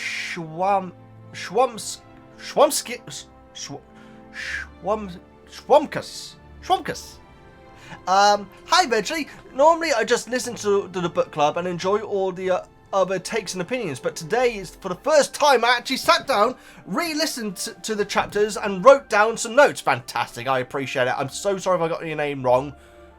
Schwumkus. I feel like I'm getting it right, though. He says. I'm probably pronouncing it completely wrong, but either way, you're very welcome. Lovely to see you here. And it's so interesting hearing about people that just listen to it. But maybe you're waiting for specific chapters and everything. Maybe that's it. And these are great chapters to comment on. Chapter 20, the first task. When Harry destroyed Cedric's bag with Diffindo, the German audiobook makes Cedric sound so sad that his new bag broke. But I always wondered why does it matter? Can't he just use Reparo and other clean-up spells to fix it in a couple of seconds? I guess it's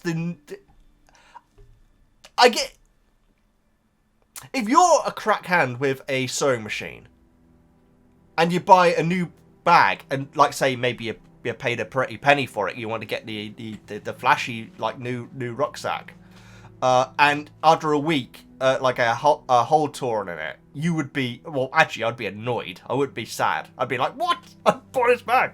Yeah, but you could just fix it. But you know, and then you're able to fix it yourself. But it's almost kind of not the point. But he actually sounds sad. That's interesting, because on the Jim Dale version, which is the only one which I listen to, he sounds a little bit annoyed. He doesn't sound sad. He doesn't break down in tears or anything. Like, he basically becomes Winky. That'd be amazing. Just crying his eyes out. He is a talented 17-year-old wizard who is in the Tri-Wizard tournament. I'm sure he could do it. No, absolutely. You're right. I guess it's just the principle, but for him to actually sound sad, that does seem a little bit much. 2, in Divination class, when Harry and Ron make eye contact, do you think Hermione told Ron about the dragon and realised he messed up with accusing Harry of wanting all the fame to himself?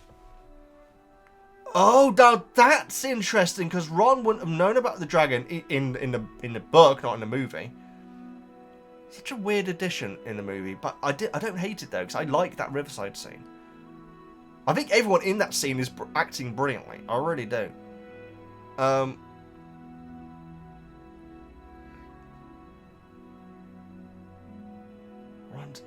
yeah, I reckon he probably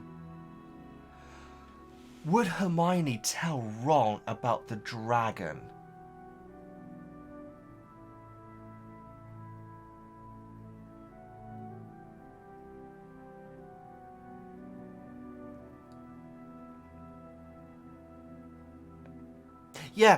Yeah, I reckon she would, because he wants them to be friends again. It clearly means the absolute galaxy to her. And so yeah, I think she would have done. So maybe that's why the eye contact and everything. How very interesting. Well made. Great point. Well made. About don't realize he messed up. Yeah, that is a cracking point. I like that.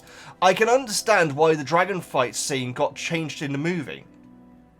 A scene where Harry just flies about the dragon's head in circles until he eventually grabs the egg. In one movie looks like something that might not be really entertaining to watch. And the thing is, Schwumkus? Yeah, the thing is also, this is the 4th movie in the series. You can't have a trailer which is sort of like, just more of the same. You know, they had to have their big action piece for the trailer. So, and as the earlier comment said, it did work for them. But then again, guys, I was saying to my brother a couple of days ago, because I was walking past a cinema a couple of weeks ago, and I was confused to see the Phantom Menace poster outside it. Thinking, what, Phantom Menace in the cinema? Apparently it's like a 20... Oh, don't say 25 years. Oh my god. 25 years edition. It is, isn't it? My god. And I was saying to him, we were discussing Phantom Menace a lot, actually, just a couple of days ago. And I was saying to him, it's like, I don't like the movie. I like the last 20 minutes, specifically Duel of Fate. I think it's wonderful. He doesn't like that at all. He won't even say he likes the music. He won't even be pushed to that, which is quite amazing, because I think the Duel of Fate theme is one of the best Star Wars tunes, to be honest. You know that Imperial March isn't in A New Hope? I was in an office once and I said about that, and everyone didn't agree with me. And then they went home and realised I was right. This guy. Imperial March was first on Empire Strikes Back. Why am I talking about Star Wars? Oh yeah, so I saw the Phantom Menace poster, and it gave me a dopamine. Dopamine, is that right? It gave me joy to see this poster, despite the fact it's a movie that I don't really rate. And I was saying to him, my brother, I could sit down and watch the original trailer for Phantom Menace and get thrills from it, because it's like, oh my god, this is amazing! Despite the fact it's for a movie, which I then went and saw, didn't really like. And so it's kind of crazy like that, you know? I have no idea why I'm talking about Phantom Menace. There has to be a reason. We're talking about the dragon scene, aren't we? Yeah. And so, yeah. Trailers can be very effective, guys. You know, I still love the trailer for Phantom Menace, even though I didn't really like the movie. Bizarre. I didn't really mind Jar Jar, to be honest. I really didn't. I thought he was as ridiculous as C-3PO. A bit more ridiculous than C-3PO. Anyway, it's the dialogue. The dialogue's the worst thing about the movie. Okay. Why am I talking about this? It had to do with the dragon. Okay, I'm going to read number 3 again. I can understand the dragon scene, see Harry circles, yeah. But it feels like it being mainly not in front of the crowd made it a bit less hype than it could have been. Yeah, there's also that, the fact that the crowd basically missed the entire thing. And I guess that they assumed that the chains were going to be alright. But you'd think that magical chains, which are there to hold dragons, would probably be quite good. Unless they're like Filch's manacles.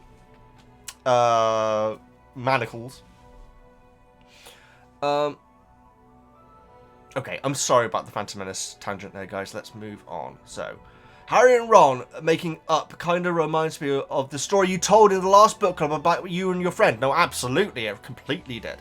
Where your friend just forgot about it and life went on. Well, no, it wasn't... Yeah. I really wanted to be friends with him. And he clearly wanted to be friends with me. And he just came in and just said hello as if nothing had happened. And I was so freaking impressed by that. I really was.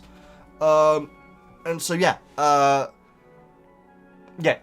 this definitely reminded me of that. No dragons involved, though, unfortunately. Also, what did Hermione expect to happen? But her heart really is invested in those two. Oh, absolutely. 5. I don't know if it was brought up before, but in the German audiobook, Rita Skeeter has an English accent. Wow! Is it like a Londoner accent? Oh, I don't know if you know what a Londoner accent is. All right, mate. That's not Londoner. What are we talking about? And they even changed like 10% of her words to English. This is not in the German book. How interesting that Rita Skeeter, which almost sounds like a German name, to be honest. It kind of does. Rita definitely sounds like a German name. Okay. Origin of the name Rita.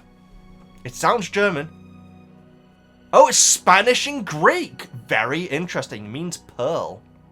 That's come up before, hasn't it? That's come up before. Fascinating. I want to know the reasoning behind that. That's so fascinating. Not scrumptious. Schwamkus. There we go. That's so fascinating. I'd love to know why they did that. I always wondered why they chose that choice was made. Maybe it make her sound more eccentric. Maybe that's it. How interesting. Very interesting. 5. I don't know if it was brought up before, but okay. Next. No comments on chapter 2021, but a general thing for the last book club. When you talked about Sirius being a criminal for breaking out of prison, I thought about how a prison break in Germany is not illegal at all, due to the nature of human desire to be free at all times. But in the UK, it seems to be illegal, so of course it makes him a criminal. How interesting. No, I mean, the thing is, I don't know if it is illegal. I presume it's illegal to break out of prison, because you are breaking rules, at least. I don't know what law you're breaking. That's a good point. What law are you breaking if you break out of prison? But yeah, the whole... You know what? That is fascinating about the nature of wanting to be free, and so it's not legal in Germany. I actually love that. My goodness, it would make things difficult though, wouldn't it? It'd just be everyone trying to break out all the time. And with no repercussions. That's fascinating. That's fascinating. I actually really like that. About the... yeah, that I can kind of see that the logic behind that. I hope you have a great rest of your day. Thank you so much. Great comment and greatly appreciated. And thank you so much for dipping in at this point. Hope to see you again.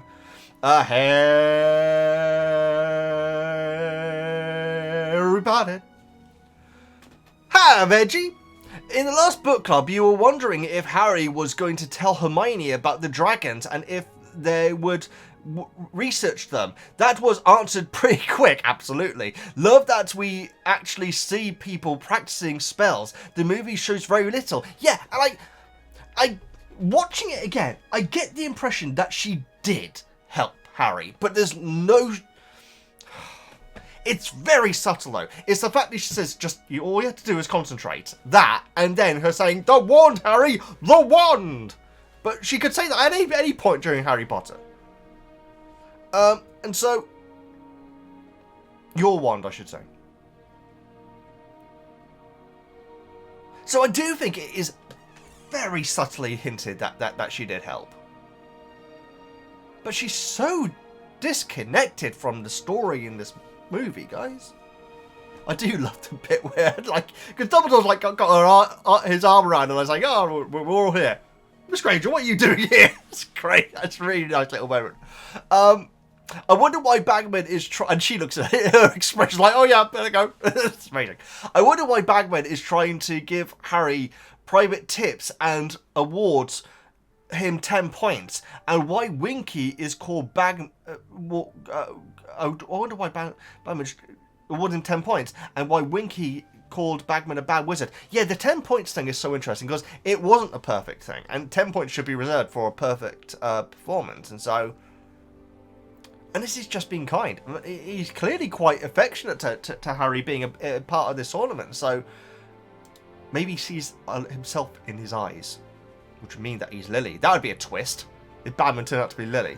That would be a crazy Scooby-Doo ending. Imagine that happened at the end of this book and how much that would make the rest of the books confusing. Great comment, Harry Potter. Greatly appreciated. I feel like there's something else I want to say. No, that's great. Thank you so much. Kate, hi Veggie. Don't take the idea of offline book clubs seriously. I don't take the idea of offline book clubs too seriously. That it is a wild image. Don't take the idea of... Sorry. Don't take the idea of the offline book club too seriously. It is a wild image. You asked where in the... When the UK... Oh, yes, of course I did, Kate. Yes, that's right. Yeah, about the offline book club. Yeah, I appreciate that. That was hyperbolic. Is that right, Tom? No. London for now, which is boring, but it's also the easiest place to go for an immigrant. Well, that makes sense, doesn't it? That makes complete sense, yeah.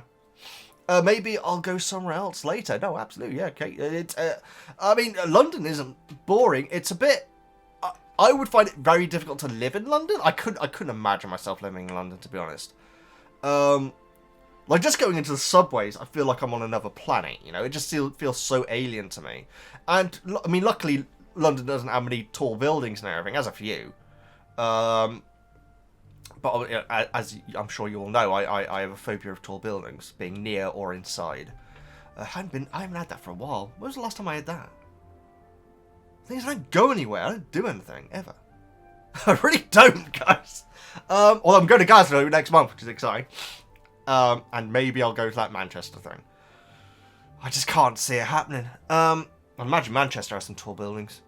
I mean, I'd imagine Manchester and Liverpool are probably good for. I mean, I have no idea, but for immigration. But obviously, I'm over in Oxfordshire, which is west of London. I mean, if you're going for days out and everything, and if you can get there, Cornwall is freaking beautiful. And there's lots of beautiful places up north as well, which I've never been to. Like the, I was watching a video about York yesterday, in fact. Oh, do you know, I was watching a video about, like, an American in the UK and, like, saying about... Well, it's one of these videos which is titled something like, Things that American tourists get wrong in England, you know? But it was actually a really good video. The guy was lovely. He's an American guy. He's a great YouTuber, actually. He has over 1 million subscribers. And he's just talking about all the, like, little things that people get wrong. Like, not queuing and stuff like that, which is a very British thing. I mean, some of them are, like, you know, really not a big deal. A lot of people do think that that London and England are the same thing. And that, to me, is insane. But it's because presumably they think that the country is Great Britain. And they're kind of right. Great Britain is country, United Kingdom is a country, but then England, Scotland, Wales, and Northern Ireland are countries. And so it's all very confusing, you know. But I've said it before, and I'll say it again, guys. When I may as well say the name of the shop, because it's not there anymore. So not like you can track me down there or anything, but yeah. I used to work in a shop called Boswell's. Oh my goodness, I actually said it, guys! Which was like a family-owned, like the oldest family-owned shop in the UK or something like that, or one of them. I think it was the oldest. It's not there anymore, though, so, you know, it's no longer the oldest, I guess. Or maybe it still is. I worked in, like, the souvenir section, so a lot of tourists coming through. And, oh my goodness, went like, on the 11th hour of the 11th of November, guys, obviously Remembrance Day and everything, in the UK, everyone just stops. Like, you're not meant to, you do whatever you want, but a lot of people just completely just stop what they're doing and stand in silence for, like, a minute, 2 minutes, I think it is. Or they go to a monument and do it, to remember, you know, those who lost in war and everything. It's actually a beautiful thing. My mother always insisted on going to it because her father got seriously bad PTSD from the Suez. What do they call it? It's not. They call it the Suez. I can't think what it's called, but the Suez Canal engagement, I guess you could say. They never say war for whatever reason. Conflict or whatever.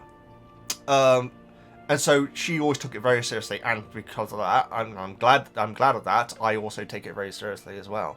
But you're working in a shop, and it gets to 11, and you put a sign there saying, by the way, at 11, everyone's going to go silent, just to explain to the tourists. But some people's English may not be that great, reading it and everything, and so all of a sudden, at 11 o'clock, I should be laughing really, but at 11 o'clock, all of a sudden, all the staff and many of the customers completely stop and stand in silence, and all the tourists are like, what the hell's going on? They're like, freaking out about it. Not freaking out, but they're like really confused, like, what is going on? In fact, wasn't that a thing I don't know what's wrong with my voice, I'm sorry guys, wasn't that a thing like 2016, like YouTube channels, or people just like freezing, and like, you know, cameras like going around like filming them and everything, not out in public, but yeah, it can be very confusing to tourists in a charity shop where suddenly everyone just completely stops and will look down, won't even look at you. Like, people would like say, hey, can I buy this? I'm just like completely blanking them, looking down. Because I'm gonna, if they're in a massive rush, I would have done in silence and then got back to it. But yeah, it's very odd for them. But anyway, that's a complete tangent. The whole thing that I was saying, Kate, I'm sorry, got completely sidetracked there, is that so many people, many tourists would come in and say, hey, what's this red cross on the white flag?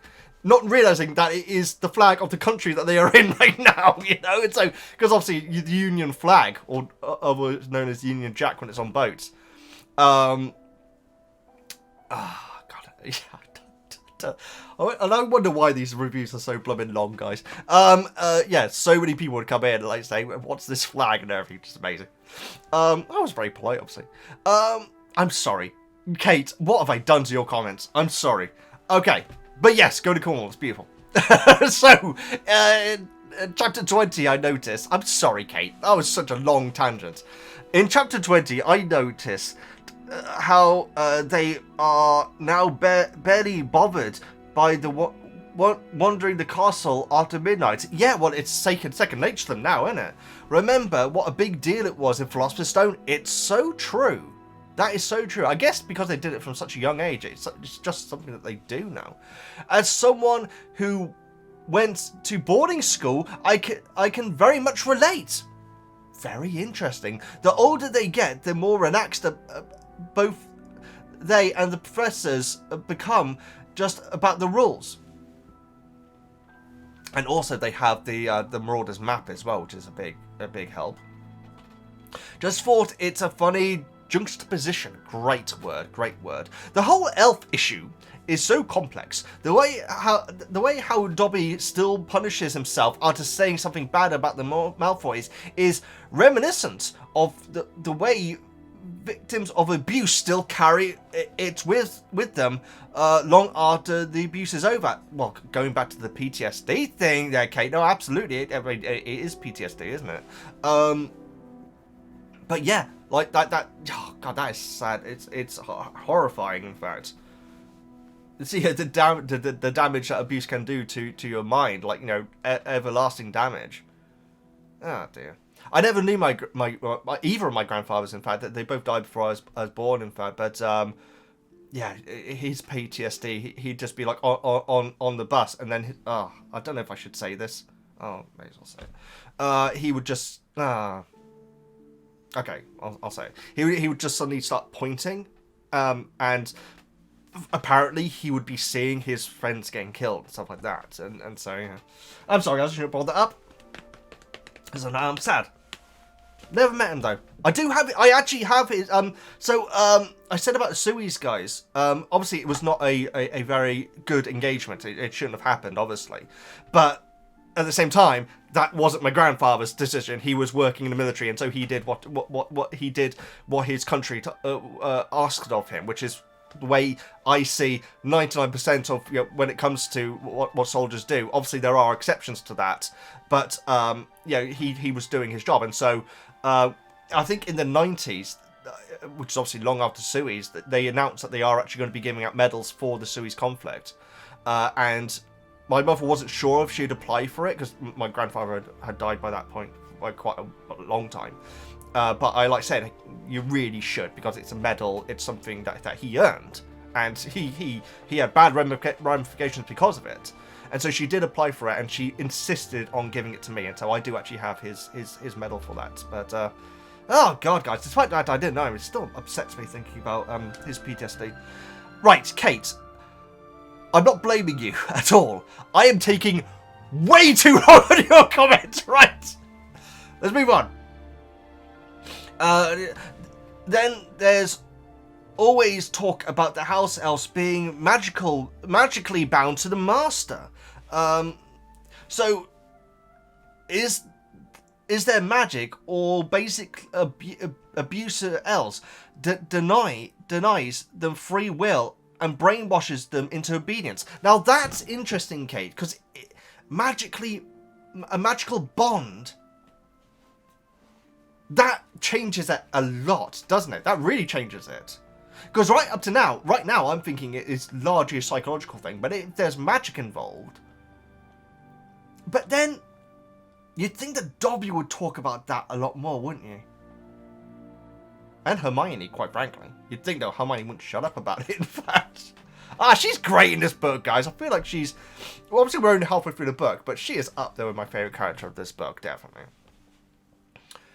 And I know that you know, opinions of her in this book are very interesting to read, guys. They're very different ones. Or is it their natural state and they're born subservient already? You've got some great words in there. Subservient already. Rowling really wrote herself into a corner. I feel like it can be both, but I do feel like they definitely are. There is something that nature and nurture, isn't it? I feel like there is definitely a large aspect of it where it is nature to these elves, but clearly not all of them, though. Great comment, Kate. I am so sorry for how long it took me to read that. Thank goodness I am recording, so if I'd wasted that much time, that would have been horrific. But yes, Kate, thank you so much for your comments. I spent way too long reading. No, sorry. I spent way too long talking about stuff that isn't in your comment. So I apologise about that. But I hope I did actually cover what you said and your thoughts about boarding school was very interesting. I'd imagine that there is, and I imagine across the board in the Harry Potter books there is a lot to relate to in that. Thank you so much for your comment. It's a nurse thing with what appears to be a llama, or is it? That ain't a dog, is it? It's a nurse thing. It's not a llama. Is it a kangaroo? It's not a dog, is it? If that's a dog, then I'd be shocked. Is it a kangaroo? Should you get that close to a kangaroo? Because they can be quite, I don't know what it is. It looks adorable, whatever it is. It's not human, is it? It's definitely not. If I'm insulting whoever that is. The one on the right looks like a kangaroo or something. Okay, it's enough thing. I need to get on with your comics. I'm taking way too long at this. Right, okay. Phew. I'm sorry. Wasn't sure. And the thing is, I plan on releasing these in audio at some point, guys. I'm going to make no sense during this. Wasn't sure I was going to make this one. I started, 2 weeks in. I started a new job and I moved. Oh my goodness, I hope it all went well. And the books have been all packed up for the last few weeks, but I'm here. I hope it all went well. That's another thing. Once again, the first chapter is a perfect example of why I prefer the books over the movies. There is so much more detail about the first task. The commentary, the play-by-play by Ron, and all the professor's reactions. The ongoing back. And going back a little, the fact that they needed nesting mothers makes perfect sense once you see what the task is. Yeah, absolutely. So maybe the dragons in the movies are male. I'd have to go back and listen to what Crouch said, because I feel like he refers to them as she's. I feel so sad for those poor babies who got trampled. Exactly. It's sad. Also, I see a lot of people commenting about the champions having to fight the dragon. Yeah, I picked up on that as well. Not just get past them to get the egg. I never saw it that way. What about you? Well, maybe it's because they watched... I don't know. But I think that maybe those people may have watched the movie first. Because it does feel like a fight with the dragon in the movie, doesn't it? Whereas in the book, it just isn't. He's just trying to get the egg. I've got like a little hand like long ago. This is like from the early 90s, I think it was. These little arcade boxes where you like it has one game on it and everything. And I had this one where you had to be like this little caveman trying to get towards a dinosaur. I think it's a fire-breathing dinosaur, which doesn't make sense. A dinosaur and grab its egg without it seeing you and everything. It's just like that. It's just like Harry Potter. I am waffling way too much now. But yeah, it isn't a fight though. I see what they're doing, and like I say, maybe it's because they associate it with the movie, which kind of is a fight. I feel like these chapters really speak for themselves. So I'll just do the rest in bullet points. When in doubt, ask Hermione. That's what the book should be called. Bang-ended Scroots is so cute. Blast-ended Scroots sounds and are terrifying, absolutely. Dobby and poor little Winky. Amazing. Poor little Winky. Speaking of Ron, Ron is good at making up names. The House Elf Liberation Front sounds way better than S.P.E.W. It would be the Health. Or Thief. It's not Thief. No, of course it isn't Thief. There's no I. Alright, ignore me. Thief. Did you know that the kitchens are right near the Hufflepuff common room entrance? I did, because of Hogwarts Legacy. That was like a big moment, because I think a lot of people that were watching my stream of it hadn't seen that area yet. It's like, oh, it's a bowl of fruit and stuff. Wasn't able to get in though. Not yet. Did you know? Can you say character development? I think I can. As a dyslexic. As always, Veggie, I hope you and Woozle are doing well. See you in the next book club. Thank you so much, as a nurse thing. Greatly appreciated. And is that a kangaroo? Whatever it is, it's lovely. Thank you so much for your comment. Howard! Harry really can't stand Rita Skeeter after all the lies she wrote about him in last time. I don't blame him. Nobody likes being slandered. What I blame Harry for, though, is the hypocrisy. Harry himself did something very similar in the past. He falsely accused Professor Snape of several serious crimes, including attempted theft, attempting murder, and attempting to bring Voldemort back to power. None of these accusations were true. Very, very true, however. I would say that Rita is doing it knowingly.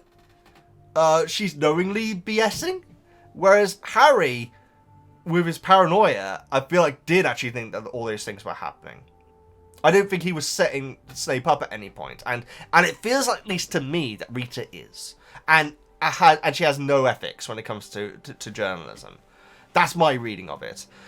Exactly like Rita, Harry made up a convoluted story and passed it around as fact, despite having no real evidence for his claim. But do you feel like he didn't in himself believe it? Based on bias, obviously based on bias, he still was telling himself it was true, whereas Rita ain't telling it herself it's true. That's the way I see it, anyway. Professor Snape was even physically assaulted because of Harry's false accusations, and Harry never apologized to him, even when he was proven 100% wrong. Absolutely. Well, yeah. I couldn't imagine a situation where he would apologize, to be honest. Because he is still very cruel. What he did to Hermione and everything, you know. He should be apologizing for that. I doubt that happened, but you know, I guess it may have happened in between pages.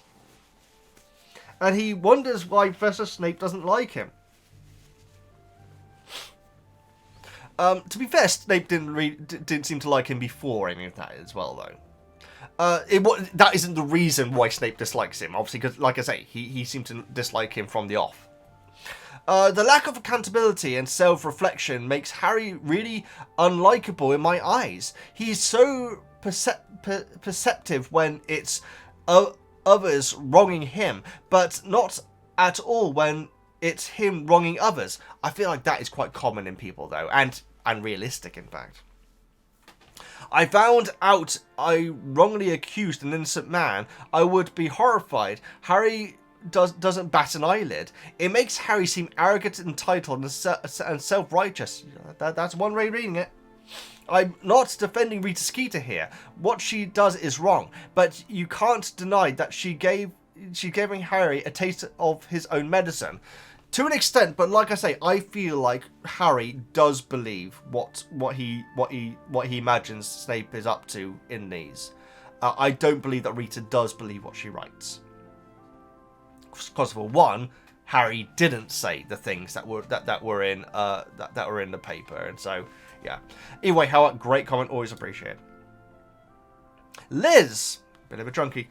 Hi Veggie, it's been a while since I commented. Life got in the way. I hope everything's alright, Liz. I'm catching up with your video at the moment. I don't agree with people saying these books were written for kids, though. I'm pretty sure the books targeted audiences of kids, young adults, the same age as the trio, like I was growing up with them. Yeah, I'm pretty sure the book's target audience were children / young age. Yeah, and I'm sure they also to an extent targeted the nostalgia aspect of going to school to adults as well.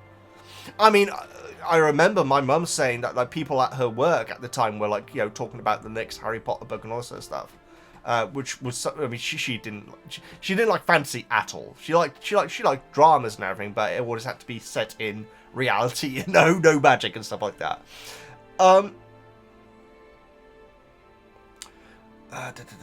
So this one would be targeted between 14 and 15-year-olds. I was roughly the same age, except when I started them at 9, but some books took 2 or 3 years to come out. So my age caught up with the books. Oh, that's actually awesome, Liz. In fact, that's actually kind of how you want it to be, isn't it?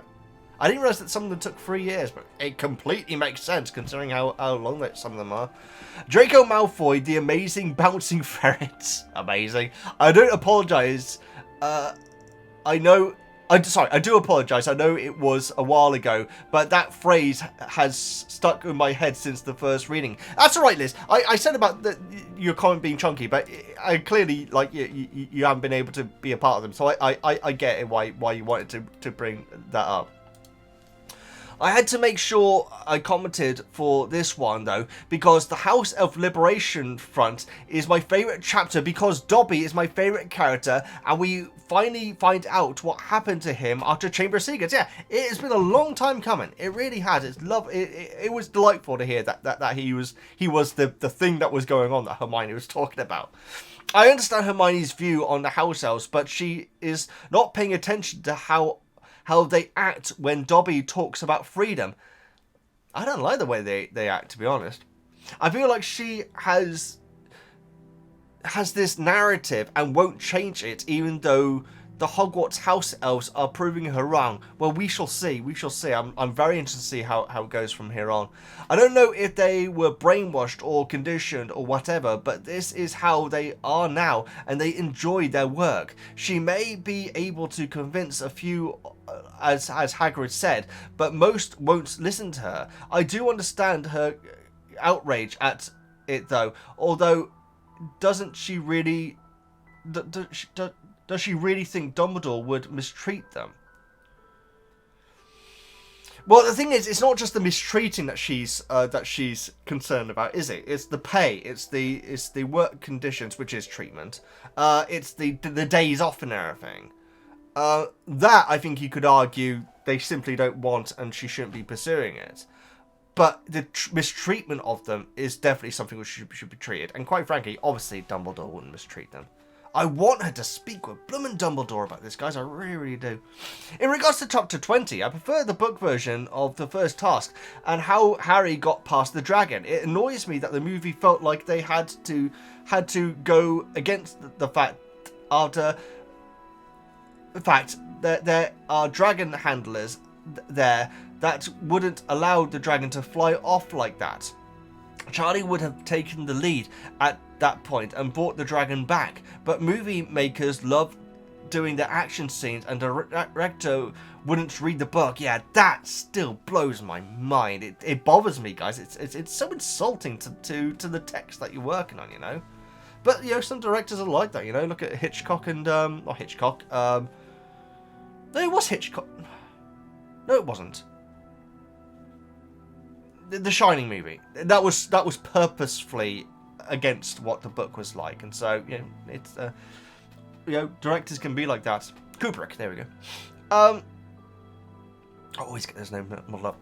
I will always be annoyed by the fact since you're dyslexic.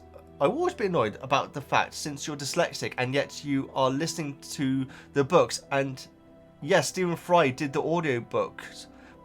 The moment the book came out. I will always be annoyed about the fact, since you're dyslexic and you are listening to the audiobook, and yes, Stephen Fry did the audiobook the moment it came out. I remember listening to the early ones on cassette. Ah, I see. That's I borrowed from the library. Yes, I know I'm showing my age. Oh, we still have a library near where I live. I don't think they have cassettes now. Yeah. So there's no excuse for the director not going through the book. Oh, I see what you mean. Yeah, it's clearly that he just didn't want to. It wasn't a not having time to, was it? It was just like he wanted to do his own thing, I guess. As the audiobook did exist, he said it was too long, not an excuse in my eyes. Oh no, that isn't an excuse. No, that's terrible. But whatever, I need to let it go. Well, luckily we're getting the TV series. But yeah, I didn't realise that was. He said it was too long. That is pathetic. Yeah, I didn't realise that was the case. Karkaroff makes me mad. The bias scumbag. Wow. As Ron said. Oh yes, very true. He did say that. Yes. But Harry almost instantly forgave Ron. So sweet. Shows how much he still cares about their friendship. Oh, they rely on each other a lot. Seriously. It's such a breath of fresh air to have them back together again. Liz, thank you so much for your comment. Greatly appreciated. Nice to see you back. Maria! Hi, Veggie! I'm sure you were offended by Ron's insult for Percy. Percy wouldn't recognise a joke if it danced naked in front of him wearing a Dobby's tea cozy. Yeah, I insulted and also confused, clearly, on my comment in my notes at the end there. But yes, absolutely. I think that's my favourite line from these chapters. I mean, there's some good Harry and Ron stuff as well, though. There really is. I think we're kind of spoiled for choice, to be honest, in great lines. Dobby stuff as well. The line about how he left the ground as well as his fear. This was just another Quidditch match or something like that. That was a feel-good moment. That was an awesome line, although that wasn't dialogue. I think that's my favourite line from these chapters. I don't really like the first challenge. I think it's cruel to chain up dragons and put them in a situation where they have to fight the champions. It seems like the Wizarding World version of bullfighting. Wow, yeah, dog fighting and all that sort of stuff, yes. Which I'm against. What do you think? No, I'm with you, Maria. And again, it's a cultural thing. It's kind of like kind of interesting because we had to see it from their culture and everything, but it didn't have to be dragons. And if we're fine with this very afraid mother dragon desperately trying to protect what it thinks is its eggs, then and we're meant to be okay with that. When it comes to, I don't know if it happens. I have literally no idea if it happens, and please don't tell me. But the dragon in Deathly Hallows, are we meant to not care about that dragon as well? Yeah. And that's why I completely understand why they did what they did in the movie, because I feel like they had to, guys. It'll be fascinating to see what they do in the TV series. And I'm completely with you. Speaking of the magical creatures, the blast-ended Scroots sound absolutely terrifying. They really do. It's such a weird size thing on this. If they are 6 feet long, I'm surprised Hagrid can even keep them contained. That would take a lot, wouldn't it? I don't know how many is still alive, to be honest, but yeah, it would be a lot of it. A big paddock he needs. Where do you think he got them? I mean, you'd imagine it's some guy in a pub again, isn't it? Or maybe that's the real Voldemort plan, to like get Hagrid to take in the blast-ended Scrooge. That's how we're gonna kill Harry Potter. That'd be amazing. So look at him. Speaking of magical creatures, why do you think Moody is trying to help Harry with the challenges? Do you think it's fair that he gave him hints? Well, my headcanon at this point, Maria, is that he did it because Cedric got the hint from Harry.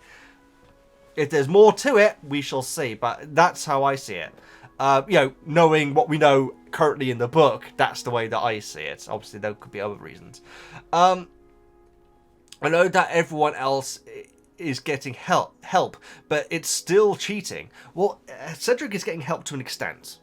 And I'd like to hear your thoughts on what else, if he is getting other help. He might be, very possibly might be. Could be a Sprout, quite frankly. I do think Harry deserves extra help as he's a 14-year-old, but going up against older students. But it defeats the purpose of a contest if everyone is going to cheat. It's true. It depends on how what Moody said, if it's completely accurate, like about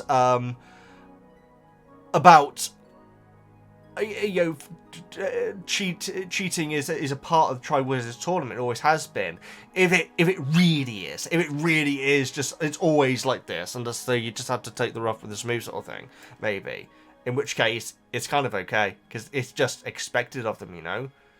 I try to think of an example, but all I can think is Eurovision for some reason. But how some countries will always vote for certain countries in a certain way, you know. Based on history and all that sort of thing. So, I guess it's just a part of the tournament, I guess. Maria, great comment, greatly appreciated. Veggie, thank you so much, Ashley. Men who love dragons too much, lol. I'm simultaneously curious about that book, but kind of don't want to know. I guess we can assume that they mean people like Hagrid. Exactly. I think that's kind of it. Too much as in it's a danger to them. I feel like that's it, yeah. I want the tiny dragon so bad, it's pretty amazing, isn't it? I'd imagine you could probably get the figurines for them, like the 4 different dragons. I'd imagine you must be able to.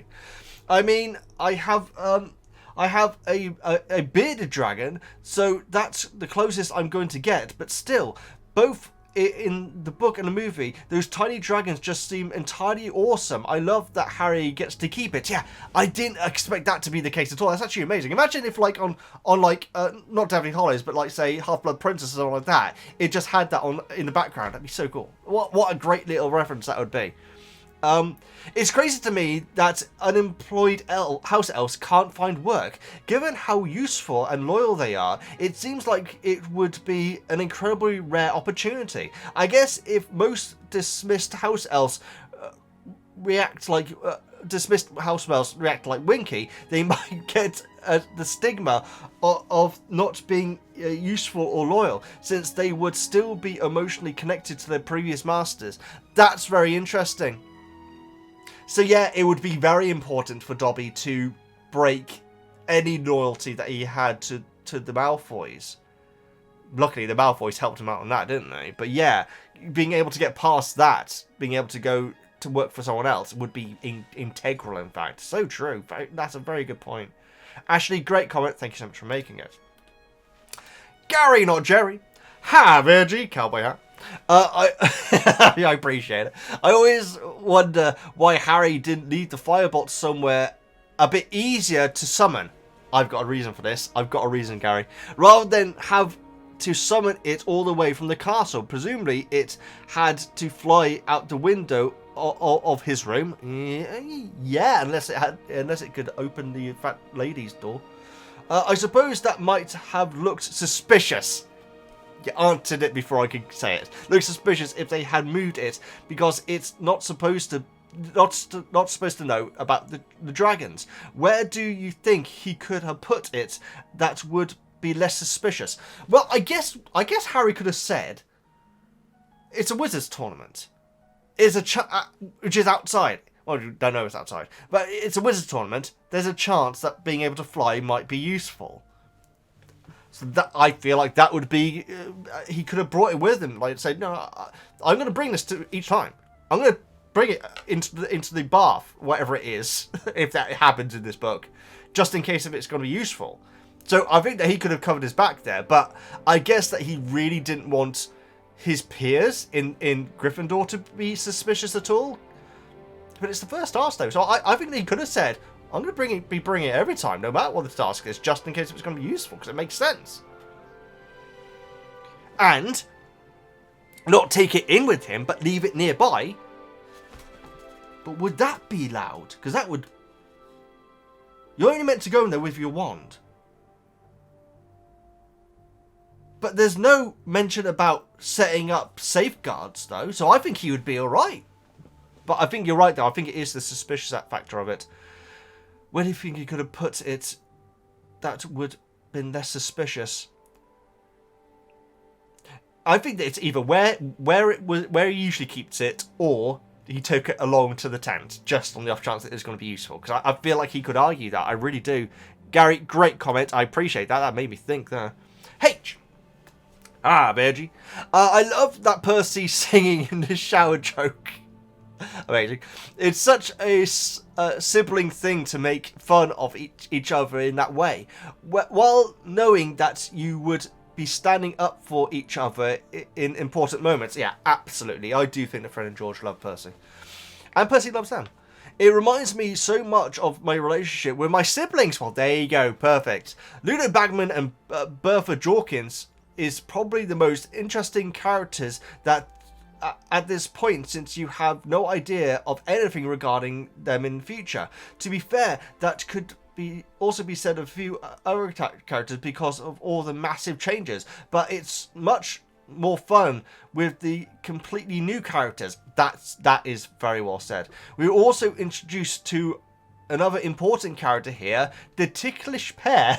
Yes, the ticklish pear in the painting of by the kitchen. Absolutely. Yeah, that was cool. Because I've known about that for a little while because of Hogwarts Legacy, so that was a good moment. That made me smile. I love the scene in the kitchen, the whole bagman crouch thing, Dobby being there and Dumbledore telling him that Dobby is free to call him a balmy old codger. Amazing. And that Ron ends up really liking Dobby. Yeah, I really like that little bit, that little line actually. In Deathly Hallows movie, Dobby shows up and says, "Good to see you again." Yeah. Followed by Ron complimenting Dobby's shoes. It feels a bit weird since it's clearly a nod to their book relationship, but not their movie relationship, which is completely non-existent. Yeah, which is so weird because at the time I didn't pick up on that at all. But yeah, Dobby is absolutely Harry. No one else sees him. So it's a big moment for Ron. It's really lovely. Last year Dementors, this year Dragons. What are they going to bring to the school next year? Asked Madame Pomfrey, and the answer is Umbridge. Oh my goodness. Yeah, that's the worst of them all. That's amazing. Great comment, H. Always appreciated. Grace. Veggie. Happy that we are getting to know more about the champions. For example, what Crom really likes to read. What we also see the champions are only human and can be scared. Exactly. Harry says about how, it doesn't say, he thinks about how he appreciates Fleur more than ever. It's crazy to me how horrible the Dursleys are to Harry. Would rather fight a dragon than stay with them. Absolutely. It kind of makes sense though. I like that how Harry and Ron make up and how Hermione reacts to it are roughly the same I like how Harry and Ron make up and how Hermione reacts to it are roughly the same in the book and in the movie. Well, Harry and Ron is definitely the same. I feel like they purposely changed Hermione, and I didn't mind that change. Even though the book version is hilarious, I also found boys hilarious as well, so I do appreciate that. Also, poor Neville. It's so sad that his first thought from hearing the egg is the Cruciatus curse. Yeah, absolutely. That was a very sad moment. And I know I shouldn't know about this stuff, but I do. On a lighter note, Dobby is back. Delightful. So glad we don't have to dance around the topic anymore, lol. I absolutely appreciate that. I appreciate the dancing. Poor Winky, though, it really shows the difference in mindset of the house elves. It's very interesting how even through Dobby, though Dobby likes freedom, he likes working even more. Exactly, yeah. He wants that RSPCT. Well, even though Ron has very different views on house elves than Hermione, he's still very kind to them.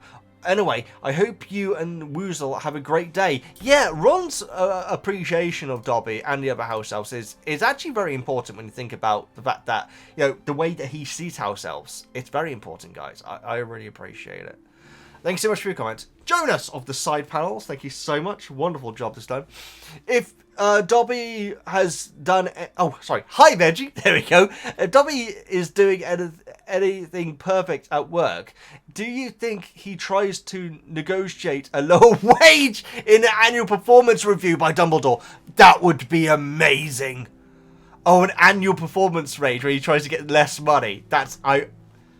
I kind of love it. I kind of love it. Although, to be honest, I feel like Harry, Ron, and Hermione might be saying, hey, up it a little bit, Dobby. You'll be able to get that jumper, you know? Jumper and a tie. Oh, that's a look. Just kidding. But I like to see Dobby like that. The movie, I can't really remember a scene where Dobby is completely happy. Well, him being freed and everything, but that's very short, though, isn't it?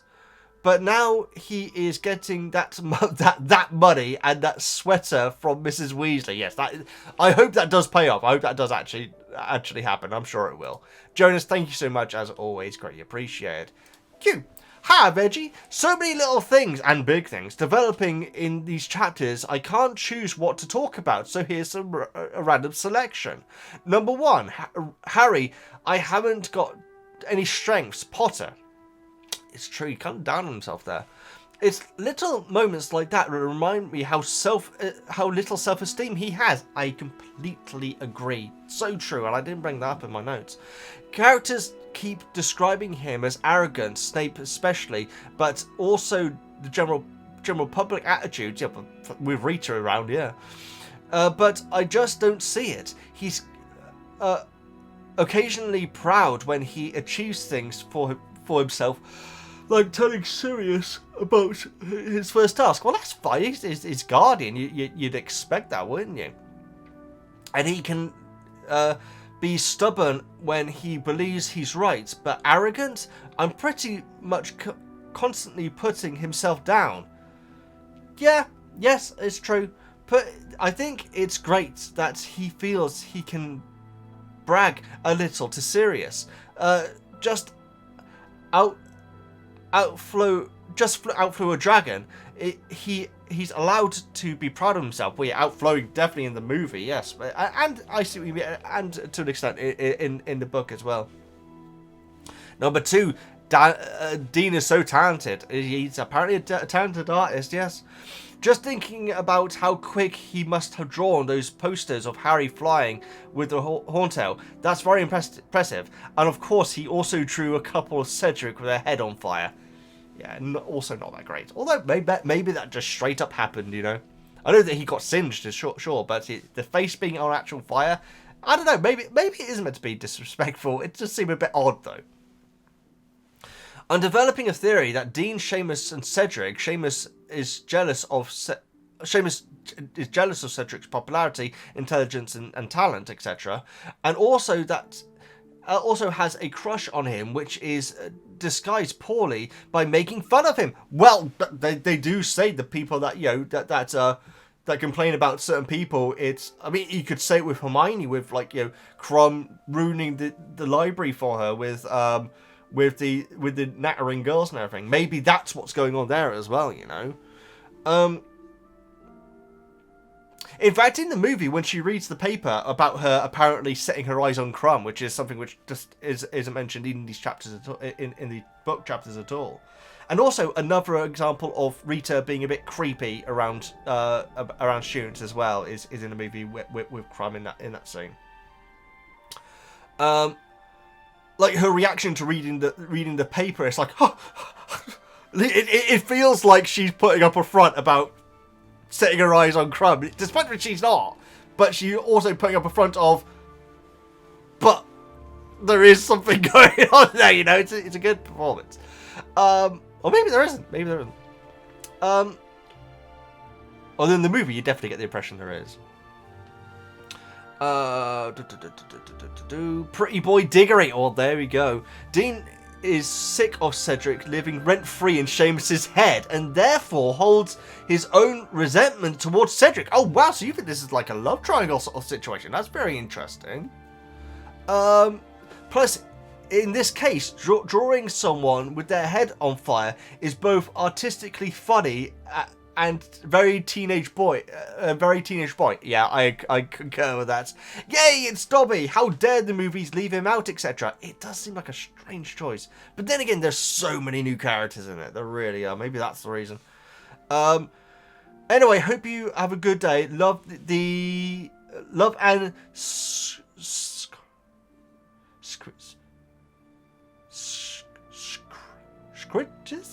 to Woozle. I'm guessing that's another. Look, thank you so much. Thank you so much, Q. That's greatly appreciated. I appreciate your comments. By the way, the travel video that I watched, I mentioned earlier on, was by Walter's World. I thought it was fair that I actually mentioned the channel name. It's good. I've already seen a couple of his videos, but he seems like a very good, friendly, presentable YouTuber. Me here. Hi, Veggie. I like the book actually shows Harry practicing the summon charm for the first task with Hermione. It feels more rewarding when he succeeds the task. In the movie, Hermione just shouts, "You're wand, Harry, you're wand." It's true. There's also the thing about you just have to concentrate as well. But I do feel like it would have taken away from the moment. You know what I am glad though, me here. I would have actually disliked it if Harry just couldn't get it done in practice, but then on the day is able to do it. That would have felt so fake. But luckily, I thought that was the way that they were going, but luckily it wasn't. And yeah, he's delighted the night before that he's able to do it, as is Hermione. Yeah. But in a movie, you gotta have that moment of surprise. You know, it's interesting. Come on, movie makers. Harry isn't incompetent. Well, the thing is that it's very possible that scene did happen. Oh, you're one, Harry, you're one. Yeah, I see what you mean. But also, the dragon is on the attack, so maybe Harry had momentarily forgotten the plan. You know. The movie has such a fast pace; it doesn't have time for finer details. It just goes from one plot point to the next. The reason why it should have been 2 movies, isn't it? As others have mentioned, the movie did have time for a ridiculous dragon chase across Hogwarts, though. Yeah, again, you got to stick it in the trailer. That's what it was there for, wasn't it? The time spent on the dragon chase could have been spent on building the mystery, with which is lackluster characters and some other missing scenes. Fleur and Crumb are barely even characters in the movie. Well, the movie is what it is. I agree. Crumb and Fleur are just so done dirty in the movie, guys. That line about Crumb head being full of the sawdust, it's so unneeded. It just annoys me with all the stereotypes, guys. It's why it doesn't bother me, because I don't watch new Teenage Mutant Ninja Turtles. But Teenage Mutant Ninja Turtles, my number one guy was always Donatello. Purple, sure, was the main reason, because purple's my favourite colour. And I'd always play him in the arcade as well. Favourite game, guys. I love the arcade. The original arcade of Turtles Arcade. It's just such joy playing that.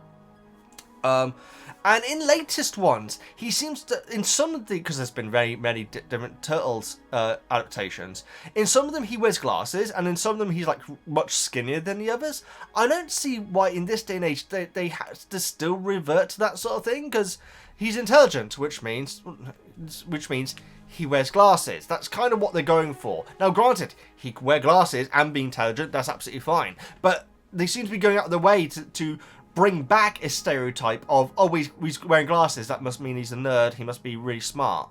I feel like in 2024 we should be past that, you know. That being said, I don't watch it, so it doesn't affect me anyway. But yeah, whenever I see it, I'm thinking, that's not my Donatello. My Donatello was as tough as the rest of them, and was smart, and wore purple. That's why he's my dude. Love me some Turtles Arcade, guys. My goodness, that game makes me happy when I play it. Never really played Turtles in Time, which I know is the more popular one. Sorry about the sidetracks. But yeah, the stereotyping of Fleur and Crumb in the movie is sad, guys. It makes me sad. 3. I think it's interesting that Dumbledore offers Dobby 10 gallons a week and 2 days off, but Dobby refuses. Even Dobby, not even for Dobby, that's too much. Yeah. At the moment, you feel like he wants to start off light with there, but maybe might be pushed to having 3 days off eventually. My goodness, imagine that. Chilling out Dobby. Amazing. Thank you so much for your comment, me here. It's Charisse. What up, Veggie? I hope you and Woozle are doing well. We're both doing well. The movie really went out of its way to make Ron look bad. Having him know about the dragons. Having him tell Harry about... Harry people were saying he was lying behind his back. Yeah, it's true, he does, yeah. Although he did give Harry that information though, didn't he? But Ron got over his feelings the second he saw the dragon in the book because he was concerned for Harry's life. Very well put. I agree that is the reason. Ron's supposed to support means the world to Harry. It's a pity Harry said he wouldn't tell him so. It's a teenage boy thing, I'm afraid. Ron is really the glue that keeps the golden trio together. Yeah, Ron is blooming wonderful, guys. He really is. I absolutely love Hermione crying and hugging the boys when they make up. It's a bit dramatic, but it's very sweet. It is. It's ultra dramatic, and I love it. This is why Book Hermione is my favourite. Emma Watson is brilliant as her. I completely agree. But the on-screen counterpart is missing this high level of empathy and burst of emotion. Yeah, it's like they wrote it because in a way that wouldn't require empathy. But I'm always, you know how much I say that Hermione gets no respect in these. It's because I friggin' like her so much, guys, and she deserves the respect. But there is no empathy in the movies. It's a shame. It's a crying shame. Movie Hermione is almost robotic and always keeps her cool, whilst Book Hermione does not keep her cool. It's human, isn't it?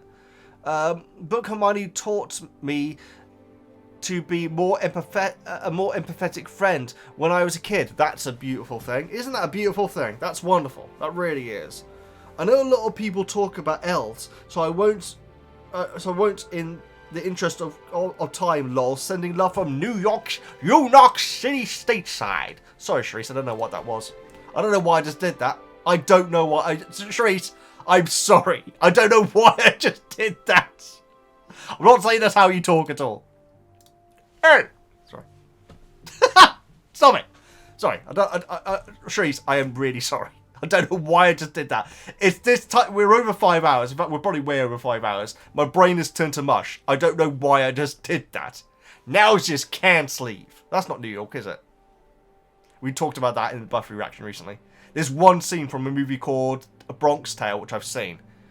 I've seen one scene from it, I should say. I haven't seen the rest of the movie, where a guy says, now you just can't leave. Or now you just can't leave. I always say you can't leave. Anyway, Charisse, if you're still watching, if you haven't clicked off in disgust, I am so sorry. I don't know why I did that. And thank you so much for the purple heart. Favourite colour, like I say. I'm sorry. I'm sorry. Stephen, I don't know why I did that. I'm so sorry. I really like the Giants. American football. I do. I very nearly chose Giants as my team. I really did, actually. But went for the good old Rams. Hi, Veggie and Woozle. From Stephen, I should say, sorry. I love these chapters. There's so... I'm sorry, Charisse. I really am. God. Oh, God. I love these chapters. Sorry, Stephen. Okay. I love these chapters so much detail that was removed when adapting these chapters into something for movie audience. Chapter 20. I really need to see Harry's imagination of replacing the dragon's fangs with gums in HBO series. Yeah, was it Harry who I wasn't sure it was Harry or Hermione because they're both reading books at that point, wouldn't they? But yeah, the wine gums, that'd be amazing. That would be great. I can't see it. I don't know if we're going to be having Harry's thought patterns being covered. It'd be amazing if we did, though, especially in the build-up to the getting past the dragon. Bless Hermione.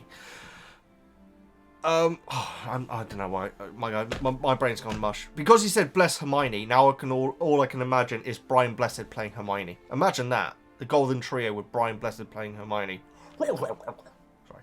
Stephen, I apologise. Let's get on with your comment. She's already started practicing papers on owls. Yeah, that was cool. That was such a Hermione thing to do, and she's gonna ace them. She's gonna be amazing at them if she gets to take them. I'm guessing she does. We will find out eventually. I can just imagine what you thought when Harry said he was the best at Quidditch. Does he actually say he's the best? Because in the movie he says I'm pretty good at flying.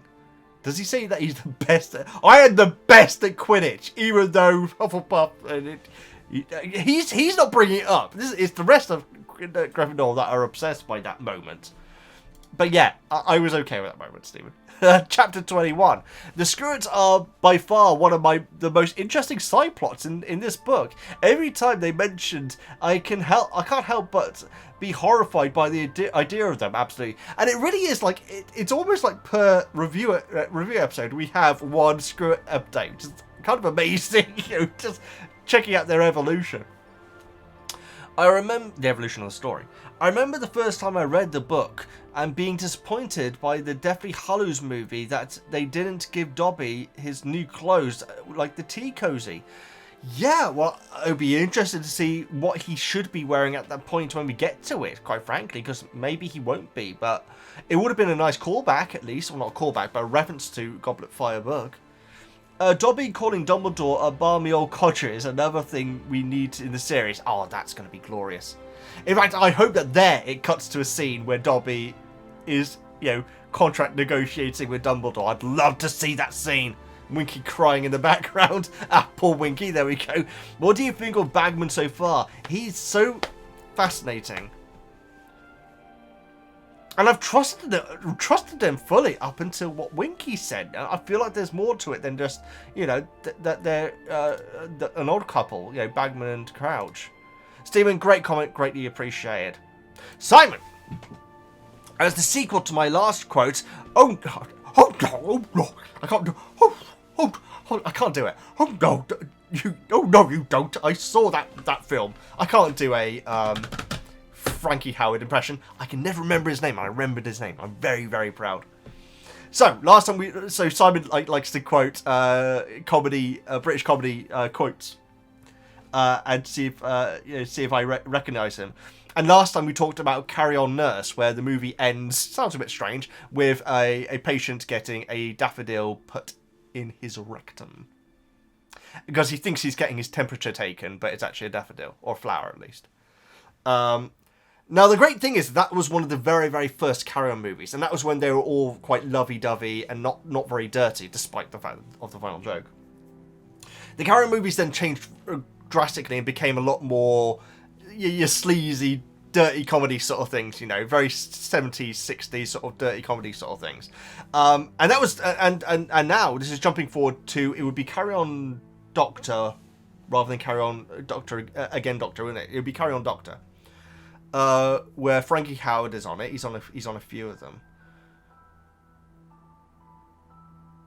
Or is it just Carry On Doctor? I feel like it might be just Carry On Doctor. I can't remember in the moment, but it doesn't matter. And it's really cool, guys, because they're not the same story. It's not, each Carry On movie is completely unique storyline. Well, apart from Carry On and Carry On Again Doctor.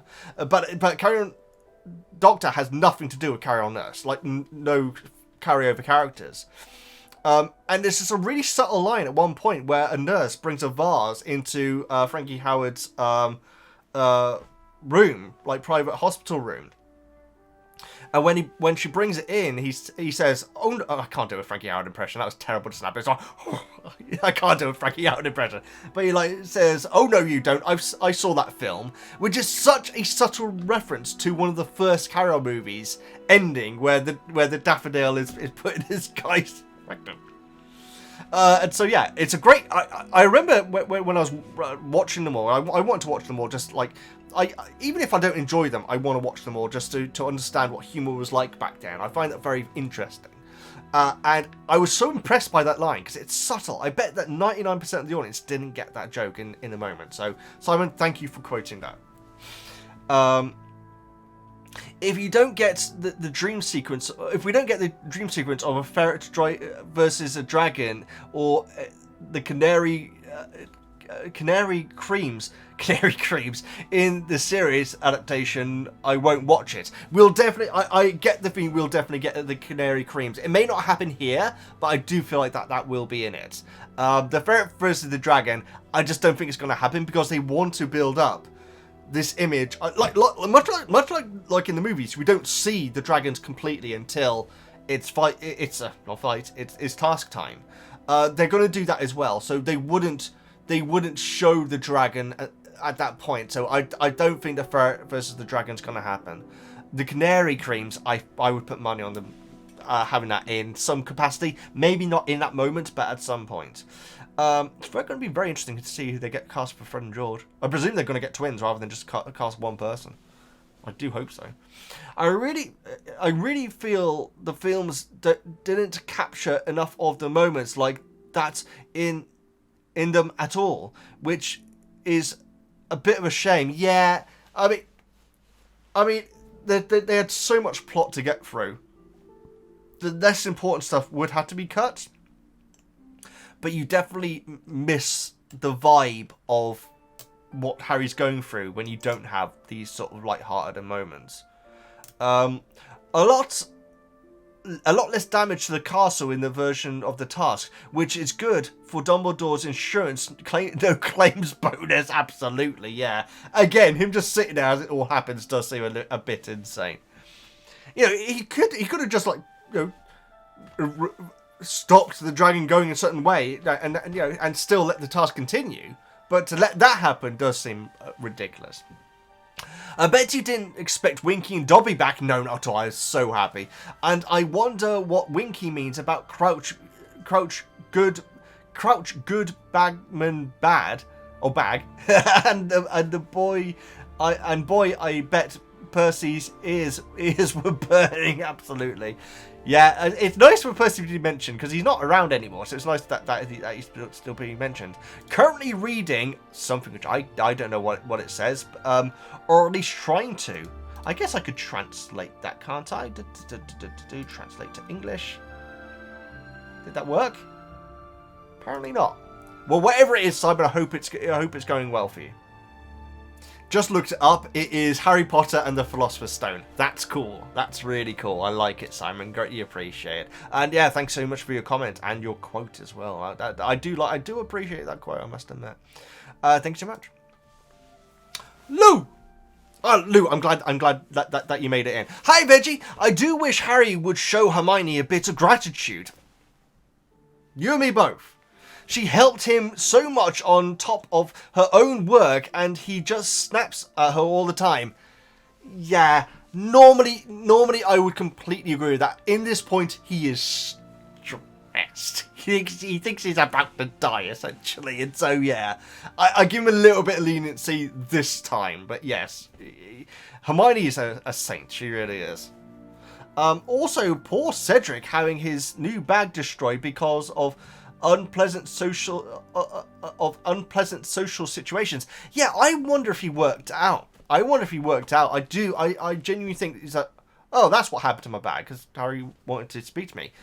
To be fair, he's probably happy for it because he knew about the dragons because of it. Ethics really aren't a thing in the Wizarding world. It seems Professor McGonagall and Madame Pomfrey seem like the only ones who actually care for the students' safety.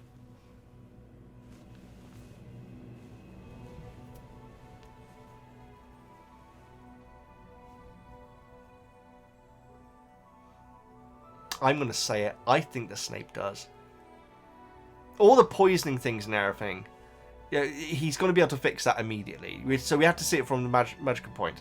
And we have brought up moments where Snape does get straight into action when something is wrong, like say when people need to be cured in his class and everything like that. So I would add Snape to that. I would.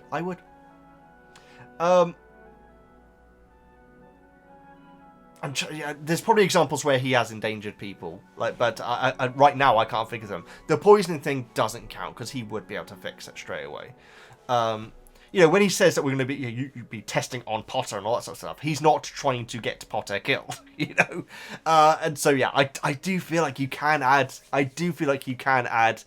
Snape to that. controversially, I do feel like you can. The dragons also causing them so much stress for sport is cruel in my eyes.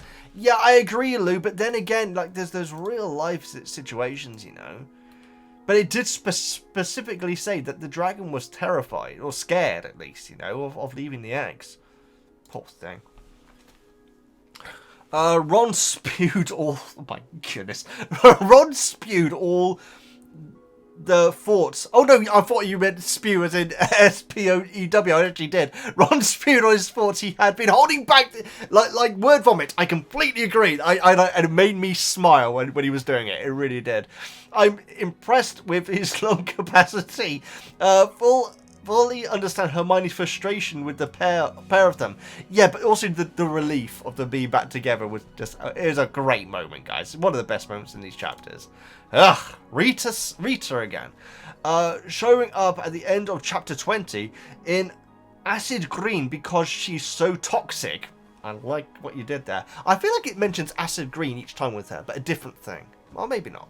Maybe not. Those blast-ended scroots should not be allowed, I concur, at all. And it's so interesting that Harry, Hermione and Ron will fight Hagrid's corner, but also agree. I really appreciate that.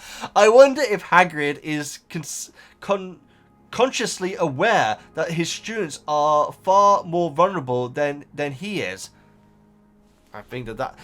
But I think it's more... Yes, I think you're definitely right, Lou. But I think it's also he doesn't expect the Scroots to do anything bad as well. He the way he says, very misunderstood, all that sort of waffle. When they're clearly not misunderstood often. I wish someone would sit Hermione down and teach her about house health, culture, etc. Dobby, he is the odd one out. Or is he just better adjusted with his freedom? Yeah, my take, and the thing is, I really don't want to sound like I'm biased towards S.P.E.W guys, because I'm really trying not to. But the big takeaway from these chapters that I got, the biggest takeaway, because there's obviously other takeaways, is the house elf's reaction to Dobby, and I didn't appreciate it. You know, clearly when he's not talking about his freedom and everything, they're fine with him. But when he does, it's sort of like stepping away from him and everything. It seems a bit rude. And Winky straight up says he's a bad elf. I'm pretty sure she does. If she doesn't, I apologise. Pretty sure she does. I feel terrible for Winky though. It's to be so cast aside. She's devastated. She is, and she's like saying how much Crouch needs her. Oh, it's sad. I'm really looking forward to Winky being in the show, guys, and she'll definitely be in there. I'm actually really looking forward to that. It's going to be amazing. More Percy slander. How rude. That's amazing. Percy slander. Percy slander sounds like an actor from the 70s. Starring Percy Slander. Ignore me. Apologies for being so late. As always, all the best to you and Ruzo. Much appreciated, and we have a few comments post yours as well, so that's okay. Don't worry about that. Thank you so much for your comments. Savage Kim with not Rita Skeeter. Skeeter, isn't it? Skeeter. Skeeter? It's not called Skeeter. It's called Beaker. I apologise.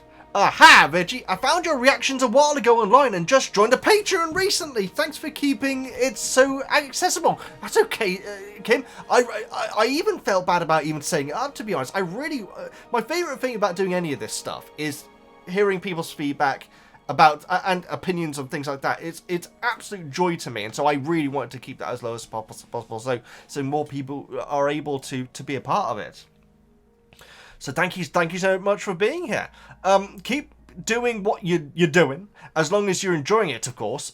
I really am, guys, and I'm so sorry about during Azkaban where it may have seemed like I wasn't. It was a tough time for me, guys, and so I feel like that may have made me seem like I wasn't enjoying it. I'm very enjoying these books.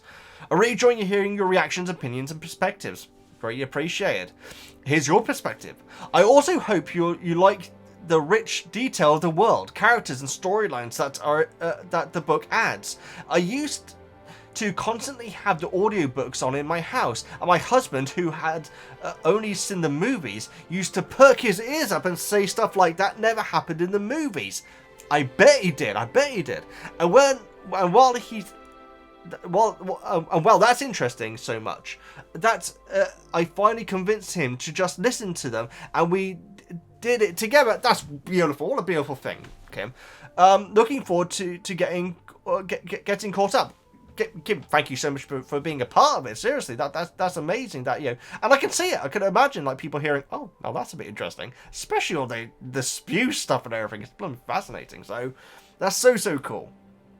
And I feel like doing it the other way around would have been painful, to read the books and then watch Goblet of Fire. And I still like Goblet of Fire. I still like Goblet of Fire, the movie, guys. And I feel like a lot of the changes can be justified to an extent. But doing it the other way around must be so disheartening. Whereas this is enriching. It's like, oh wow, this is so cool. You know, all this extra stuff. You know, it's like so much addition and everything. Kim, thank you so much for joining and for being a part of this book club. Lucy! Hi, Veggie! I really appreciate the book club, and I'm excited to make my first book club comment. Lucy, you're very welcome. Thank you so much. I had to comment on this one since it's my favourite book. I can see why. I don't think I've read it any more than the others, but this chapter is where the pages start to fall apart a bit. The binding is fragile. I see what you mean. You don't mean the pages as in the story's falling apart. Okay, you mean that, yeah, rereading. I can see that, absolutely. Although I can never imagine reading a... Yeah, that's so interesting, because I watch movie scenes all the time. Or like, you know, or like scenes from like TV shows and everything. But I can never imagine reading a particular part of a book again. That's so fascinating. Yeah. That's fascinating. I like that a lot. I always get so impatient with Harry not picking up on Moody's hint right away about how to get past the dragon, though I'm sure I only think it's obvious because I've read it before. Well, there is that, yeah. But also, like the comment was earlier on saying, is that Harry kind of has like a downer on himself, and so he doesn't see it being obvious that he is great at flying. But then he does work it. He does work it out. And Moody is not subtle about it either. I wish they'd put more about learning Accio charm in the movie. It's not there at all, is it? People who watch the movie for the first time don't seem to understand what's happening in that scene. Hands up, that's me.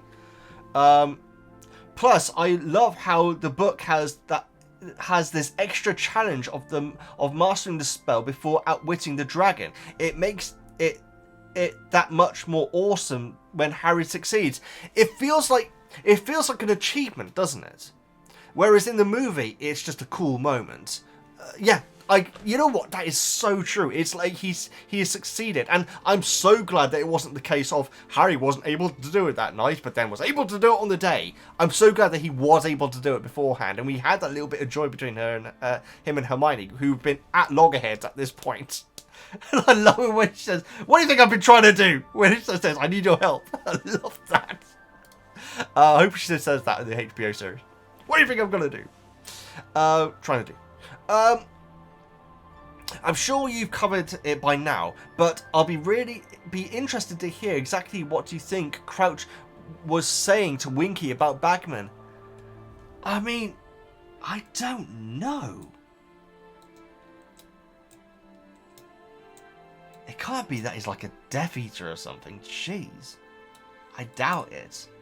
I don't know. Obviously, do not confirm or deny that, guys. I doubt that. But yeah, I don't know. And it feels great to not know. It really actually does. I'm looking forward to finding out. Lucy, thank you so much for your first comment. That's greatly appreciated. I hope to see you in the next one. Oh. Okay. Hang on a moment. Wait, what? That name said something different just now, didn't it? It said it me or something like that? I just want to refresh because I didn't want to say Katic if it wasn't, because I got an email saying Katic left a comment. Just in the nick of time, by the way, Katic. But then it said something different then. So then I refreshed the page, guys, just to make sure that it was accurate and it was the last comment. And I don't know about you, Patreon on desktop takes an ice age to load sometimes. It really runs badly. It really does. No offense, Patreon, but jeez. Katic.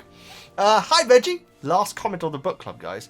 Love these chapters in the book. Love that we see Harry properly practicing for the task. Would have made a great Rocky-style montage in the movement if they had included it. It's true, actually. That's probably what we're going to get in the in the series as well. I can see that being put to music, actually. I wonder if Hedwig's theme's going to be in the series.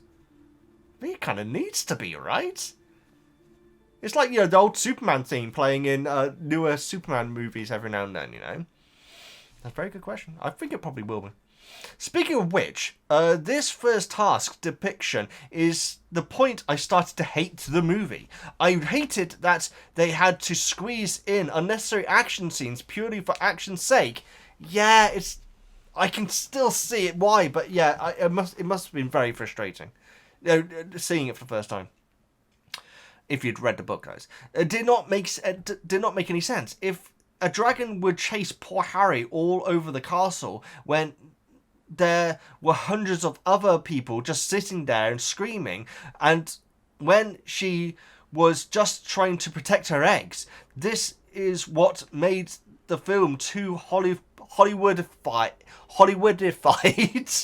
for me. I really didn't like it. I can see it, Katic. Yeah, I'm with you, but at the same time, they needed that trailer moment, you know? Yeah, I can see it.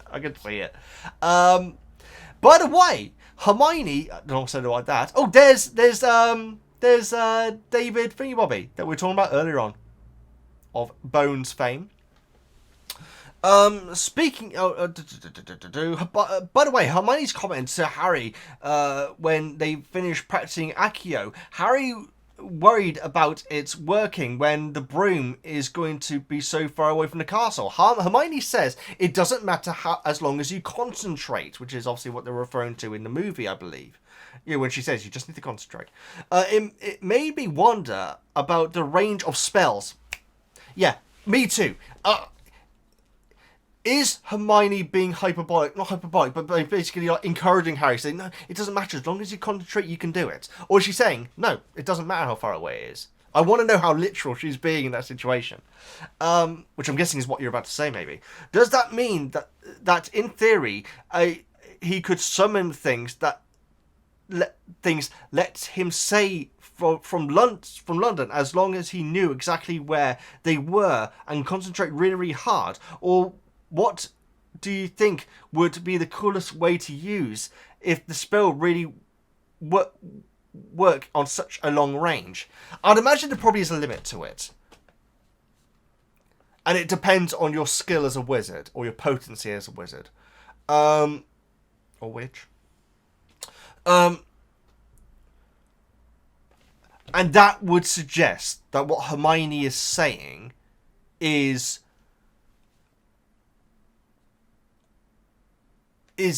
not literal. That it's saying that the spell is so powerful that as long as you're concentrating, you can do it. Rather than saying that summoning something that is right next to you, or summoning something that's like a mile away, is exactly the same difficulty level. Because that's kind of what Yoda suggests in Empire Strikes Back, even though that's not literally the case. And so it's all about attitude. I guess I feel like that's what she's saying. But it could be a literal of it actually doesn't matter, which is what your comment then goes into. And I think that there probably is a radiance of effectiveness where eventually it does become impossible. But presumably, according to Hermione, in this case, it's not beyond Harry's range. That's the way that I see it. But very good point. Looking forward to your reaction. Greatly appreciate, Katic. You were the and I'm going to call you Katic because I was not going to call you Katic because I wasn't sure if you changed your name or anything, but apparently not. Guys, that is another book club completed. I've already put in the close message. Thoroughly enjoyed these, guys. I don't know if we've reached 6 hours. I think that we're probably a bit underneath it. I hope we are. But either way, this is so much fun. I love reading your comments, guys. It's my favourite part of doing this. And so if you want to back the Patreon, you'll be entertaining me by being a part of it. I do still read all the comments on YouTube, guys. But being able to run your opinions through my thought patterns, it's always so interesting to me.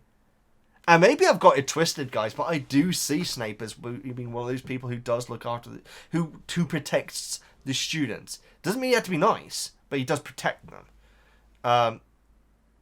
Yeah, that's the way that I see it. But yeah, it's so much fun. Sorry about the tangents. I feel like there weren't as many or as long tangents this time. Kate, I apologise. Kate, I apologise for going on so much tangents in your comments. Charisse, I apologise for whatever that was that I did at the start of your comment. I apologise, I really do. Guys, love every single one of you. I'm going to go and get this processed and posted, which takes many hours, obviously, because it's many hours processing and then many hours getting checked by YouTube. So hopefully I'll be able to get you this today. But either way, guys, love every single one of you. You've really helped me out. You really have helped me out over the last few months. You really have. So love reading your comments. Thank you so much. Please like, comment, subscribe, all that good stuff. I'm VEGGIEKNIGHTS, and I'll see you next time.